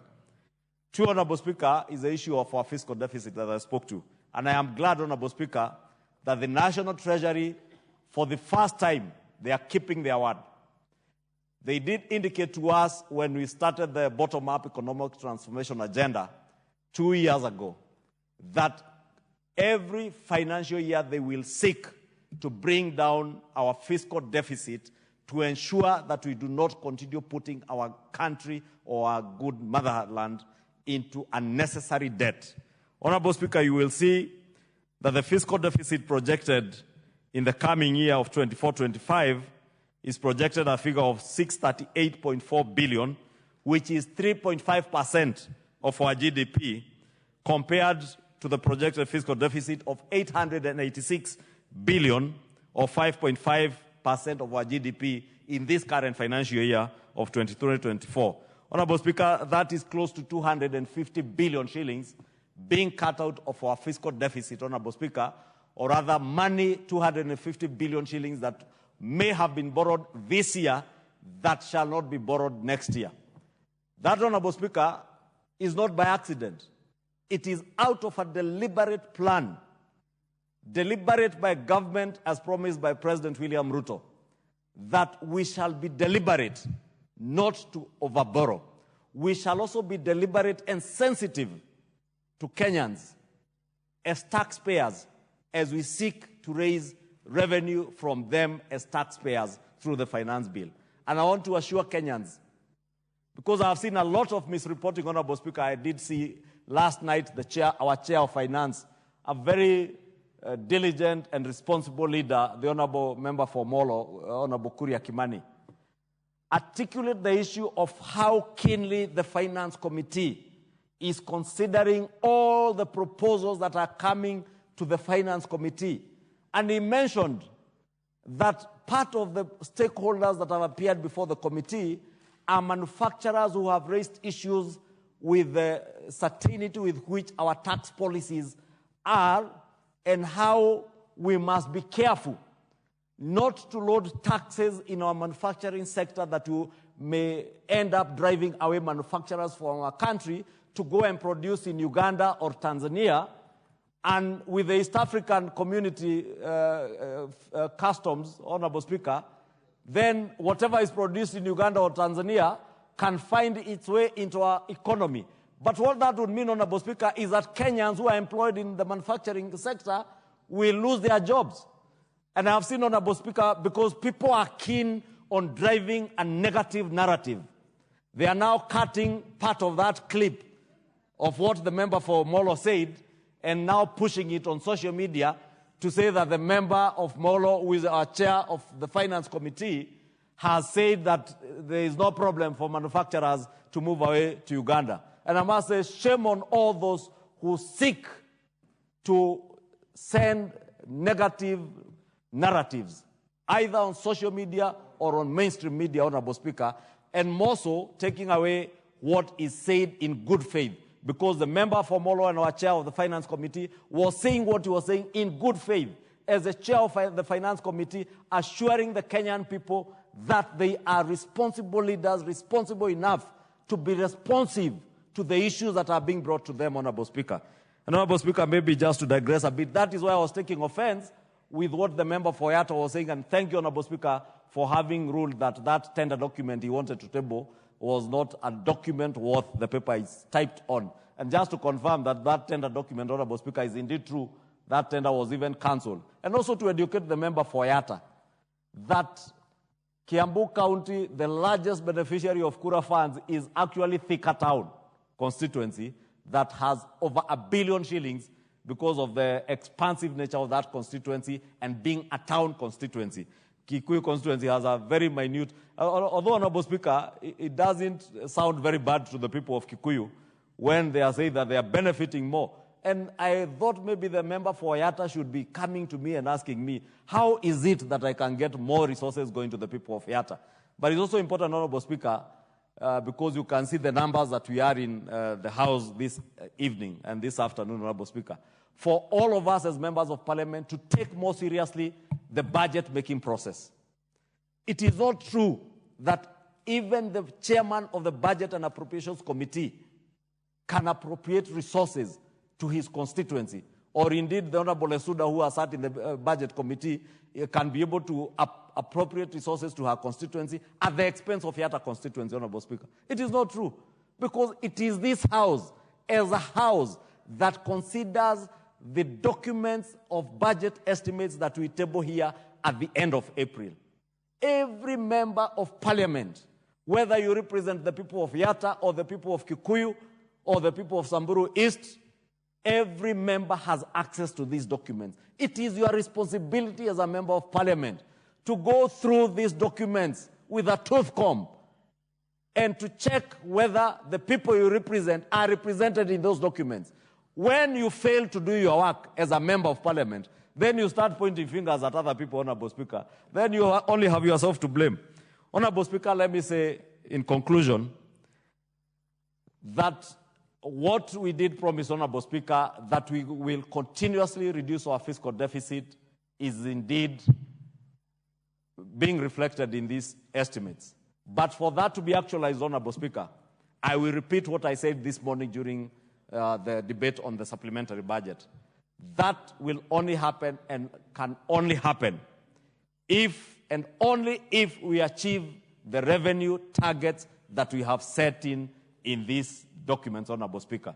And therefore, if the Kenya Revenue Authority has agreed with the National Treasury that our ordinary revenue will rise to close to 2.8 trillion, whatever measures the KRA will institute to make sure that we collect as many taxes as we are able to collect, or rather as much revenue as we are able to collect, Honorable Speaker, not as many taxes, because the multiplicity of taxes doesn't necessarily reflect better revenues, Honorable Speaker, but they must leverage on technology. The ETIN system, Honorable Speaker, being rolled out is something that KRA must go out to educate Kenyans on the need for automation and the need to move to a digital economy, Honorable Speaker. Countries and economies much smaller than ours, like Rwanda, are already on these workable systems, and they are leveraging on technology to be able to collect more revenues, Honorable Speaker. And we have seen it through the centralization of our A through the eCitizen platform, Honorable Speaker. I was saying this morning that we saw instances where an MDA that was reporting a mere 9 million shillings in A in a year is now collecting close to 40 million shillings in a month. That tells you the power of technology and leveraging on technology to ensure that there is accountability and transparency in the collection of all the revenues that are bound to be collected by government for provision of services, Honorable Speaker. Honorable Speaker, I want to trust that we shall be able to achieve these targets in our revenue estimates so that our budget deficit remains where it is.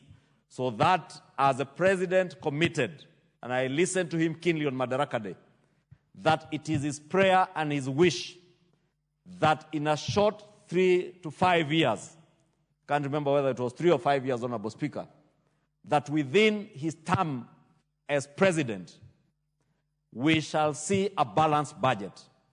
This reduction in our fiscal deficit is a road towards that balanced budget. And I want to encourage the National Treasury to work hard and support the President and our Budget and Appropriations Committee and this House as we budget to ensure that we have a balanced budget within another 3 to 5 years, Honorable Speaker, so that we do not continue overburdening the Kenyan taxpayer with resources that we are raising from them and utilizing those resources to pay debt, but utilizing the resources that we collect from our revenues and from taxes to offer services to the people of Kenya. Honorable Speaker, finally, let me speak to our JSS teachers. I know these JSS teachers have really harassed members of parliament. And I know they formed a WhatsApp group where they all agreed to harass members of parliament to appropriate resources. And we told some of them, be patient. Now that resources are being appropriated in the next financial year, Honorable Speaker, to hire them, we want to plead with them. The teaching profession is a high calling. So high a calling that it is you who are training our future, that future that we have vested in our children. Please, I know we all need resources for our own personal development, but I want to plead with them. As you serve as an intern, give it your very best. Give it your best in service so that even as TSC reviews those that they will put on permanent and pensionable terms, they put those who have passion for the job, those who have offered themselves to the high calling of the teaching profession. Because, Honorable Speaker, I have also seen a few of them who have no calling and have put resources ahead of that greater calling of nurturing young ones, Honorable Speaker. And I really want to plead with them that now that resources are being appropriated, please rise up to the higher calling of nurturing, educating our young ones, and securing the future of our great republic through better leaders, probably even much better than us, and better professionals, better than us, Honorable Speaker, because that is what we pray for, that is what we desire for our young ones and the children of Kenya. Honorable Lesuda, Elachi, and the Honorable Kaluma. Thank you, Mr. Speaker, for giving me this opportunity to make my submissions on the consideration of the budget estimates for the financial year 2024-2025. Mr. Speaker, from the onset, I would like to thank Honorable Chair Ndindi Nyoro for his excellent leadership during the entire process where we were looking at the supplementary 2, we were even looking at the division of revenue allocation and also the main estimates, Mr. Speaker, and he offered excellent leadership. Mr. Speaker, I also want to thank the chairs of the departmental committees who put in a lot of time as the departmental committees to comb through what was brought before them by the Treasury and making their final submissions, Mr. Speaker. I sit in the Budget and Appropriations Committee, Mr. Speaker, and one of the rules, the thumb of the rule that we have been applying is that we do not change so much or we do not interfere with what the departmental committees bring before the Budget and Appropriations Committee because they're the ones who have interacted with the departments of various ministries. They're the ones who know why a certain area needs more allocation than another one. And so for us, it was just to look at the basic questions of equity areas and also asking a few questions, but majorly adopting what the departmental committees also brought before us so that we can move together as a house and consider what they have brought before us. Mr. Speaker, it is important to look at some of the things that have been funded in 2024-2025, and one of them is that security docket is one that has received more funds, Mr. Speaker, and I just want to say that it is important for us to, as a country, to ensure that our people are safe and secure so that they can live their normal lives and continue with their day-to-day activities, Mr. Speaker. It is important to note and to bring to the attention of this House that we might be noticing that the North Rift is actually, and Mr. Speaker, kindly, consultations can be in lower tones around me so that I can continue with my contribution. The Honorable Kaluma, do I get the feeling that you are harassing the MP for Samburu? They are consulting in high tones, Mr. Speaker. And naturally, he has a loud voice. All right. So thank you, Mr. Speaker. I wanted to bring to the attention of this House that generally the areas of North Rift, apart from Baringo, have experienced some form of calm. But I want to bring to the attention of this House and the country that even though we are not receiving attacks, Mr. Speaker, we have so many people who are displaced from their homes, and therefore we cannot say that we have peace in those areas until people go back to their homes. They can farm. It's actually raining right now. People can actually go back to their normal lives. That is when we can actually say we have peace in the North Rift. And so the funds that have been allocated and increased to the security docket, I hope it will ensure that people are relocated back to their homes and we can actually experience peace in that area. The money for restocking, the 1 billion that has been allocated to the Ministry of Agriculture and Livestock, Mr. Speaker, I do hope that even as we consider people who have been affected by the drought, the people who have been affected by insecurity, Mr. Speaker, should also be considered and be given a priority when the restocking process happens. I do, because I know very many families who lost all their livestock, who actually are living beyond poverty, who have children in school, who cannot pay their school fees, Mr. Speaker. And so I do hope that this 1 billion, and we'll be following up with the Ministry of Livestock to ensure that those who have been affected by security issues will be given a priority when the restocking process will be ongoing. Mr. Speaker, one of the things I have said severally is that Kenyans do not mind to pay taxes, and they are actually paying their taxes, Mr. Speaker. But one thing that Kenyans have been looking at is where their money also goes to. Mr. Speaker, they are looking at which areas are we funding. Are we funding areas that actually rejuvenate our economy, areas that cushion them, especially issues to do with social areas, Mr. Speaker, issues to do with health, that in a country like Kenya, where we are celebrating over 60 years of independence, Mr. Speaker, we should never have issues to do with vaccines, Mr. Speaker. We should not have a mother having a problem to go and deliver in our hospitals, Mr. Speaker.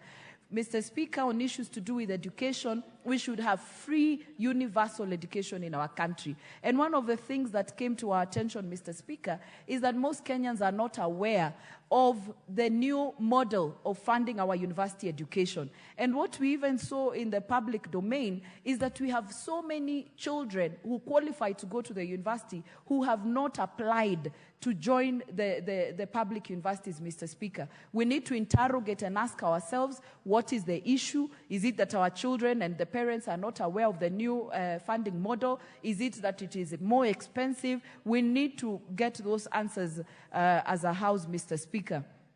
So issues to do with health, issues to do with education, issues to do with money for the elderly, it has been increased. We do hope that the money can be released early so that the vulnerable children also in our communities can receive this money on time. Mr. Speaker, when we were interrogating and in our interaction with Treasury, one of the issues that kept coming up is the issue of exchequer, Mr. Speaker. Yes, we might fund all these issues, Mr. Speaker, and sometimes it's not a matter of saying there is no money. It is just where are our priorities. When money is collected as a country, who do we fund first? We don't have to wait until we see people on the streets demonstrating because their money has not been paid. We don't have to see demonstrations in this House, Mr. Speaker, that NGCDF has been delayed. Up to now, we're going to the end of the financial year, Mr. Speaker, and we have not received all the funds of the financial year ending 2023, 2024, Mr. Speaker. And so it is important that even as revenue is collected, then the exchequer should also be released on time, Mr. Speaker. Issue to do with the equalization fund, it has been factored in this budget. In the last budget, we saw, and even arrears, 10 billion was released, Mr. Speaker. One of the two issues that I want to raise with the equalization fund, Mr. Speaker, we know the critical role that it plays in our areas, which for a very long time have been left behind in terms of development. And this money is now implemented by our governors, Mr. Speaker. What I would like to say is that there should be prudent use of these funds by the county governments, ensuring that the projects that are actually funded, the projects that are proposed are life-changing projects, Mr. Speaker. It is not fair to put a road of 5 million, a road of 3 million, or even 8 million through equalization fund, Mr. Speaker. It is important for us to look at cross-cutting issues like big dams, water, big roads, Mr. Speaker, which will actually change the lives of our areas, of the marginalized areas, so that this equalization fund can actually have significant impact in our areas. Mr. Speaker, as I conclude, I have talked severally on the issue of school feeding. It should not be fathomed again as a country that a budget can come with a zero or a negative on issues to do with school feeding, especially for the ASAL areas. We know that there are some children who actually go to school to just eat, and then thereafter, then they actually are educated. And education is an equalizer and is the one that actually will bring these areas to the same level with other parts of the country, Mr. Speaker. And I also want to encourage and to implore to those who are actually thinking of ever moving that money back to the ministry from NACONEC, which is the implementing agency, Mr. Speaker, not to think about it, because NACONEC has been ensuring we get money, we get food in our schools and on time, Mr. Speaker. And so if something is working, then let us make sure that we do not reinvent the wheel. The 2.3 million children who actually benefit from the school feeding program, let NACONEC, let it be their business every morning, every evening, to ensure that the food can get to our schools. Let the Ministry of Education deal with other issues, curricula, capitation, and very many other things, university, and very many other issues that they can deal with, Mr. Speaker. And with those very many remarks, I do support.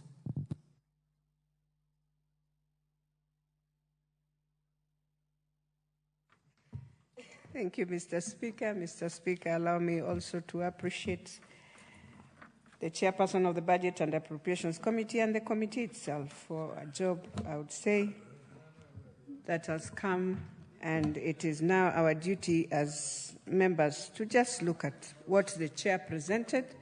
And Mr. Speaker, first to applaud that indeed we are still handling devolution, and I'm happy Lesuda and team went for mediation and they were able to give counties 400 billion.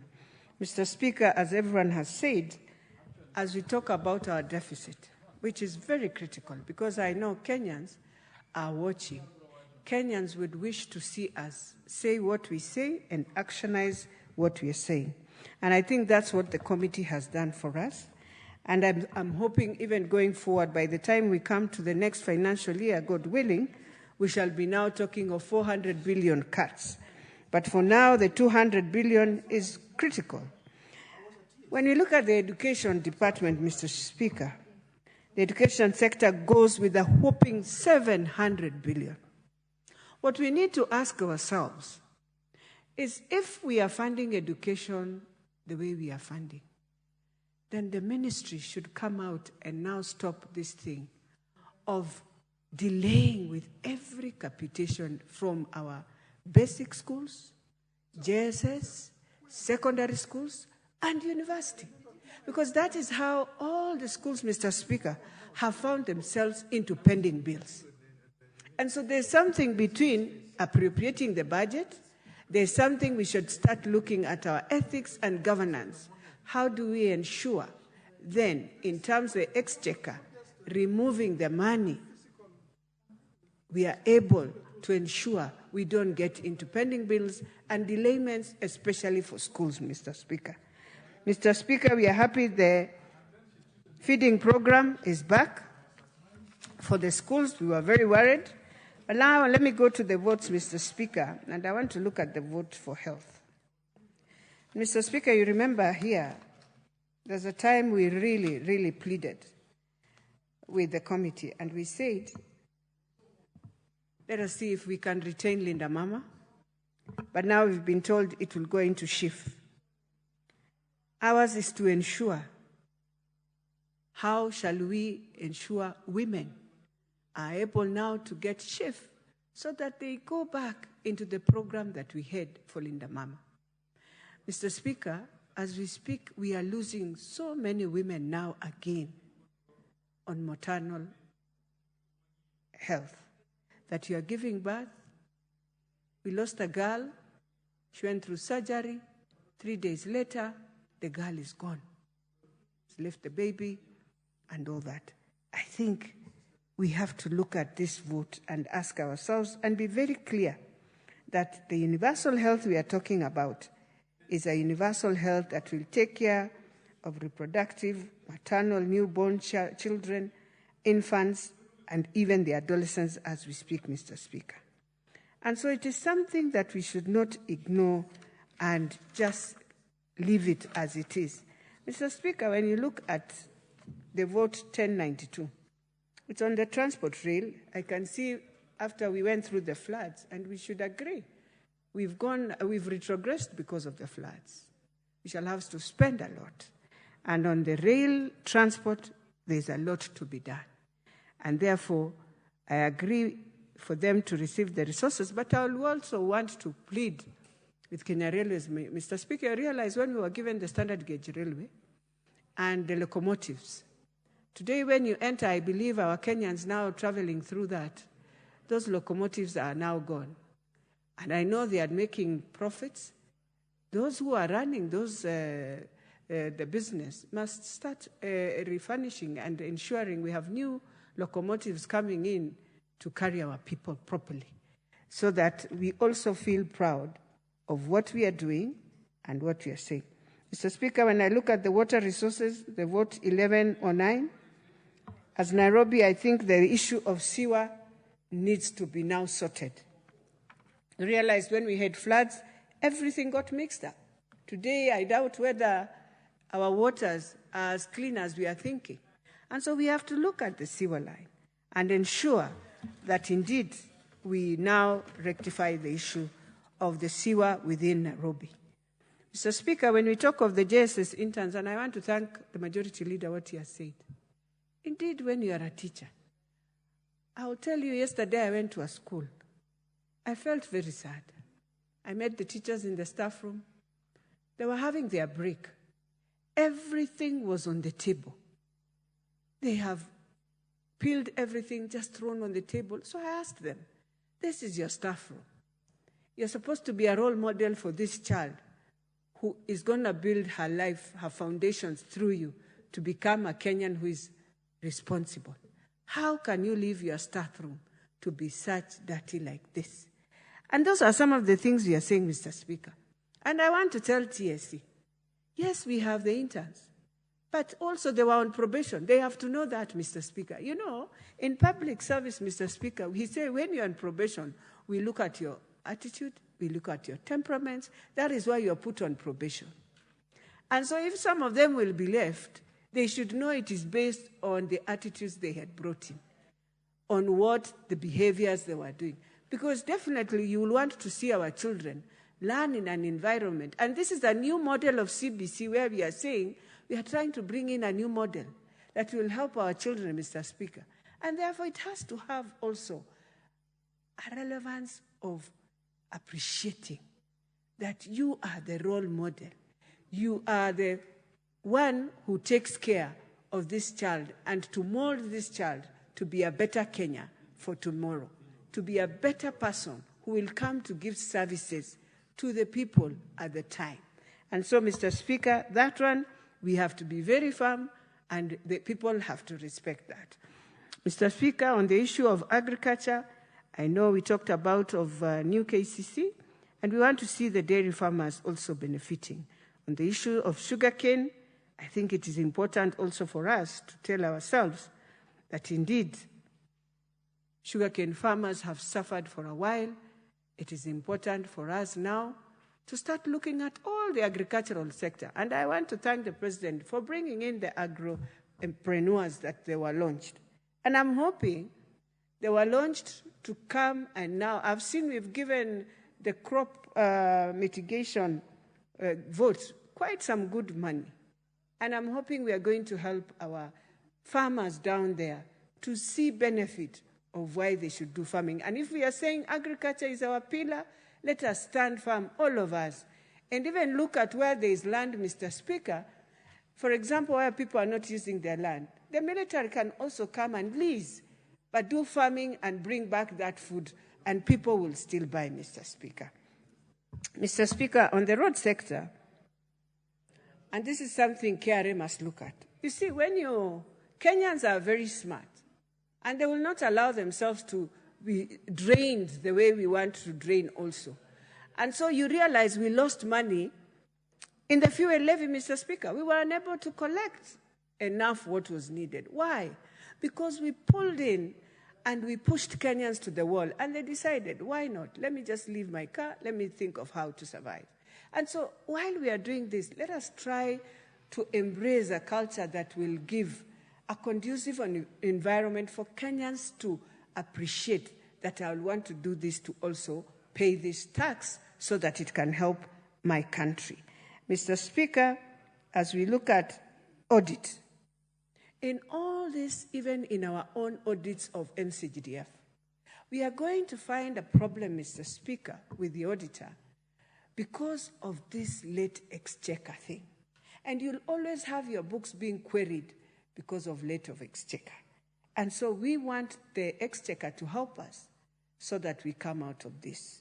With those remarks, Mr. Speaker, I want to thank you and to thank the House and to thank the committee. Thank you. The Honorable Kaluma, followed by the Honorable Kihungi and the Honorable Eve Obara, and then Honorable Oundo.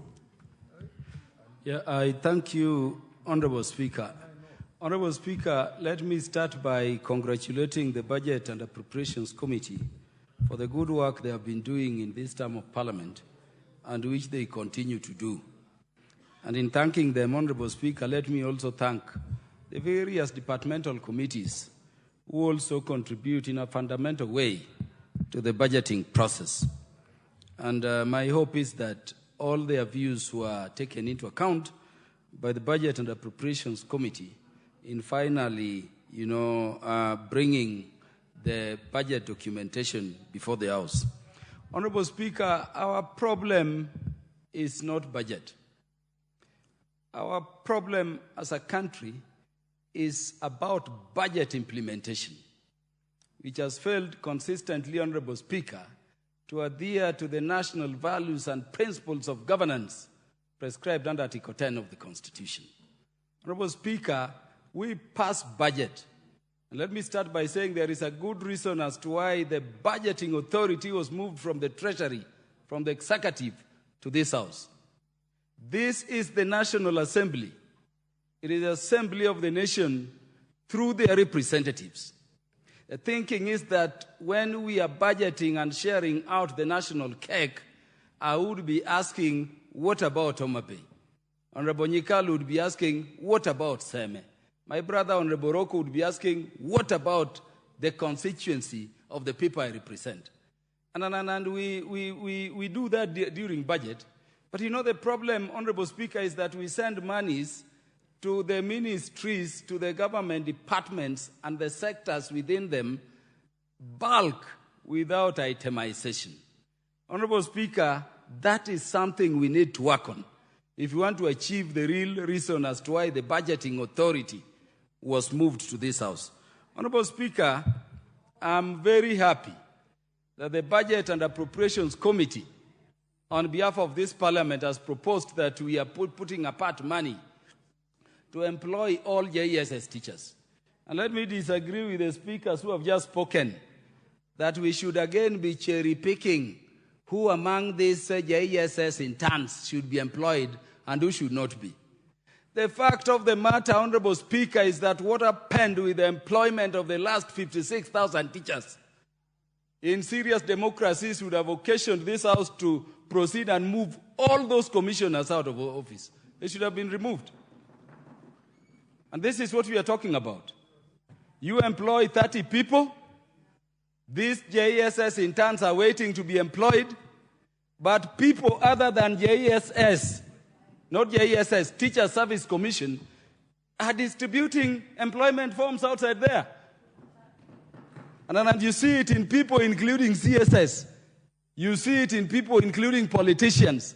How do you ensure equity in that arrangement?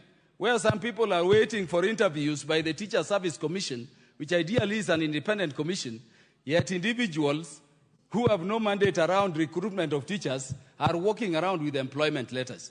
No wonder, Honorable Speaker, when you go to areas like ours, teachers are retiring without ever being employed. Teachers are retiring. I have over 200 teachers have written to TSC, I've even written to the president. I have over 200 teachers who graduated in 2000, 2001, 2004. They cannot get a chance to teach and to serve the nation in the classrooms, bringing our children out. And yet in some areas, Honorable Speaker, up to teachers who graduated in 2022 are already recruited. What do you want JSS interns to do when they sit waiting to be employed? They are told there is no opportunity, and outside there, Honorable Speaker, people are being employed in FINROLs. What do you want them to do? We must develop a deliberate policy, Honorable Speaker, on employment of teachers, which says teachers will be employed on a first to graduate, first to be recruited basis, wherever they come from. In any event, they have been all trained, they have gone through practicals. What is this other interview you are doing again? Honorable Speaker, look at the area of energy. We sat assisting you, Honorable Speaker, the other time on Committee of Supplies. We are reading everything. After that, my entire constituency, including schools which were established before I was born, cannot be electrified. Not a single electricity project in this ending financial year. Yet we passed a budget for how much? All street lighting programs stalled in Homa Bay. And then when you come back, Honorable Speaker, you find all this money has been diverted to some single constituency. What are we talking about? We are developing an inequitable nation against the national values and principles of governance. How can it be, Honorable Speaker, that have been in this parliament passing budgets and duly authorized by the people under the Constitution to deal with budget? This, Honorable Speaker, is my 12th year of budgeting. No single tarmac road in Homa Bay Town constituency. And by the way, people looking at us are clapping as we are sending, did you say $500 billion money for roads, which they don't see? Year come, year go.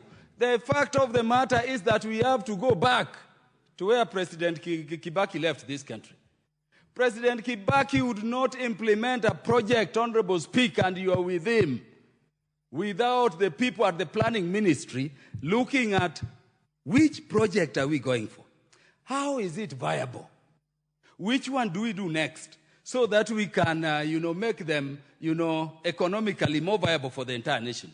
And so under President Kibaki, they would come and say, we are moving a road from Lamu through to Isiolo, through to Ethiopia. Not just to open that area, not as a favor, but to harness the national potential in that area. Under President Kibaki, he would come here, Honorable Speaker, and say, we need such and such roads in Kisumu because it is a city. Look at what is happening currently. We're just doing things haphazardly. You remember President Kibaki would be approached by a politician in a rally, the way our presidents move around now, and then you tell them, President, we want this and this project, and he tells you, but you're the ones passing budget. Did you see it in the budget? It is not properly planned. It cannot be implemented. We have gotten into a situation where, again, the leadership of the nation has been left the entire budget by Parliament. A leader visits Homa Bay, we dance dodo to them, and you're told a road will be cutting from here to here.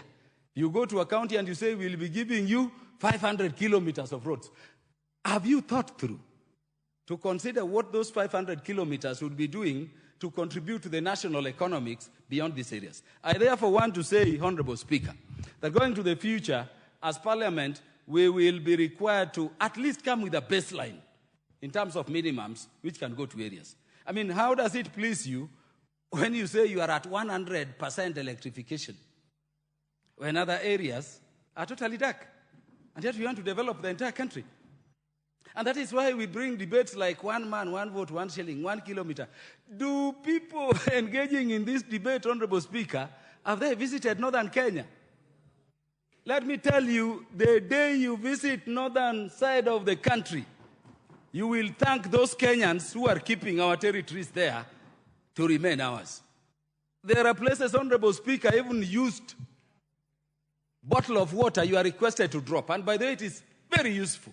But those people need to be there so that the territory of Kenya, as defined in the Constitution, remains intact.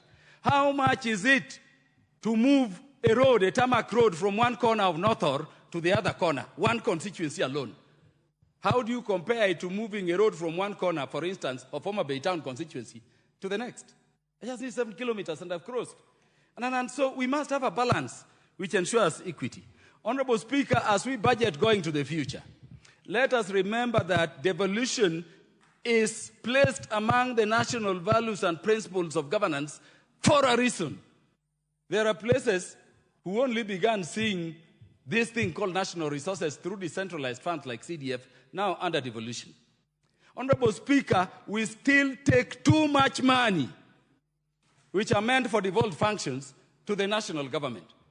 And so when you see the corruption under the health ministry, you see the corruption under the water ministry, you see the corruption under agriculture ministry, it's because these functions are devolved, but money is left here idling and therefore available to be stolen. Honorable Speaker, my last concern is in relation to the institutions we established to underpin good governance. Consistently, year after year, money is going to independent offices and constitutional commissions has been reducing. And we need to begin thinking, why was Article 249 of the Constitution placed there if we can be reducing that money? Because that provision says you shall adequately fund. I have oversighted commissions' budgets where the whole travel budget is less than 500,000. And this is a commission of over 11 people. And we are passing them here bulk. We are saying we should move that way. What are we doing with the independence of the judiciary? Can we give them money so that they are financially independent to do their work? Honorable Speaker, there will be much more to speak in terms of the policy directions, but I think time has come for Parliament to take charge of the budgeting function, or we tell Kenyans Parliament cannot do it contrary to what they envisioned in the Constitution. Thank you, Honorable Speaker.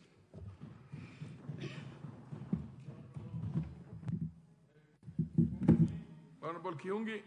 Okay, thank you, Mr. Speaker. Mr. Speaker, I start to support the budget and also commend the committee, its chair, and all other members of the committee for the good work they have done.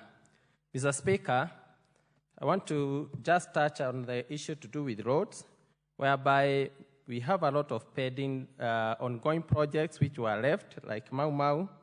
And Mr. Speaker, like now I cannot get home. Because of the works that were left undone, it has, due to heavy rains, there were landslides. I cannot access my home right now. But, Mr. Speaker, I guess, and I wish to pray that the allocated 178 billion, much of the works will go to the pending works. But, Mr. Speaker, as we recommend the committee for budget, we have a committee that is working very hard, but is going through a lot of hardships, a lot of attacks, and this is the committee that will fund this budget, the Finance Committee.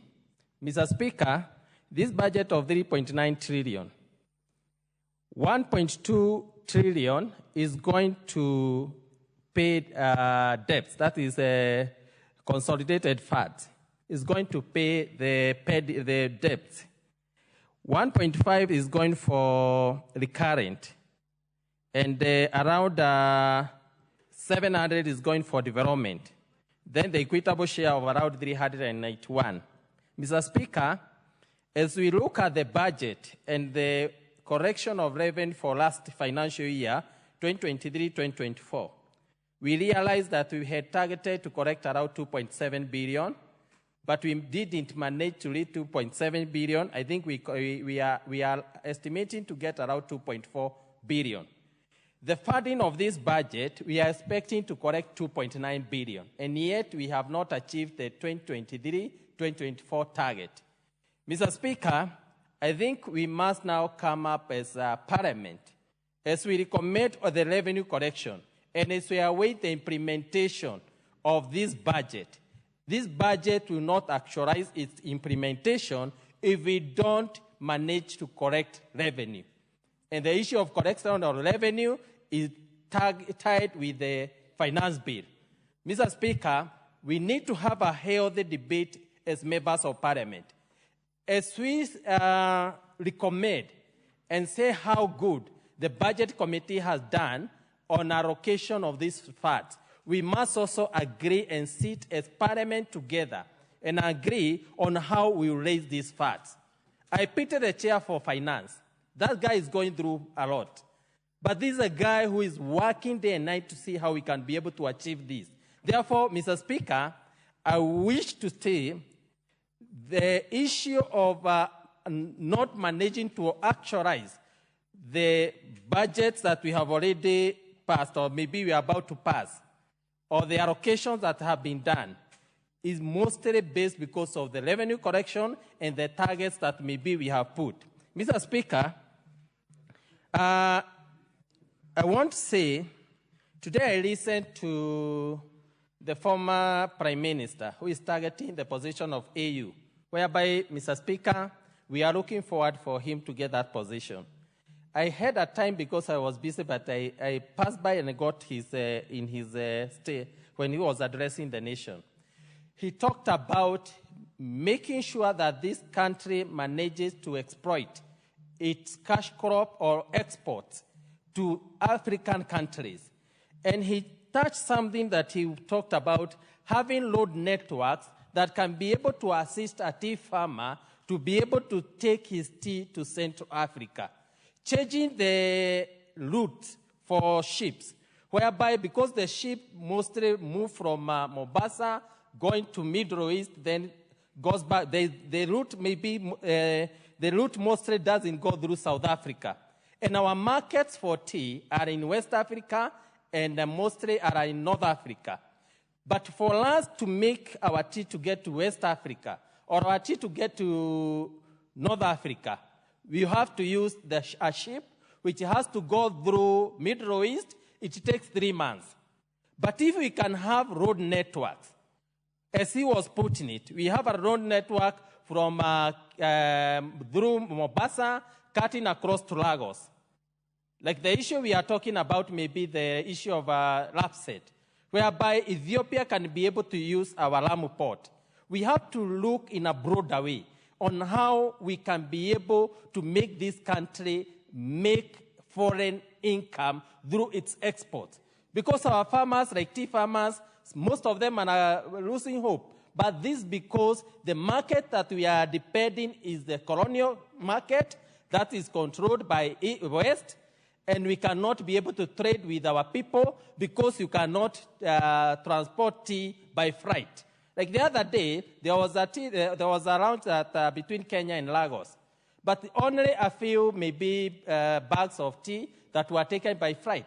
But to be able to access that market, we need to have a road network. Therefore, Mr. Speaker, as Parliament, we must come up with the strategies on how this country will be able to achieve the targets of the revenues that we proclaim that we raise. If we can't, let's go by the facts.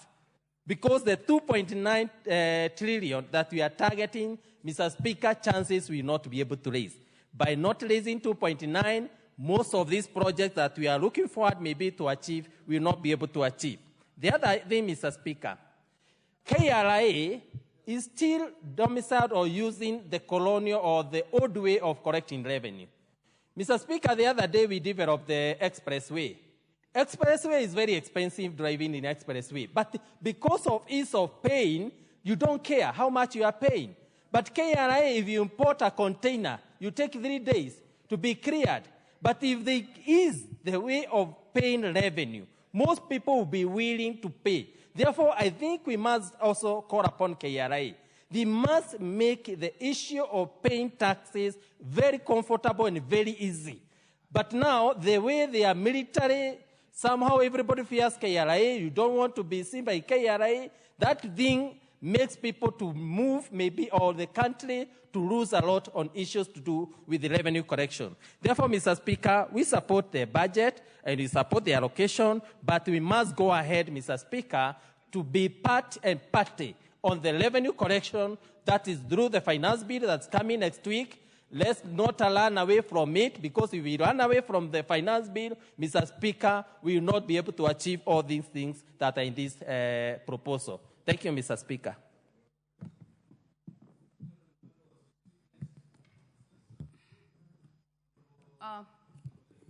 Thank you very much, Mr. Speaker, for giving me the opportunity to also add my voice to this debate. And at onset, I want to support the report. Mr. Speaker, I also want to appreciate the committee and with the leadership of the chair. And I want to say that I like his humility and the manner in which he handled the committees and individual members as they approached him on issues. Thank you very much. Mr. Speaker, on matters that affect education, the committee where I sit, knowing full well that education is the greatest equalizer, Mr. Speaker, I want to appreciate the fact that 80 billion has been added to the budget of the education docket, bringing it to 700 billion. Mr. Speaker, we've looked at and already covered as free day secondary school, the JSS, the school infrastructure, university and TVET, and we are also aware that the school feeding program has been reinstated. Mr. Speaker, as much as this school feeding program only caters for the ASAL area, I would wish, and my desire going forward is that this matter be brought forward again so that the entire, as was proposed by a member, that all school-going children be given free food or free lunch. Mr. Speaker, for those of us who come from rural constituency, you may not know, but half of those children, more than half, actually go hungry without lunch. Whether they go back home, there is nothing to eat, and you can see them that these children did not have anything to eat. The Budget Committee, I can see the Vice Chair is here. This is a matter that should be taken up as a matter of urgency. The late President Moi was able to give free milk to all the schools. We, as Kenyans, must and should be able to appropriate funds for our children in school. Mr. Speaker, I also want to appreciate the fact that we have allocated money, 4.6 billion, for the recruitment of our interns. And I am happy that the 2 cohorts are going to be considered and not just the one that was initially proposed. So that now we will have 46,000 interns being recruited from the 1st of July to the permanent and pensionable terms. And I'm happy too that all of them will be recruited, and there is not going to be, and I underline not going to be a second interview, that they will be recruited because they had already been interviewed. Mr. Speaker, the issue of Jomo Kenyatta Foundation, previously a publishing institution, state corporation publishing institution, is going to be a one-stop shop for the management and administration of bursaries is a very good idea. We have so many bursaries within the Ministry of Education, different sections with all manner of bursaries. And if all this is consolidated under the Jomo Kenyatta Foundation, I believe that the whole process will be better managed. And I thank them for coming up. Ministry of Education, yes, we also supported this proposal, and it's now been budgeted for 100 million additional. Mr. Speaker, despite all this happening, I have seen that each constituency has been given 50 million for electricity. I had an opportunity of visiting the Ministry of Energy, and I was shocked, Mr. Speaker, to see that one constituency was allocated 400 million. 400 million. And this is what we are talking about on matters of equity, Mr. Speaker. Let us not be selfish. Even if the members of the committee or leaders are given certain allocation, let it not be over the board, as what we have seen in some cases. Let it not be over the board. 400 million for one is too much. And yet, I heard you speak that even schools, all schools, do not even have electricity. But, Mr. Speaker, it's not only on energy. If I remember clearly, when the Minister for Transport, I think it was the Minister for Transport, he was here. We can check the handset. When he said, when people were complaining about allocation of roads to certain individuals, what did he say? It is beyond him because it happens after what we have done. So the issue, my colleagues, is how can we rein in this selfishness amongst us? It will start with us. If we want to stop it, we must stop it here. That yes, you can be given favors as committees, but not to the extent of, you know, what I can call criminal. What I can call, I didn't say they're criminals, I said I can call criminal. Mr. Speaker, finally, I am happy with the idea that constituencies are now being considered as the reference point for the allocation of resources. And this should have happened like yesterday. The 290 of us who sit here, the 290 we represent constituencies, and we know each and every corner that even as money is being allocated, we can tell you whether it was used or not used properly. So thank you very much, committee, for coming with us this great idea to reduce inequality. Finally, implementation of budget. Mr. Speaker, this is key. We cannot be budgeting here year in, year out. And we are hearing of suppliers not being paid, budgets not being honored. Where did the money go? Why do we have pending bills of billions of shillings and yet we have given out money? What is happening? What is happening? Why should our suppliers suffer out there not being paid? And we are sitting here talking of 2 trillion plus budget. Finally, Mr. Speaker, I would propose that in line with Article 221 of the Constitution of Kenya, estimates and revenues and expenditure, I propose should be looked at the same time. So that as we look at the expenditure, how much money we are going to spend, we should be looking at these two together. Making decisions would be so much easier. And by the way, this is good practice across the world. It is not going to happen in Kenya here only. It's going to across the world. We should be looking at both at the same time. An issue was raised here on why that did not happen. The response was that it was done 2 months before today. But why was it done 2 months? Why was it being done 2 months before?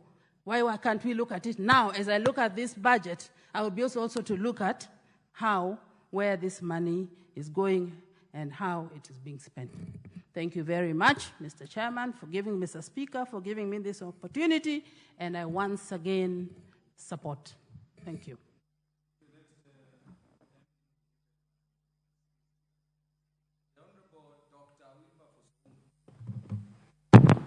Thank you, Honorable Speaker. I was starting to get worried. Probably today was a day for affirmative action, where they gave priority to the so-called marginalized, for whatever reason, whatever that amounts to. Honorable Speaker, as required under the Constitution and common practice, budget estimates must be presented to the National Assembly for deliberation and approval, or so passing, before they are implemented.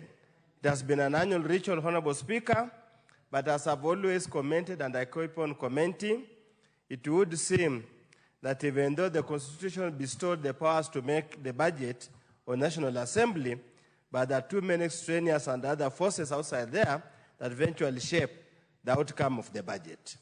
Honorable Speaker, I stand here looking at the budget as the estimates have been presented, budget estimates, and obviously the first glaring observation that we need to make is that there has been an increase over the limits set under budget policy statement and the limits presented by the National Treasury to this House that has gone through various processing to get where we are.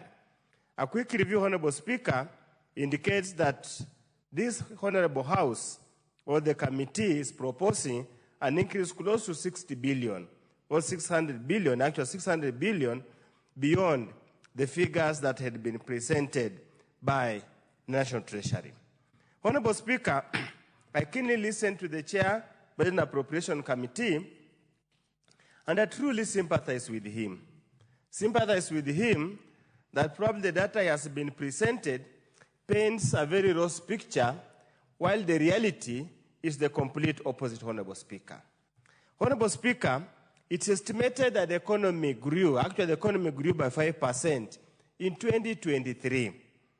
There has been optimistic projection that will grow by 6.5, some 5.5, but the reality, and looking at the dispatch from the World Bank released today in a meeting in China, has downgraded the growth, GDP growth of this economy to remain at the same level of 5%. So essentially, Honorable Speaker, we are stagnating, we are not moving. And the argument is so simple, Honorable Speaker. The growth rate of 5% last year was fueled with increased production in the agricultural sector. We have already reached the highest level of production we can reach. The rains, whatever much it rains, will still produce the same. So the agricultural sector is likely to record no meaningful change. So therefore, the rate of economic growth will remain the same. The status quo will remain the same. So to project a budget that is optimistic or based on projected increase in GDP growth rate is a fallacy and is off the mark, Honorable Speaker. That's why I say I sympathize with him. The data he was being given, well, obviously, anybody can cook data, anybody can play around with the statistics to fool any particular case. Honorable Speaker, we projecting to collect 2.94 trillion the coming financial year. We projected almost the same amount, and we did not hit anywhere close to that figure. So this bullish view that our deficit will only be about 630-something billion, this particular financial year we are going into, again is based on the wrong assumption. We will again have another supplementary budget. And Speaker, I want you to go on record. Remind me this day, the number of supplementary budgets are going to be brought here to rationalize the budget, because the assumptions under which this budget is being made are wrong assumptions and will not really work at all. And that's why it's always important, Honorable Speaker, that we better be realistic. We get it wrong at the point of budgeting. And why do we get it wrong at the point of budgeting? Because the government, so to speak, the executive, so to speak, has not been in a position to clearly have a better look. What do we need to do? What do we need to do to get the proper figures to move forward? Honorable Speaker, you cannot grow an economy without production. You cannot grow the economy without manufacturing. You cannot grow the economy without moving goods and services in the economy. Honorable Speaker, if you look at the budget estimates, the productive sector, the blue economy, industry, which comes under manufacturing, small enterprise businesses, investment, Honorable Speaker, has been only allocated a paltry 35 billion. Yet, you want industry, manufacturing, and the related sector to contribute 15 to 18 or 20% of the GDP. I mean, it does not just make economic sense. It doesn't. You must put your money where you can generate higher returns, where the rate of return, where the marginal utility is beyond one. Honorable Speaker, I do not see how. We are not even going to generate the so-called 2.9 trillion from which sector? We have increased taxes in the last financial year. We have not been able to hit even the target. Yet we continue building on the wrong fallacy. Second, Honorable Speaker, in the wisdom of the framers of the Constitution, devolved some certain functions to the counties. Budget must follow functions. Honorable Speaker, how do we explain the Ministry of Health has got a whopping allocation of 131 billion, which is close to 5.5% of the national government budget? What's the rationale? Yet health is a devolved function, yet when you go to most hospitals in the rural Kenya, there are no drugs, there are no provisions, there are no gloves, there is literally nothing. Are we undermining devolution? Are we undermining devolution? Even the small amount the Council of Governors were complaining about, this 131 billion would have actually plugged the gap, would not have even gone to mediation. Honorable Speaker, it is time we must rationalize our budget. Secondly, Honorable Speaker, why 4.8 billion Office of the Deputy President? What for? You mean there's too much mandazis, that there are too many visitors, there are too many saved people, there are too many intercessors, there are too many prayer functions that has to consume a whopping 4.8 billion. Yet it's part of the presidency, and if you add the 9-point-something billion under the presidency, we are close to about 16 billion on one office alone. Office that does not produce any goods and services, office that does, the rate of employment is very minimal. Are we really serious without a budget making? Honorable Speaker, in the same office of the President, there's 400 million put there for coffee reforms, tea reforms, and drugs, fighting drugs. Yet, there's a Ministry of Agriculture. There is a Ministry of Trade and Industry that is dealing with the coffee reforms. The Ministry of Agriculture dealing with tea reforms. Ministry of Interior dealing with drug menace. Is it not duplication, a waste of resources? What kind of a government are we trying to prop up in this event? Yet, when it comes where it matters most, we have very many issues. Honorable Speaker, also looking at the various issues here, and I want to echo the comments that have been raised by our colleague, Dr. Ivo Bara. Honorable Speaker, it's so embarrassing for a member of parliament to keep on hovering from one office to another. From one office of PS, you are to chief financial officer, whatever it is. Here there are colleagues here. And if you look at this order paper, Honorable Speaker, it's littered with the cases where there's been an increase or reduction in respect of certain projects where members have got interest. What about those who do not sit in those committees? Do they have a chance to get electricity in their areas?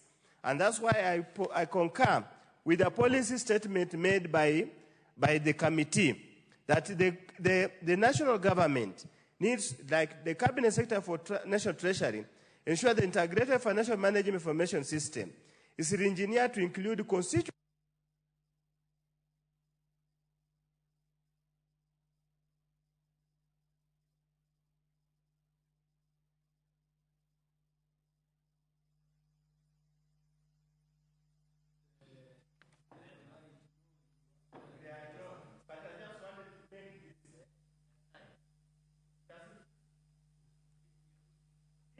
I finish.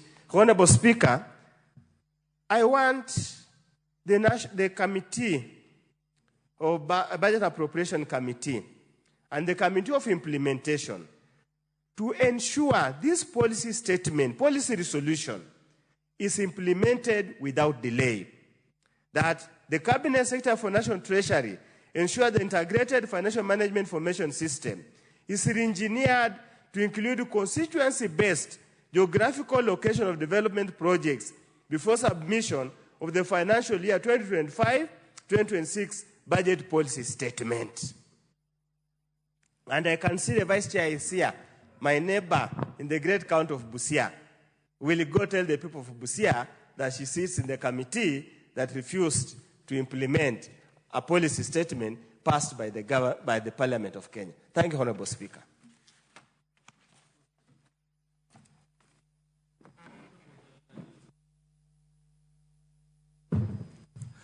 Thank you, Mr. Speaker. Mr. Speaker, let me start by congratulating the Budget Committee, because I understand I've been in that committee before, the work that they have to do at this time. And as we appreciate the Budget Committee, Mr. Speaker, I want to say that we'll go through, make the budget, sometimes there will be exchequer releases and so on. But what is important is how are these monies used? How are the funds used? I think that is extremely important. And to that extent, Mr. Speaker, I want to look at certain areas which, in my mind, we have a major crisis in this country, but which we don't seem to realize, or we do realize, but we actually ignore. Mr. Speaker, let me start with the education. The education has been well funded now. If you look at university education, there's an increase in the budget from 118 billion to 127 billion.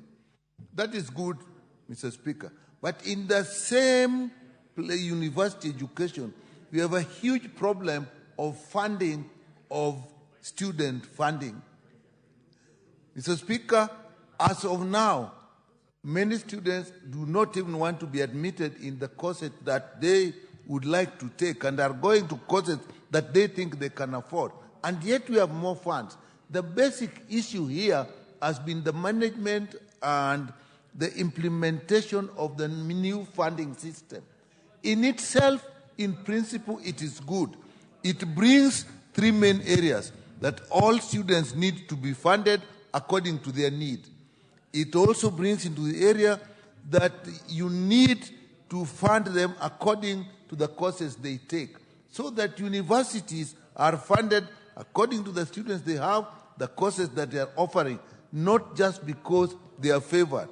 But that in itself, Mr. Speaker, has literally failed. Even last year, the capitations didn't go, the students that were getting money did not get, and yet we are giving. Even if you look at the universities, the management of the universities, staff are not being paid, councils seem not to be working, there are frequent problems between councils and vice chancellors. So even if we put money there, Mr. Speaker, what are we going to do? What are we going to benefit? So again, how we implement is an important issue. Mr. Speaker, in primary sector, again, we have got a good increase from 25 billion to 29 billion. But again, here is where we have the problem. Mr. Speaker, JSS is a problem. Those kids that are in the JSS program, in my view, they're being sacrificed as we implement this program. We moved so fast without actually proper planning.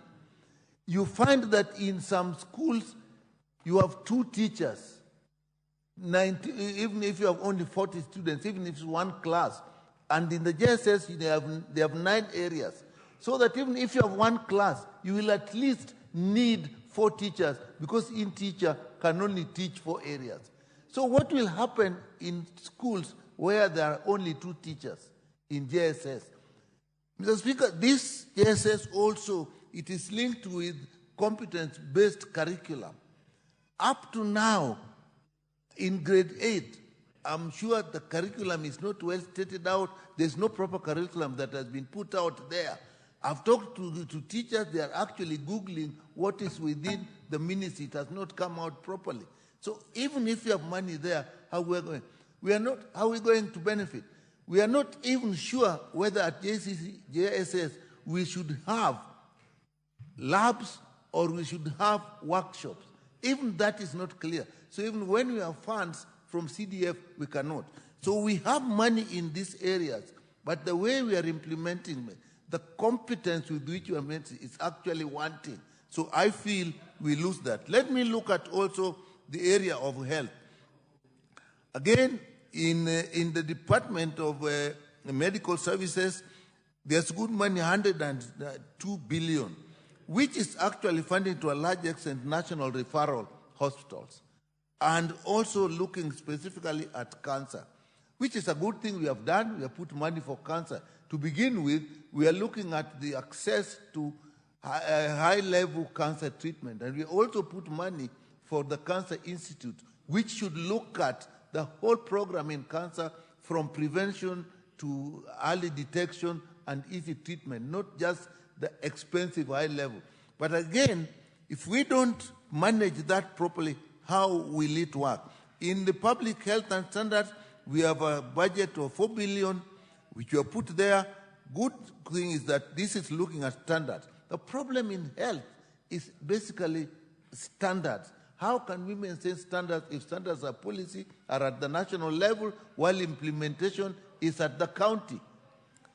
And again, that of human resource. We've just had a strike of doctors, which in my view has not been resolved because the return to work formula was all about promises. We don't know whether those promises are actually going to be done. The clinical officers are still on strike.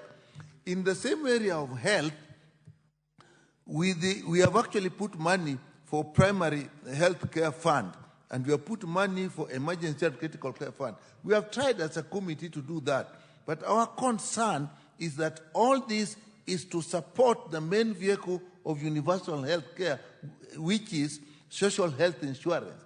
Now, social health insurance has a problem because the main area we are going to depend on is the informal sector. That's a big sector, and the indigents. Have we actually clearly defined how we are going to pick the indigents, or how we are going to assess families in the informal sector? Somebody has got 20 matatus, another one has got 1 matatu. They are all in matatu industry. Who is going to pay what? And I hear us talking very eloquently that it's going to work. I'm not sure because we have not seen that. So again, how we implement this is extremely important. Again, the link between the standards and the policy at the national level and the implementation at the county. We always have a problem with this. The harmonization is not there. The intergovernmental relations mechanisms don't seem to be working, so that you don't get a smooth harmony between the policies, standards, and implementations. And this is again an issue of devolution. We have a whole State Department for devolution, where now we have put 4 billion. I'm asking myself, if you have the Intergovernmental Relations Technical Secretariat, we have the Council of Governors, you have the summit, what does this State Department for devolution do? I'm not clear what it does. So, Mr. Speaker, my concern, we look at the budget, we'll go through the finance, raise the funds, but when we give it out, are we technically able to use the funds? I'm very concerned about that. So in other areas, look at the issue of electricity. It's good we are saying each constituency is going to get 50 million for connectivity. Connectivity is one thing. What about the supply of electricity itself? How regular is our supply? How many times do we get blackouts, even national ones?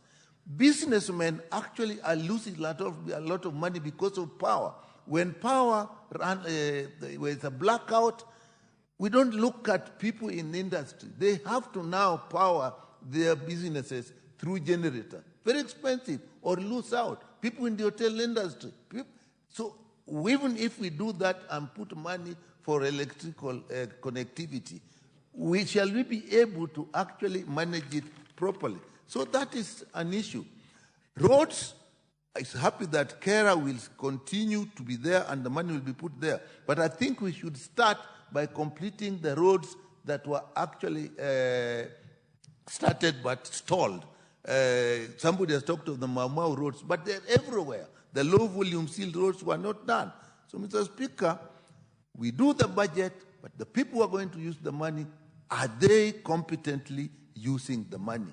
The issue of equity, you actually mentioned yourself, Honorable Bara mentioned, in the 11th Parliament, a budget committee was actually disbanded because they had actually given themselves, favored their constituencies. We seem now to think that it is okay if you're in the committee, you can favor yourself. That in terms of equity and integrity. The Honorable Rahab Mukami. Don't worry, gentlemen. Lady members have other national duties outside of the House. You are right, Honorable Speaker. Thank you, Honorable Speaker. Honorable Speaker, I rise to support Budget and Appropriation Committee. I happen to be a member of that committee, and I really want to thank the member, colleagues of the National Assembly for the support they've really given us, considering we really burned oil at night working on this budget. Honorable Speaker, we really tried to balance and to cut across all the sectors. And to start with, there is a coffee sherry. You know, I come from the area where there is coffee. And you know, our farmers were really crying, and we've allocated some money, about 4.7 billion, for our coffee. The school feeding program, that one I had a passion because I happened to go to Baringo County for public participation. And when we talked to the members of parliament and the community, everybody was crying that the children are not able to go to school because majority of the children come from vulnerable families and they are not able to get food. The highest cut went to the Ministry of Education, considering we have so many sagas in that ministry. Like now we want to promote our teachers. There are teachers who have worked for over 10 years. They've never been promoted. There is also JSS. We allocated money to pay all those 46,000 teachers so that they can now continue teaching our children. We allocated money for our universities and higher education, TVET and TTI.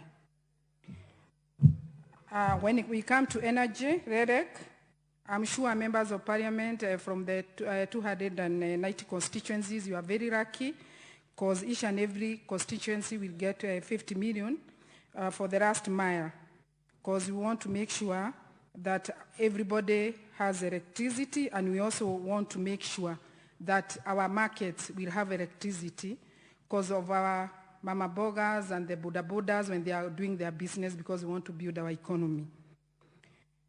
Equalization fund.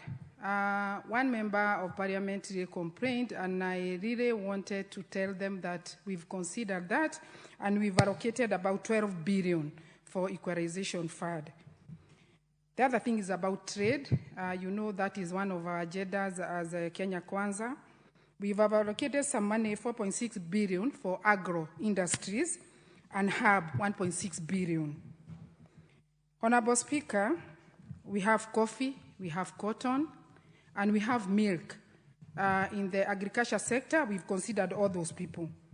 The other thing is about blue economy. I remember Milio Diabo had a passion, and I'm sure, Honorable Speaker, you come from those areas where you do fishing. We've also allocated some money. We have many Kenyans who are crying because of the pending bills. And we've already allocated 2 billion to pay those pending bills. Because you know, Honorable Speaker, when the money is not circulating, that is why even our dollar was going higher. So we've allocated some money so that we can make sure that our people have gone back to their businesses. Honorable Speaker, I wanted to talk about the division of revenue because of the county government. It was not easy for the committee, those who went to present us, to do representation from our committee.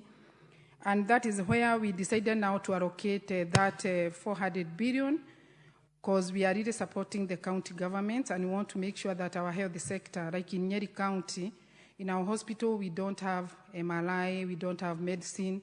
So majority of the people are really suffering, and they had to come to Nairobi to look for medical. Police service and security. You know, we have our police who are doing operations, maybe in Baringo, fighting with bandits. And we had a concern because the money which is being allocated is going to the National Police Service.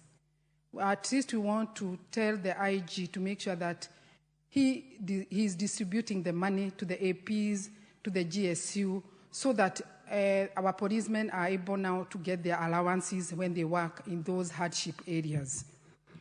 KTDA and fertilizer subsidy, also that one we considered because we want our farmers, it's raining. We want to make sure now our farmers have gone back to their shamba so that they can plant Kera and other roads, Kula. Honorable Speaker, we have so many roads which have really stored, like the one another member has mentioned, Mau Mau, and many others in this country. We want to give that a priority so that now at least we can finish those roads before now we start other new projects. Honorable Speaker, I am a member of Budget Committee, and I really want to appreciate my colleagues in Budget Committee. It was not easy for us because we were doing supplementary. We were also now doing this main budget, and I support. Thank you, Honorable Speaker.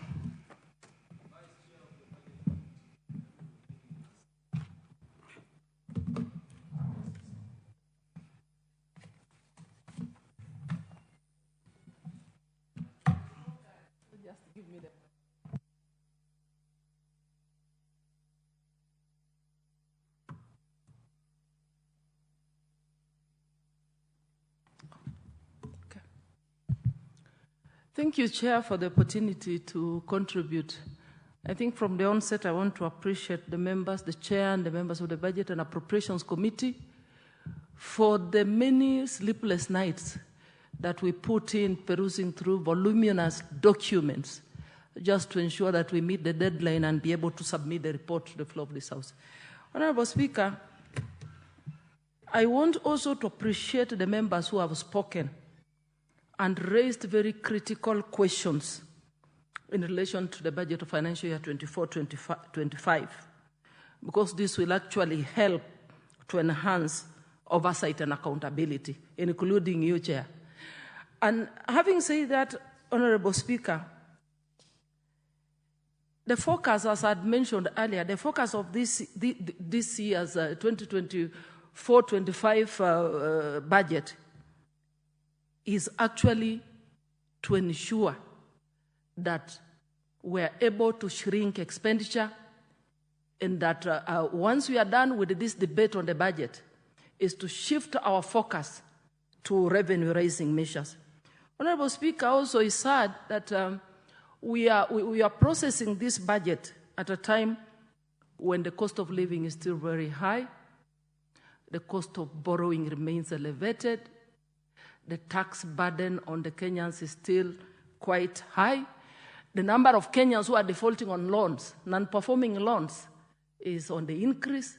So we really need to see how best this budget is implemented, this budget is managed, so that we are able to reduce the burden on the people.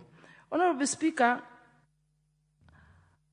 when we were looking at these submissions from chairpersons of departmental committees, we also noticed that there's a weak link. There's a weak linkage between planning and budgeting. Because for you to ensure that there is guaranteed growth in a country, you must align your budgets to planning. Because it is only planning that will ensure that you have what you need to wisely allocate your resources that will guarantee growth. So that is an area that we need to seriously look at.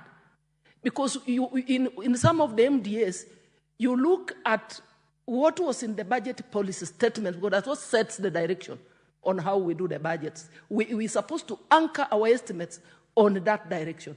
But you'll find they are budgeted for completely different things and items or projects. When the agenda of the Kenya Kwanza government is on TVETs, and then I see a reduction on the allocation to TVETs, then you know that we have some misplaced priorities. So, Honorable Speaker, I think those are some of the issues we need to take note of.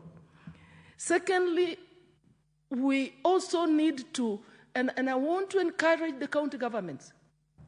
We've just approved the mediated version of the Division of Revenue. if you look at the average percentage of absorption of development funds, it is at 60%. 40% of the development revenue remains unabsorbed. So I want to encourage county governments going forward that they need to prioritize development funding, to make sure they start by implementing, applying development funds, and try to absorb as much as they can and take the percentage to closer to 100%. Because it is only through investing that we can achieve growth. We must create employment opportunities for the young people in this country. How are we going to create employment opportunity if there is no growth, there is no investment? Most of the time, money has not been absorbed, delayed exchequer issues, delayed disbursement. And Honorable Speaker, while speaking of the same, some MDAs also, we noted, are too over-ambitious. Because how do you explain a situation where an MDA is pursuing 4 or 5 major projects, and each of the projects is worth 2 billion, 1 billion, maybe 900 million. Yet when you look at the average allocations consecutive for the last 4 or 5 years, the allocation to a project, each of those projects, 150 million, 200 million, 40 million. Where is the value for money? How then can you guarantee that such an MDO or institution can be able to complete any single of those 4 or 5 projects? So we also advised and made our recommendations at the Budget Committee that there is need for a department or an agency to just collapse this allocation together, pursue one project to completion, so that we guaranteed of growth, we guaranteed of employment creation, and all the other benefits that will arise and multiplier effect that will create other opportunities for the people of Kenya. Honorable Speaker, another area we need to look at as we continue to oversight. You know, today we're basically saying these are the figures. We are projected to collect this. We are projected to distribute this. We don't have that money. So for us to ensure that we reduce the budget deficit so that we minimize the amount that we are going to borrow as a country, we must also focus, as we do oversight, on wasteful expenditure. When you look at some of the MDS again, there are so many overlaps. There are so many redundancies. We have sectors where you find, like in water, so many MDAs. We can cut down on so many expenditures and be able to save the money, apply it on other more needy areas, and therefore reduce how much we're going to borrow as a country. So, Honorable Speaker, I did not want to get into the details of, I know my colleagues have spoken to so many of these aspects on energy, that every constituency now is going to get 50 million. And that is guaranteeing equity. That is a good thing. Some of my areas in our constituencies, they have never seen power. I go to some areas in Teso South, and they ask me, Mheshimiwa, are we also in Kenya, or we are in Uganda? And I told them, relax, we are going to make sure you get power. And today I'm very happy that at least every constituency, indiscriminately across this country, we are going to have 50 million for power so that we can be able to take power to the people. Honorable Speaker, also I want to comment on higher education. The new model needs to be reviewed.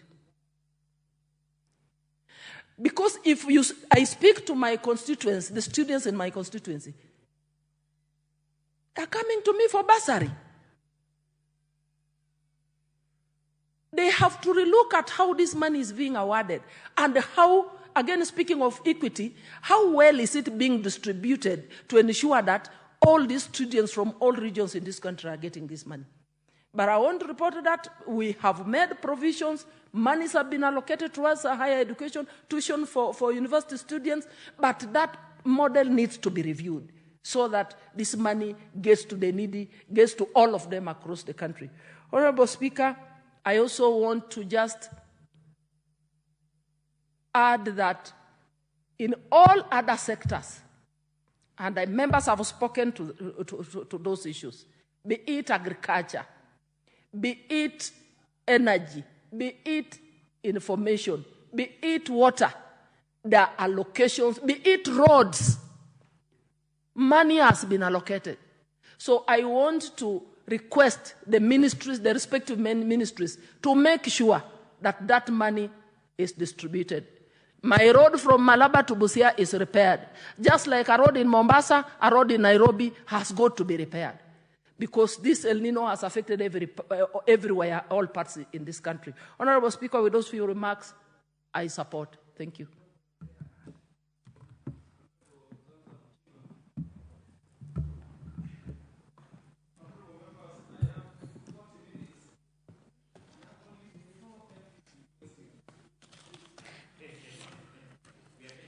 Asante sana Mheshimiwa Spika, na mimi kunipa wakati huu adhimu kuweza kuchangia hii bajeti ambayo ni ya supplementary. Mheshimiwa Spika, na Mheshimiwa Spika, kwanza niweze kuwapongeza kama mama wa taifa hili. Nimeona wamewekea watoto skuli chakula kitaweza kuwafanya watoto wakae darasani, na watoto wengi ambao wamekaa nyumbani kwa sababu ya matatizo, Mheshimiwa Spika, watapata motisha kuingia darasani kwa sababu wanajua kuna chakula. Mheshimiwa Spika, Mheshimiwa Spika, nimeiangalia bajeti hii kwa kina sana Mheshimiwa Spika, na kitu ambacho mimi naangalia, nasema sehemu nyingi wamejibidisha Mheshimiwa Spika, mambo mengi wameweka vizuri Mheshimiwa Spika. Niweze kupongeza bajeti ambayo imewekewa security, ambao polisi wetu wamekaa kwa maisha magumu kwa muda mrefu Mheshimiwa Spika. Kwa hiyo mimi nashukuru bajeti ambayo wameongezewa wao upande wa security na nini, lakini pia waangaliwe vizuri Mheshimiwa Spika. Isije kuwa bajeti hizi zinapitishwa lakini zinaishia kwa mifuko ya watu Mheshimiwa Spika. Mheshimiwa Spika, kwa masuala ya elimu Mheshimiwa Spika, juzi nimekuwa na walimu katika Mombasa County, na walimu wamelia sana Mheshimiwa Spika, kwa sababu wengi wameachwa katika hali duni sana Mheshimiwa Spika. Iweze kueleweka kuwa Mheshimiwa Spika, walimu ndio ambao wanatuletea maprofesa, madaktari, wanatuletea kila aina ya ujuzi katika taifa hili Mheshimiwa Spika. Lakini licha ya haya yote Mheshimiwa Spika, walimu wamekaa kwa maisha magumu sana, na hasa tukizingatia kuwa ni majuzi tu ambao tumeanza mfumo wa elimu ambao tuna ile awali ya sekondari, mfumo wa GSC, Junior Secondary School. Mheshimiwa Spika, walimu wako wengi sana ambao wanafunza kwa kujitolelea Mheshimiwa Spika. Na mimi hata nilikuwa nauliza, majuzi tu Mheshimiwa Rais alitoa nafasi 1056 za walimu. Na hizi nafasi tukaona zingine zinatolewa kwenye matanga, zingine sijui zinatolewa kwa sherehe zipi, wakati ambapo kuna walimu ambao wamejitolelea kufunza watoto wetu madarasani Mheshimiwa Spika, katika junior school hawajapata nafasi hizi Mheshimiwa Spika. Hasa mimi napigania walimu wangu wa Mombasa Mheshimiwa Spika, nimekuwa ni dhahiri kuwa hizi nafasi Mombasa hatukuziona.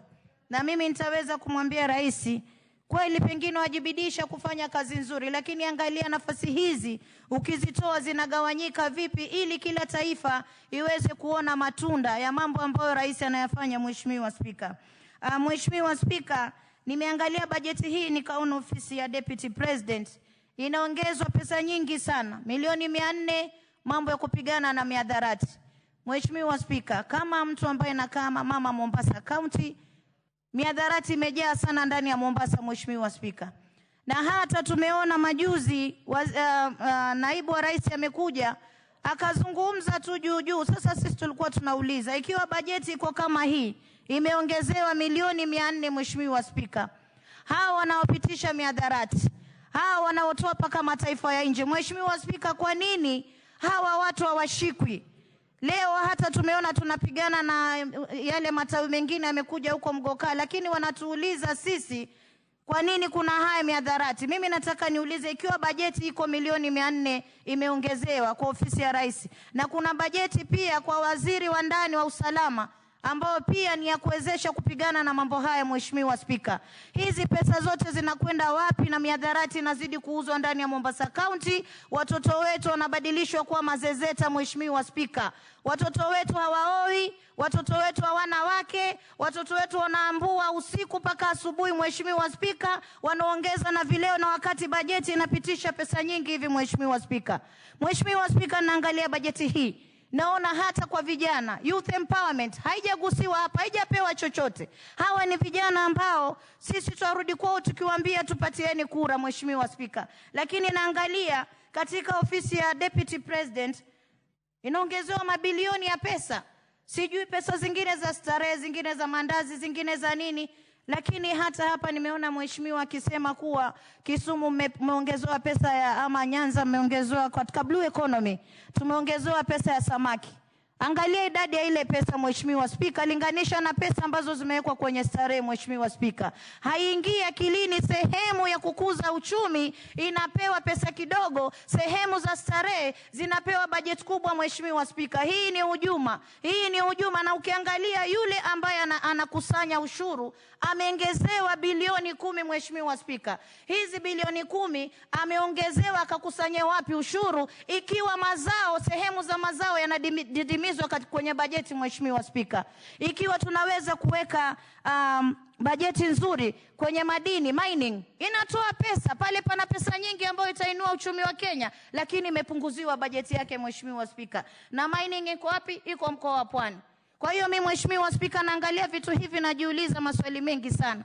Kwa nini sehemu ambazo ni za starehe, sehemu ambazo hazizalishi zinapewa pesa zaidi ya sehemu ambazo zinazalisha na zitainua uchumi? Mheshimiwa Spika, nimeangalia pia kuna sehemu ambayo wamesema wale ambao wataweza kupewa fidia kwa mashamba na kuweza kupewa wale ambao kuna pesa imetengwa kando ya wale watu wetu wa Mombasa, nafikiri kule Kisauni na Taita, ambao walikuwa hawana makao katika mashamba, watapewa. Mheshimiwa Spika, lakini nikiangalia hapa fidia imewekwa milioni 400 peke yake, na huku kwengine pesa za mandazi ni mabilioni. Mheshimiwa Spika, sasa tunajiuliza haya makadirio kikao wakifanya, wanaangalia mikoa, wanaangalia pengine sehemu ya taifa, hawa ni watu gani, ama wanaangalia kitu gani? Mheshimiwa Spika, kwa sababu naona katika kaunti za Pwani tumefinywa sana katika bajeti hii. Mheshimiwa Spika, na ni lazima niseme kama mama kaunti wa Mombasa, ila kwa moja nashukuru wamesema watatujengea soko la samaki kwa pesa za pengine imefika 33 milioni 33 kujenga soko la samaki. Lakini ukiangalia makadirio ya bajeti sehemu zingine, Mheshimiwa Spika, pesa ziko nyingi, lakini si sehemu ambayo inaweza kujenga taifa, si sehemu ambayo inaweza ikaleta mazao. Mheshimiwa Spika, na mimi naona wamepunguza bilioni 75. Mheshimiwa Spika, mimi ningependa hata hawa wakulima waweze kuongezewa pesa marudufu, kwa sababu ukulima ndio uti wa mgongo wa uchumi wa taifa hili. Na mimi ningependa kuelezea serikali kuwa si wakulima wa sehemu moja. Nimesikia wakitaja kahawa, wakitaja majani, lakini hawajataja nazi, hawajataja korosho, hawajataja mazao ambayo yanatoka sehemu zingine. Mheshimiwa Spika, na ndio maana mimi nasema tukiweza kuwa na ile kufanya usawa katika ugavi wa rasilimali. Ni juzi niliona Mombasa imepewa namba 1 kwa kukusanya ushuru. Sasa sisi ndio tunakusanya ushuru mwingi na sisi ndio tunaletewa pesa kidogo. Mheshimiwa Spika, hii ni hujuma. Hii ni hujuma. Mheshimiwa Spika, mimi naomba wenye kufanya bajeti, nimeona dadangu Emase mmevutia upande wenu dadangu, lakini mimi naomba muangalie Kenya nzima. Ndio unaona wengine wazungumza 1 man 1 shilling 1 vote, kunkucha na makucha yake. Manake sasa yale alozungumza kitambo hawakuyaona. Sisi tunasema ugavi uende sawa sawa, mwenye kuwa Mombasa, mwenye kuwa North Eastern, mwenye kuwa huko kule Homa Bay, wote tupewe ugavi sawa sawa. Lakini hata hivyo pia Mheshimiwa Spika, tuangalie sehemu ambazo hazina maendeleo. Na nataka kukupigia pondo, ulizungumza ukiwa upande wetu, ukasema Homa Bay hakuna mabarabara. Kweli, nimekwenda Homa Bay juzi, nilikuwa sijafika. Mara ya kwanza nimefika, mabarabara mbovu, hakuna barabara. Napata sehemu moja Mheshimiwa Spika, chairman wa budget amewekea mtu mmoja constituency moja mabilioni ya pesa ya barabara, na kwingine hakuna. Mimi nataka nieleze hivi Mheshimiwa Spika. Ikiwa tunataka kukuza uchumi wa Kenya katika bajeti hii, tuweze kuweka pesa sehemu itajika. Kwa sababu ikiwa tutawekeza sehemu za starehe, basi sisi tutazidi kudaiwa madeni kila siku. Ushuru umepanda, kila kitu kimepanda juu, lakini bado Mkenya anadaiwa pesa. Mheshimiwa Spika, huu ushuru uliopandishwa wakati ingekuwa Mkenya na enjoy, anasema rais ameweza kulipa madeni, lakini tumemsikia pale mmoja katika kamati ya bajeti akisema ushuru unazidi kwenda juu, Wakenya wanazidi kulia, lakini pia deni linazidi kuongezeka. Mheshimiwa Spika, sasa mimi napenda kutoa ushauri kwa kamati ya bajeti. Msimwangushe rais, anafanya bidii mambo yake. Mkikaa chini, angalieni mnatoa pesa kwa sehemu gani. Mheshimiwa Spika, vijana wa taifa hili wanahitajika kupewa pesa za kufanya biashara, wanahitajika kufanyiwa mambo entrepreneurship ili tuweze kukuza uchumi. Mheshimiwa Spika, katika mambo ya health, ya afya, niweze kuwapongeza, wameweza kuangalia sehemu za kansa na zingine, hili na wapongeza. Manake mimi ni mama ambaye huangalia kitu kizuri nitakipongeza, kitu kikienda vibaya mimi nitazungumza. Mheshimiwa Spika, kwa hiyo mimi naangalia sehemu ya hasa yale ambayo yamegusa ukanda wa pwani. Mheshimiwa Spika, mambo ya mashamba, wakiweza kufidia watu wengine, wakumbuke na wale wakaazi wa Mwembakuku, wa pale bondeni, wale wamekaa miaka mingi sana. Mheshimiwa Spika, hawajawahi kupata mashamba yao. Mheshimiwa Spika, hizi pesa zikienda na wao pia waweze kukumbukwa, manake wote ni walipa ushuru. Mheshimiwa Spika, Mheshimiwa Spika, naona muda umekwenda sana, na pale pana mheshimiwa nataka kuzungumza, ila nina mengi ya kuzungumza sana. Mheshimiwa Spika, na niweze kusema sehemu kama hizi za North Eastern, Mheshimiwa Spika, waweze kuwapatia watoto chakula, itakuwa inawasaidia, manake hawa ni nomads, ni wenzetu na ndugu zetu. Na kisha upande wetu Mheshimiwa Spika, kwa mambo ya agriculture pia tuna mashamba. Kwa hiyo hizo pesa zimetoka za agriculture, zingine niliona watu wa Mgoka wamepewa milioni 500 tukaliangoa, na sisi tuwekewa milioni 400 kupigana na drugs, wakati Mgoka unakuja Mombasa. Mheshimiwa Spika, mimi nasema hizo zikija zipigane na drugs zote. Mheshimiwa Ruku, najua ulinikalia mbaya sana jana, lakini mimi nakuambia ukweli, pesa zikitoka za kupigana na drugs, zipigane na drugs zote. Ni Mgoka, ni miraa, ni hiyo sijui bangi, ni sijui kitu gani, vitu vyote watoto wetu hawazai, vijana wetu hawazai. Kwa hiyo Mheshimiwa Spika, langu limegonga na nenda zangu. Asante sana Mheshimiwa Spika kwa kunipa muda huu. Simpe Mheshimiwa Ruku kujibu, manake tutapigana.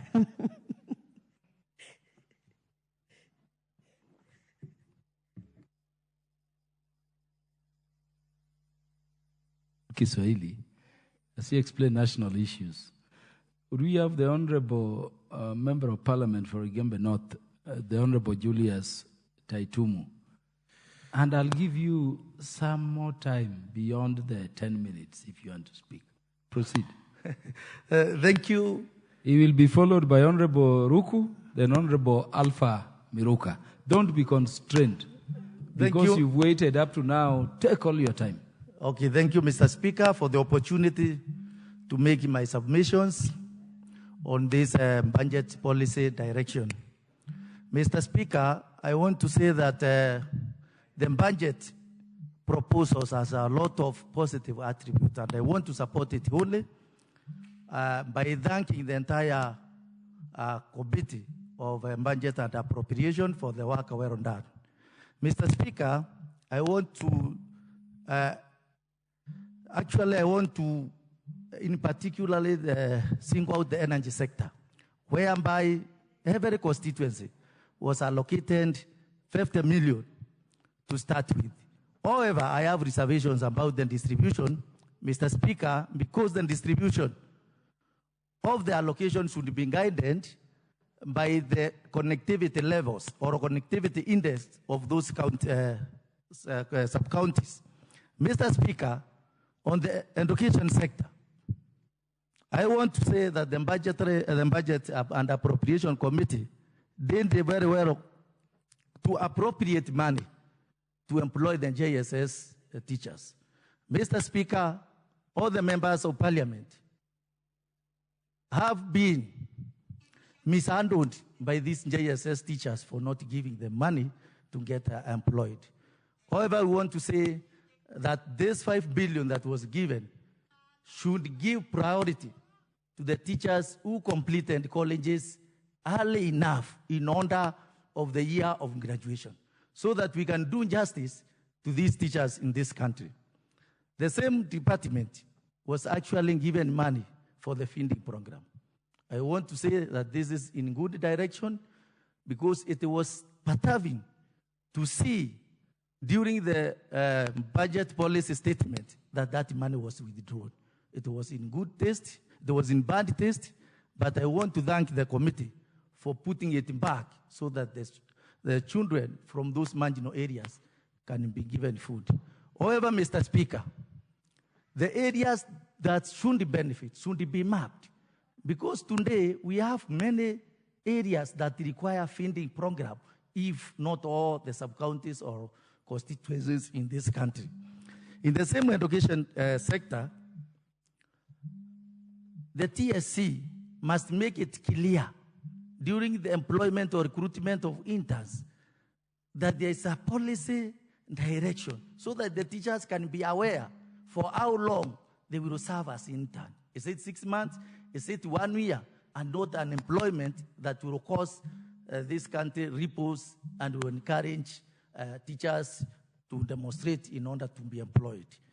On the agriculture sector, which is the backbone of our economy, it is actually well done to make sure that more resources are put in the production rather than the consumption sector. I have seen that 1 billion was allocated for restocking.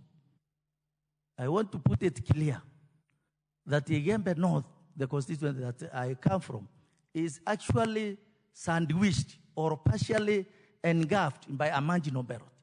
Our neighbors from the Boran and the Isiolo side, we have lost so many cows through the cattle rustling menace that is experienced in that area.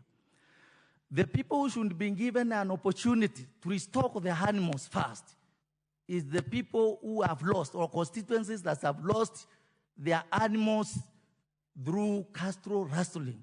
Because these people have been renting animals from other sub-counties to make sure that they are doing illegal restocking. And before you compensate those who have been doing illegal restocking, you should compensate those who have lost their animals through these rains. And again, the North, the entire Meru North section, including Tiganias, Igembes, have lost so many cattle, so many cows through this kind of rains. The other issue is about the road sector. More money was actually allocated. I want to implore to the minister to make sure that the roads that have been left by contractors without being attended to, they be compelled now to go back to the sites so that they can finish the infrastructure, so that the consumers of those services can enjoy better roads in this particular country. The health sector, we have seen that money has been given mainly on the primary health care. That's a good move to make sure that by promoting primary health care, most of the diseases will be tamed, particularly the killer disease, the cancer, which is ravaging many families in terms of resources and their levels of economy in getting wind. On the issue of police equipment modernization, Mr. Speaker, this one is in the right direction, because through modernizing the equipment of the police, even this cattle rustling menace will be reduced, because this one will enhance the mobility of the police officers. They will be able to combat those people whom we know, these raiders, have sophisticated weapons that are used to terrorize those who are not actually properly endowed in terms of those weapons.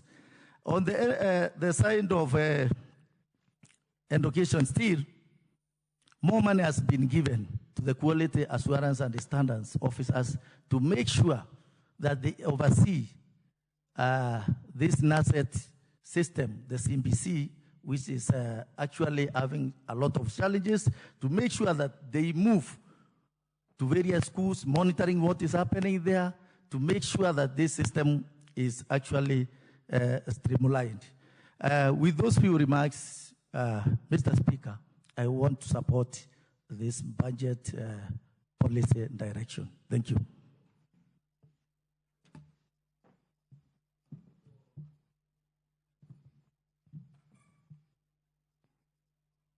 Thank you, Honorable Speaker.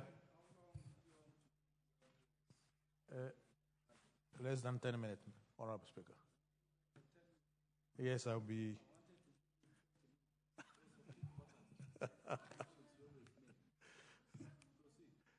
Thank you, Honorable Speaker. First of all, I want to start by congratulating the Committee for Appropriation and Budget, led by Honorable Didi Nyoro, and all the members of that committee for the great work they have done. They have shown commitment to this nation, and we thank them for the service to the nation. Honorable Speaker, I will start by saying that if you look at the statement, it is start by outlining the comment from the Cabinet Secretary in charge of the National Treasury. Cabinet Secretary in charge of National Treasury saying that he has verified the pending bills, also saying that he's trying to integrate financial management information system, that the National Treasury, Cabinet Secretary for National Treasury, and the Cabinet is trying to develop or to propose restructure of the National Drought Management Authority to National Disaster Management Authority. This, Honorable Speaker, underpins the importance of the office of the Cabinet Secretary for the National Treasury as far as the budgeting processes and the budget and the financing, and as well as the growth of our economy, Mr. Speaker. Having said that, Mr. Speaker, it's therefore extremely important that the department within the National Treasury, the Department for Economic Planning, is extremely important. And there is time during President Kibaki's presidency. This was a whole ministry known as the Ministry for Economic Planning and National Planning. And when you look at the budgeting or the money allocated for this very important docket, Mr. Speaker, you realize there's quite a lot which has been cut, which is okay, because most of the departments we have seen, they have reduced the budget, and this is in line with the Kenya Kwanza administration as far as cutting expenditure and trying to manage the government affairs within what we can be able to spend as a nation. But it's very, very important to stress the point that national and economic planning is a very important component, a very important docket for this nation, Mr. Speaker. And we are seeing a situation where the synchronization of the national planning vis-a-vis the budgeting process is not well mainstreamed. And we may get it wrong in the process. Mr. Speaker, we need to look at the mosaic of the national development instead of looking at project-based development. At the moment, the budget we have, Mr. Speaker, it is project-based budget. And I think we have to call upon the Cabinet Secretary in charge of national planning to ensure in the coming years we will not be debating budgets which is project-based. We want to debate a budget which is which has a picture, a mosaic of the entire development plan of our nation, so that all the regions of our nation, all the economic sectors of our nation can be well integrated, can be well mainstreamed in the budgeting processes, so that we achieve the national and economic growth which we envisage and which the Kenya Kwanza administration envisage. Very at which, Mr. Speaker, we will continue dragging behind, we will continue dragging behind in terms of the growth, economic growth of our nation. Mr. Speaker, you realize that in this budget statement, or budget estimates tabled by the chairman of the budget committee, the State Department for Primary Education, we thank the committee for ensuring that the children of this nation, who comes from all the corners which experience harsh economic realities, especially the children of Better North constituents, which I represent, Mr. Speaker, will continue enjoying school feeding program under the NACONEC. It was extremely painful when we heard that the Cabinet Secretary for National Treasury is thinking on cutting the school feeding program. Mr. Speaker, you know, in different corners of this constituency, or this country, we have extremely poor situation, extremely dilapidated schools, extremely many young kids who are very coming from very poor families, and they depend on the school feeding program. This is a program which needs to be entrenched properly until this nation will be able to say we are not only a middle-income economy, but a developed nation. By so, we'll be able to say every kid can be able to afford a meal in school, can be able to afford to go to a better school. So what I'm trying to say, Mr. Speaker, is that this feeding program is key and is very important, and we are proud the committee for ensuring it is well enshrined.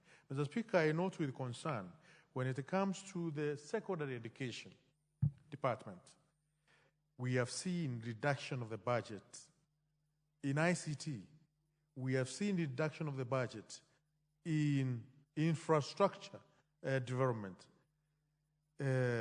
Education is the only equalizer which we have, which can make anybody, any Kenyan, from any walk of life, from any corner, to be able, Mr. Speaker, to go to any part of the world, work and serve. As far as we are concerned, budget for education is critical, and the technocrats within the Ministry of Treasury should look at when we are cutting down the budget, let's be very afraid when we are reducing the budget for education, whether it is tertiary education, whether it is university education, whether it is primary or secondary education. Education is key. We better cut budget for other areas, but not budget for education. We already know, Mr. Speaker, that education sector is underfunded. We have dilapidated schools, secondary school, primary schools in our constituencies, very dilapidated.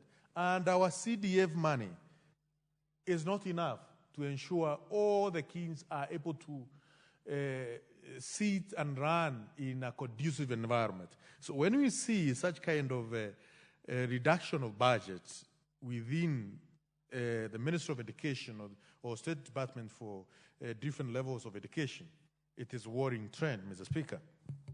At the same time, Mr. Speaker, you realize, I note with concern the urban and metropolitan development. We have seen serious calamities, disasters for the past this year as well as last year because of excessive rainfall. And some of this is attributed of poor urban development. Urban development which is not well integrated with the the planning which is not well integrated, and therefore you see the funding within our urban centers. It is possible for the population to live in tandem with rivers, with water. It's not a must that every time we have avalanches, Mr. Speaker, people are dying, houses are swept, transportation is a problem. It is possible to coexist with rains and human beings. And this can only be achieved, Mr. Speaker, if the urban and metropolitan development is given a keener eye. But at the moment, we have seen serious cuts as far as that department is concerned. As we try to live within our budget, it's also important to consider whether the money reduced and the technocrat working in this department are able to save the future of our children. We saw our schools getting closed, not opening because of our poor urban development, Mr. Speaker. Mr. Speaker, the State Department for Labor, I know Kenya Kwanza administration is keen in looking for jobs, not only locally but also internationally, for the Kenyans who want to work abroad in different countries.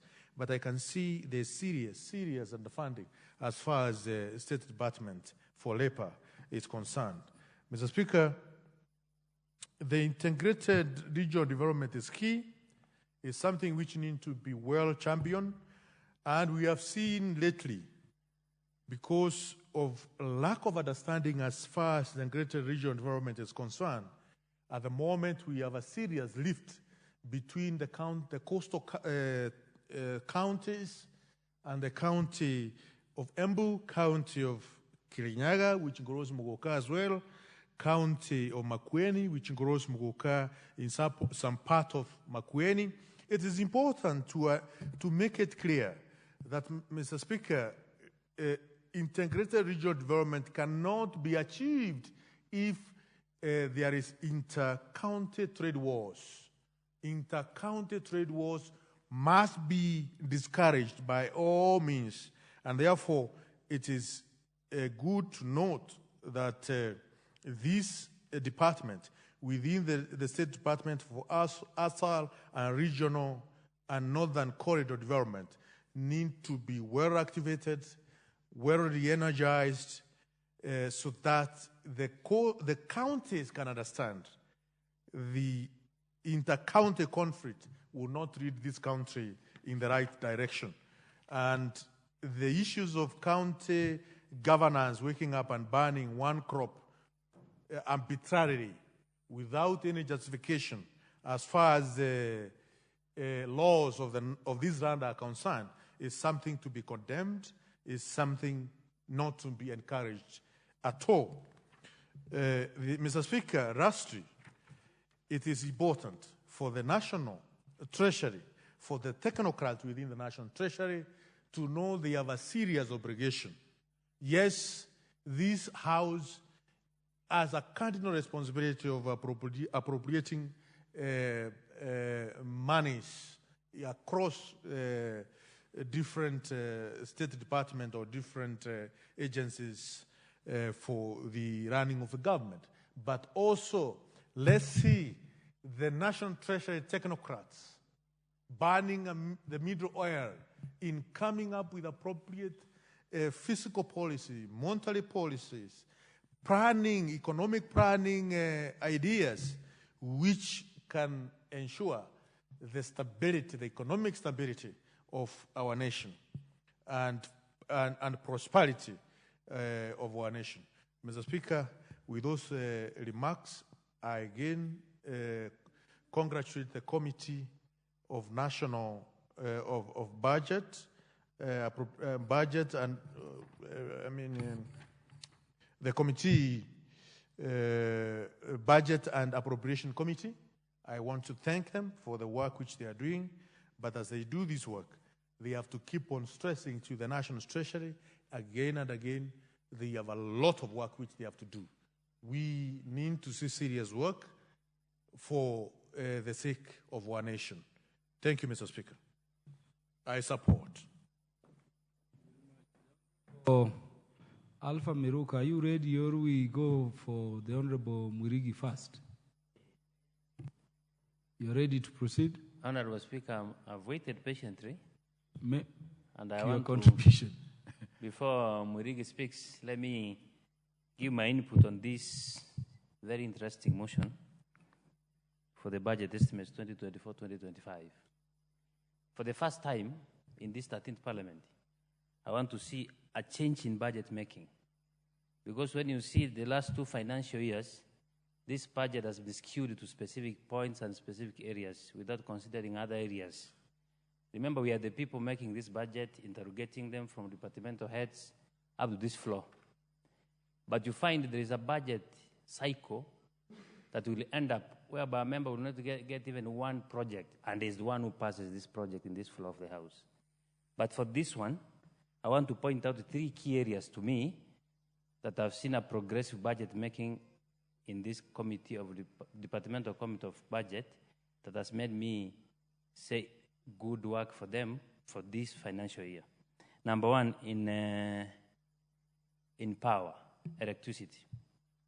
It's now the first time we're having 50 million per every constituency to get new connectivity to villages as a top-up on the existing one. Remember, in the last financial year, you may find we passed budget for electricity, for REREC, and other departments, but you find in another constituency we have a lot of money, and other constituencies there is not even one transformer in the whole financial year. But that remedy, that cure, this budget has cured that problem by providing 50 million each constituency, which is a credit for this year's budget. Now, how I want to be, this one to be affirmative action, that it will be progressive. Next year now, it will move from 50 million to 100 million. The other year, it will move from 100 million to 150 million. That makes that now we are approaching zero in our village homes, whereby everybody will be connected with power. Number 2, I point out in roads.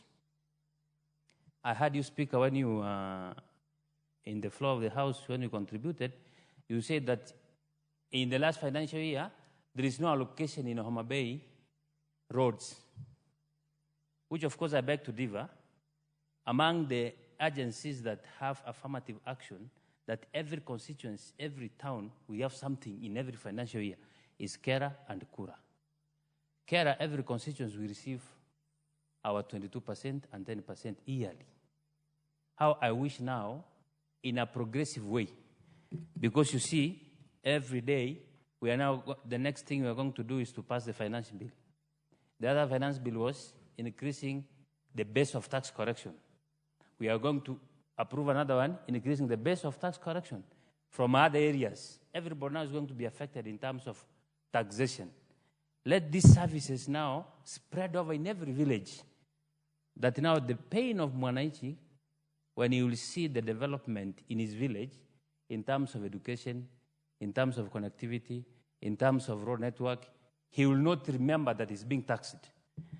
In Kera, I'm hoping that next time we'll be passing a budget, Mr. Speaker, whereby we say in every constituency we'll be having 5 tarmac on top of the 22% we receive of maintenance of roads. If that will happen, that means in 290 constituencies, every member of parliament to have at least 5-kilometer tarmac. It will be progressive. Now you will see an equitable distribution of budget across the constituency and across every member of parliament, across every community. Now we will enjoy the benefit of us passing this budget in this floor of the House that affects every community and affects every member of parliament. I can confirm that Kura has every year maintenance, including in Homa Bay, but the challenge is funding. I don't know whether I've not interrogated well in terms of burning bills. We have a lot of road projects that are ongoing. Let me hope that this budget is going to solve the mess of ongoing projects that have stalled, that doesn't have funding. And I can testify that most of the projects that were started, they have gone out 2-3 3, 4 financial years without a budget. And imagine we pass, Mr. Speaker, we pass this budget year every year. But we fail not to carry our burden. You find a member of parliament having a road which has stalled for 5 years, but every year we pass a budget. I'm thinking that we should also change the tradition of making this budget. You see, for example, let me pick an example of CDF. When you make proposals for CDF, we do public participation. We go every ward, we go every village. People are being called and they identify areas where they want project to be allocated, the nature of projects. How I wish also this budget is so extensive, starting from recurrent in every ministry, that we should have a structure, the way we have structures from Nyumba Kumi down there, coming to assistant chiefs, coming to chiefs, up to the president. We have the structure of identifying projects in the sector of agriculture, in the sector of education, in every sector, even employment, even youth. I can see the youth, for example, item number 1135, there is an increase of 100 million development, that's the Youth Enterprise Fund. But you see, if you sit down and calculate 100 million in 290 constituencies, whereby every village has a youth, of course it's okay, it's a starting point, but we should also be progressive to an extent that we mind about every youth in this constituency comes, in this country comes from every village. How can we have a budget that affects and touches everybody across the village in the Republic of Kenya? That means it's a step forward budget, to me, that's trying to reach the common manager's needs. But progressively, I will request that this House, we have a formula that even before we come to discuss the final estimates now, we have in our departmental committees, we also create a forum whereby every member of parliament, as we receive this one, you create a forum of every ministry, the Minister of Agriculture in your constituency, what has he done in a budget cycle in 1 year. In that way, you'll find that nobody going to complain that this budget, the last financial year, there's no project in my constituency, but there's another project in somebody's constituency. Now let me go to CDF. There is an addition of 30 million. This is a very good credit for the budget committee to remember that the only money that common mwananchi feel in the ground is CDF.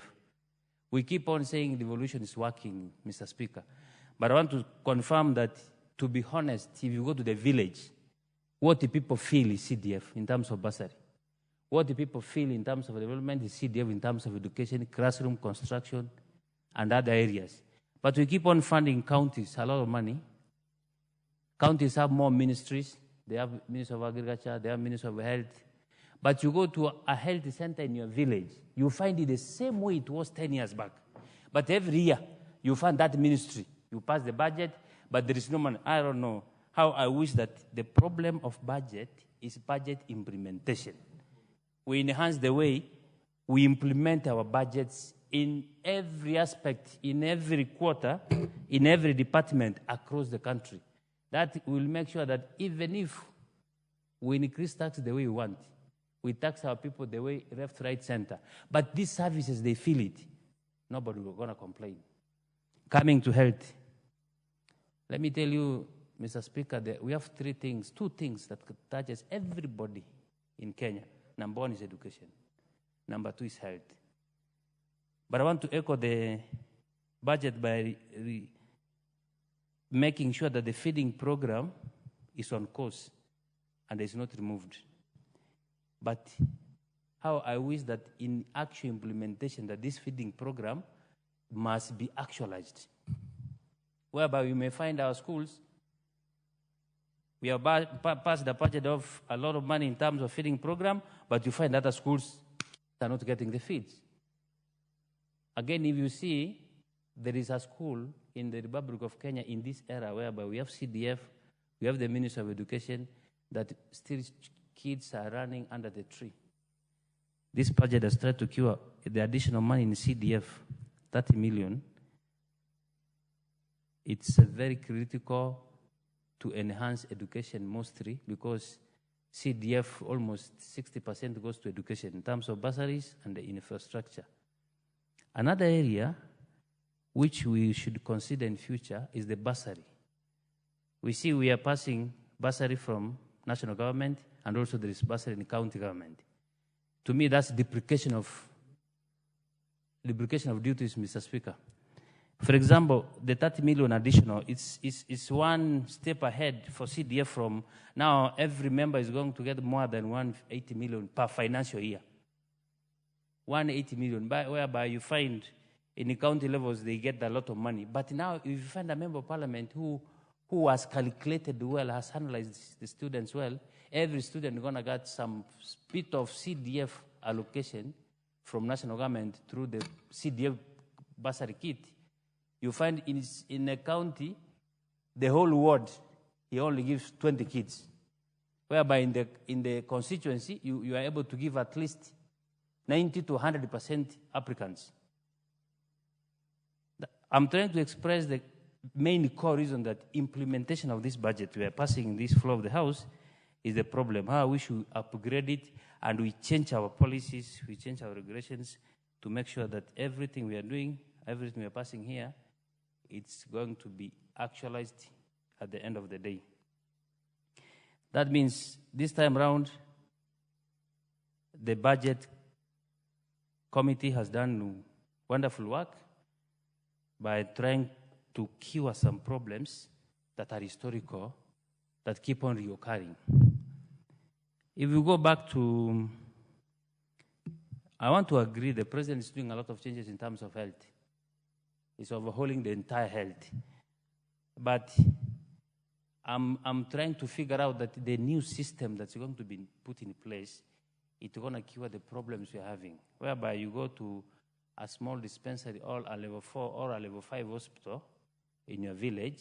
Let me take an example of a level 4, whereby a level 4 hospital doesn't have even a qualified gynecologist or a qualified doctor who will prescribe a patient the right way. If you go to Nairobi Hospital, you find every aspect, every career doctor is there. Why? Because there's a lot of money there. Let's cure this problem of health by providing more money in the health sector and streamlining our services, our way of implementing, that wherever you go, if you pop in any hospital within Kenya, you get the right service. If you go to developed countries, we move around these benchmarking countries across the world. If you go to the United States, you go to other areas, they have prioritized health as key number one. Why? Because they know this is a key area that everybody is working on it. In that connection, Mr. Speaker, I want to say that let's keep on moving progressively for this thing to be implemented in the right way, and the people have confidence in the process of budget making, in the sense that we are reading budget every year in terms of trillions. We make them realize the importance of having these trillions in paper and in actual. Another very key area, which was important for me, that I want to point out, there is constituents hubs in the Ministry of ICT. When we are introducing, there is an addition of 100 million for youth fund. Now there is constituents hubs. Actually, every ward, Mr. Speaker, is going to have a constituents hub. Every ward is going to be, from the Ministry of ICT, even now in CDF, we have allocated money to develop, to construct a digital hub in every constituency. This is a step forward for connectivity of internet and exposure for our young people, exposure for people in the villages. Remember, it's very hard you find people even having a Wi-Fi. It's a problem. But now, if this public hotspots Wi-Fi, digital hubs in every ward will be actualized. Let me tell you, this country is going to move, and you're going to see more things happening and more areas that are going to affect our welfare of young people and within ourselves. Otherwise, I stand to support this budget this time around, and how I wish that the key areas that are be affected in the daily running events to be catered for. And again, the affirmative action we have in Kera, Now, I hope it has been introduced in like that's power, we introduce it in education, whereby we have a constant figure every year that goes to bursaries, that we have done analysis every secondary school from our village, how many Form 4s are there? Are they if the national funds from Ministry of Education is not enough, we supplement from CDF. That means the national funds from CDF and the national funds from Ministry of Education will solve the problem of a student in Form 4 that he should run the entire year without having a problem of school fees. He's able to settle down, do good, proper revision for him to pass exam. For those many remarks, Mr. Speaker, because I want to leave the space for the two speakers, other members to speak, I stand to support this budget for this year. Thank you. Thank you very much, the Honorable Alpha Mriuka. The Honorable Paul Murigi, you have the privilege to take the House to the hour. The hour will be 9:30 p.m. Thank you very much, So Mr. address the Speaker. nation on the budget. Thank you very much, Mr. Speaker. And Mr. Speaker, I stand to support this, the budget of this financial year. Mr. Speaker, the Budget and Appropriation Committee, they have acted upon the needs of the Kenyans, Mr. Speaker. As far as we go through this budget of this year, Mr. Speaker, many of the cases which are looked in this budget, Mr. Speaker, they take the concern of the people of this republic keenly, Mr. Speaker. First and foremost, Mr. Speaker, on the education sector, Mr. Speaker, the committee has gone further to ensure that the school feeding program, which had already been scrapped from being orphaned in our schools, Mr. Speaker, this committee has reinstated the funds, Mr. Speaker, and it is the good news for the Kenyan pupils, Mr. Speaker, because many were worried that they will not continue with their education because these funds were not factored in this financial year, but they are supposed to know that the funds are already there. Mr. Speaker, on the same education sector, there is this amount of education which was introduced, the JSS, Mr. Speaker. Most of the schools, they had not attained enough teachers to teach in these schools, Mr. Speaker. But currently, there is already some allocation which are already allocated to take or to ensure that all the intern teachers, Mr. Speaker, are absorbed.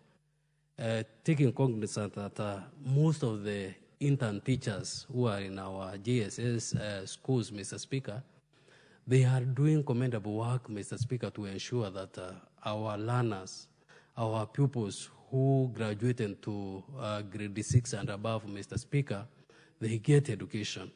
So this is another good news for our intern teachers. Remember, our teachers have been in strike, Mr. Speaker, demanding that the government to pay or to employ them on P, Mr. Speaker, or in a permanent and pensionable employment, Mr. Speaker. So this is one program which will enable them, Mr. Speaker, to be employed and to be productive in education sector, Mr. Speaker. Also, Mr. Speaker, on the side of help, this is the university students who are attending the higher education, Mr. Speaker. We have enough fund to facilitate them, Mr. Speaker, to continue with the education, being aware that most of the students who undertake their courses in these in the universities, Mr. Speaker, they come from very poor background, Mr. Speaker, and being given these funds, Mr. Speaker, they have something which will facilitate them to continue with their education and to better their lives so that even them, one day in the future, they will be important people and productive people in this nation, Mr. Speaker. Second sector, Mr. Speaker, which has been looked upon, Mr. Speaker, is agriculture. Mr. Speaker, remember, agriculture contributes a lot as far as economic of this nation is concerned, Mr. Speaker. And there is enough funds to facilitate the agriculture sector to ensure that our farmers produce enough for this nation and even to export. Remember, we have been having issues from this ministry, Mr. Speaker, whereby this nation is used to import maize, Mr. Speaker, from outside. But there are money which have been factored out, Mr. Speaker, to facilitate fertilizer subsidy, which will enable the farmers, Mr. Speaker, to have bumper harvest or to have higher production, Mr. Speaker, from their farm, Mr. Speaker. Also, Mr. Speaker, this budget, also it has factored out, Mr. Speaker, the elderly, Mr. Speaker, the Inua Jamii, whereby there is cash transfer for our elderly, Mr. Speaker. So our elders, they are supposed to note that this financial year there is money to facilitate the money which they are given at the end of the month, Mr. Speaker. Also, Mr. Speaker, this budget also, it has not left out the NGCDF. Remember, NGCDF, Mr. Speaker, this is one of the critical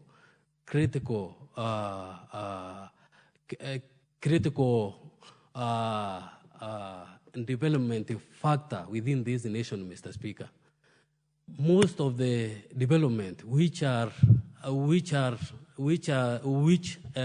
Kenyans normally are able to see on the ground, Mr. Speaker, are development which are done by the funds from NGCDF, Mr. Speaker. And on this budget, Mr. Speaker, the funds will be more, whereby all the constituencies, Mr. Speaker, or most of the constituencies, Mr. Speaker, will get at least 180 to 220 million, Mr. Speaker, for development. It means that our constituencies will highly be developed, Mr. Speaker, since most of the projects which we undertake, Mr. Speaker, some of the projects which are online with education, Mr. Speaker. And remember, most of our learners, Mr. Speaker, they normally rely on the CDF, Mr. Speaker, where we provide the bursaries, Mr. Speaker, for the student.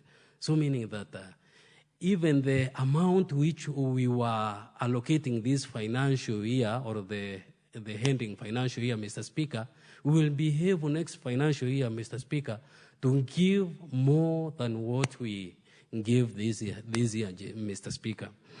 Mr. Speaker, also on the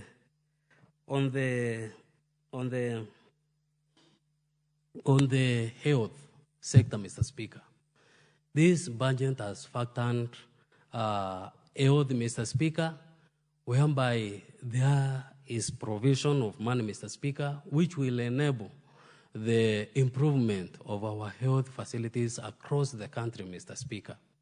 Also, Mr. Speaker, on the same health ministry, Mr. Speaker, there is this program, Inua Mama program, Mr. Speaker. It is factored, Mr. Speaker. Linda Mama program, Mr. Speaker. It is factored in this program, meaning that our women, they have something to be happy of, Mr. Speaker, since these services, they normally of the ladies, Mr. Speaker. Also, Mr. Speaker, On the universal health care, Mr. Speaker, the next financial year, this is whereby the people who are not able to contribute enough for their NHA, the health insurance, Mr. Speaker, they will be also be catered from these funds, Mr. Speaker. So it is a good bill, Mr. Speaker, which will ensure that the next financial year, Mr. Speaker, this nation develops, Mr. Speaker, and most of the pending bills, Mr. Speaker, which this nation owes, Mr. Speaker, some of the money are factored under this budget, Mr. Speaker. Maybe on the sector of transport, Mr. Speaker, also, we have something which will help also to kickstart, Mr. Speaker, the stored project, Mr. Speaker. Another key sector, Mr. Speaker, which has been factored in this budget is energy, Mr. Speaker. And on the sector of energy, Mr. Speaker, the Budget and Appropriation Committee have ensured that all the 290 constituencies, they have factored, whereby every constituency will get 50 million, meaning that most of the areas which are not served by electricity, Mr. Speaker, during this financial year, Mr. Speaker, those areas will be factored out, and our people who elected us, Mr. Speaker, will enjoy the electricity, Mr. Speaker, because there is enough money to fund that sector, Mr. Speaker. So, Mr. Speaker, with that or those few remarks, Mr. Speaker, I beg to support this bill. Thank you very much. Honorable Murigi, just a minute. You've spoken to the matter of, bursaries, and you've appreciated the Budget and Appropriations Committee for increasing the NGCDF allocation. Maybe you tell the nation, what on average the needy students in your constituency get. And then also you could tell us about the state of particularly the Mau Mau roads, which were initiated during the time of President Kenyatta. How far are they in terms of completion percentage? Now that you are crying that the stalled projects should come to completion. Mr. Speaker, especially my people from Igembe South constituency, they have something to be happy of, Mr. Speaker, as far as this budget is concerned, Mr. Speaker. I have some of the roads which are stored within this constituency, Mr. Speaker, and I remember even yesterday, Mr. Speaker, some of my constituents, Mr. Speaker, they were staging that after the reading of budget next week, Mr. Speaker, they are ready to go out and start demonstrating, the people from Adero, Mr. Speaker. But I want to tell the people of Adero that the road from Maua, Adero Meru National Park, this road is factored, and they should be expectant that that project, because it's a stone project, will be kick-started or jam-started, Mr. Speaker, so that that job can continue. On the side of the bursaries, Mr. Speaker, I normally give my student 10,000 per student, and those in this school 5,000. The needy student, Mr. Speaker, as per this year, Mr. Speaker, I have sponsored over 600 students from those poor families, meaning that this budget will help me a lot to sponsor even more students, Mr. Speaker. Thank you very much, Mr. Speaker.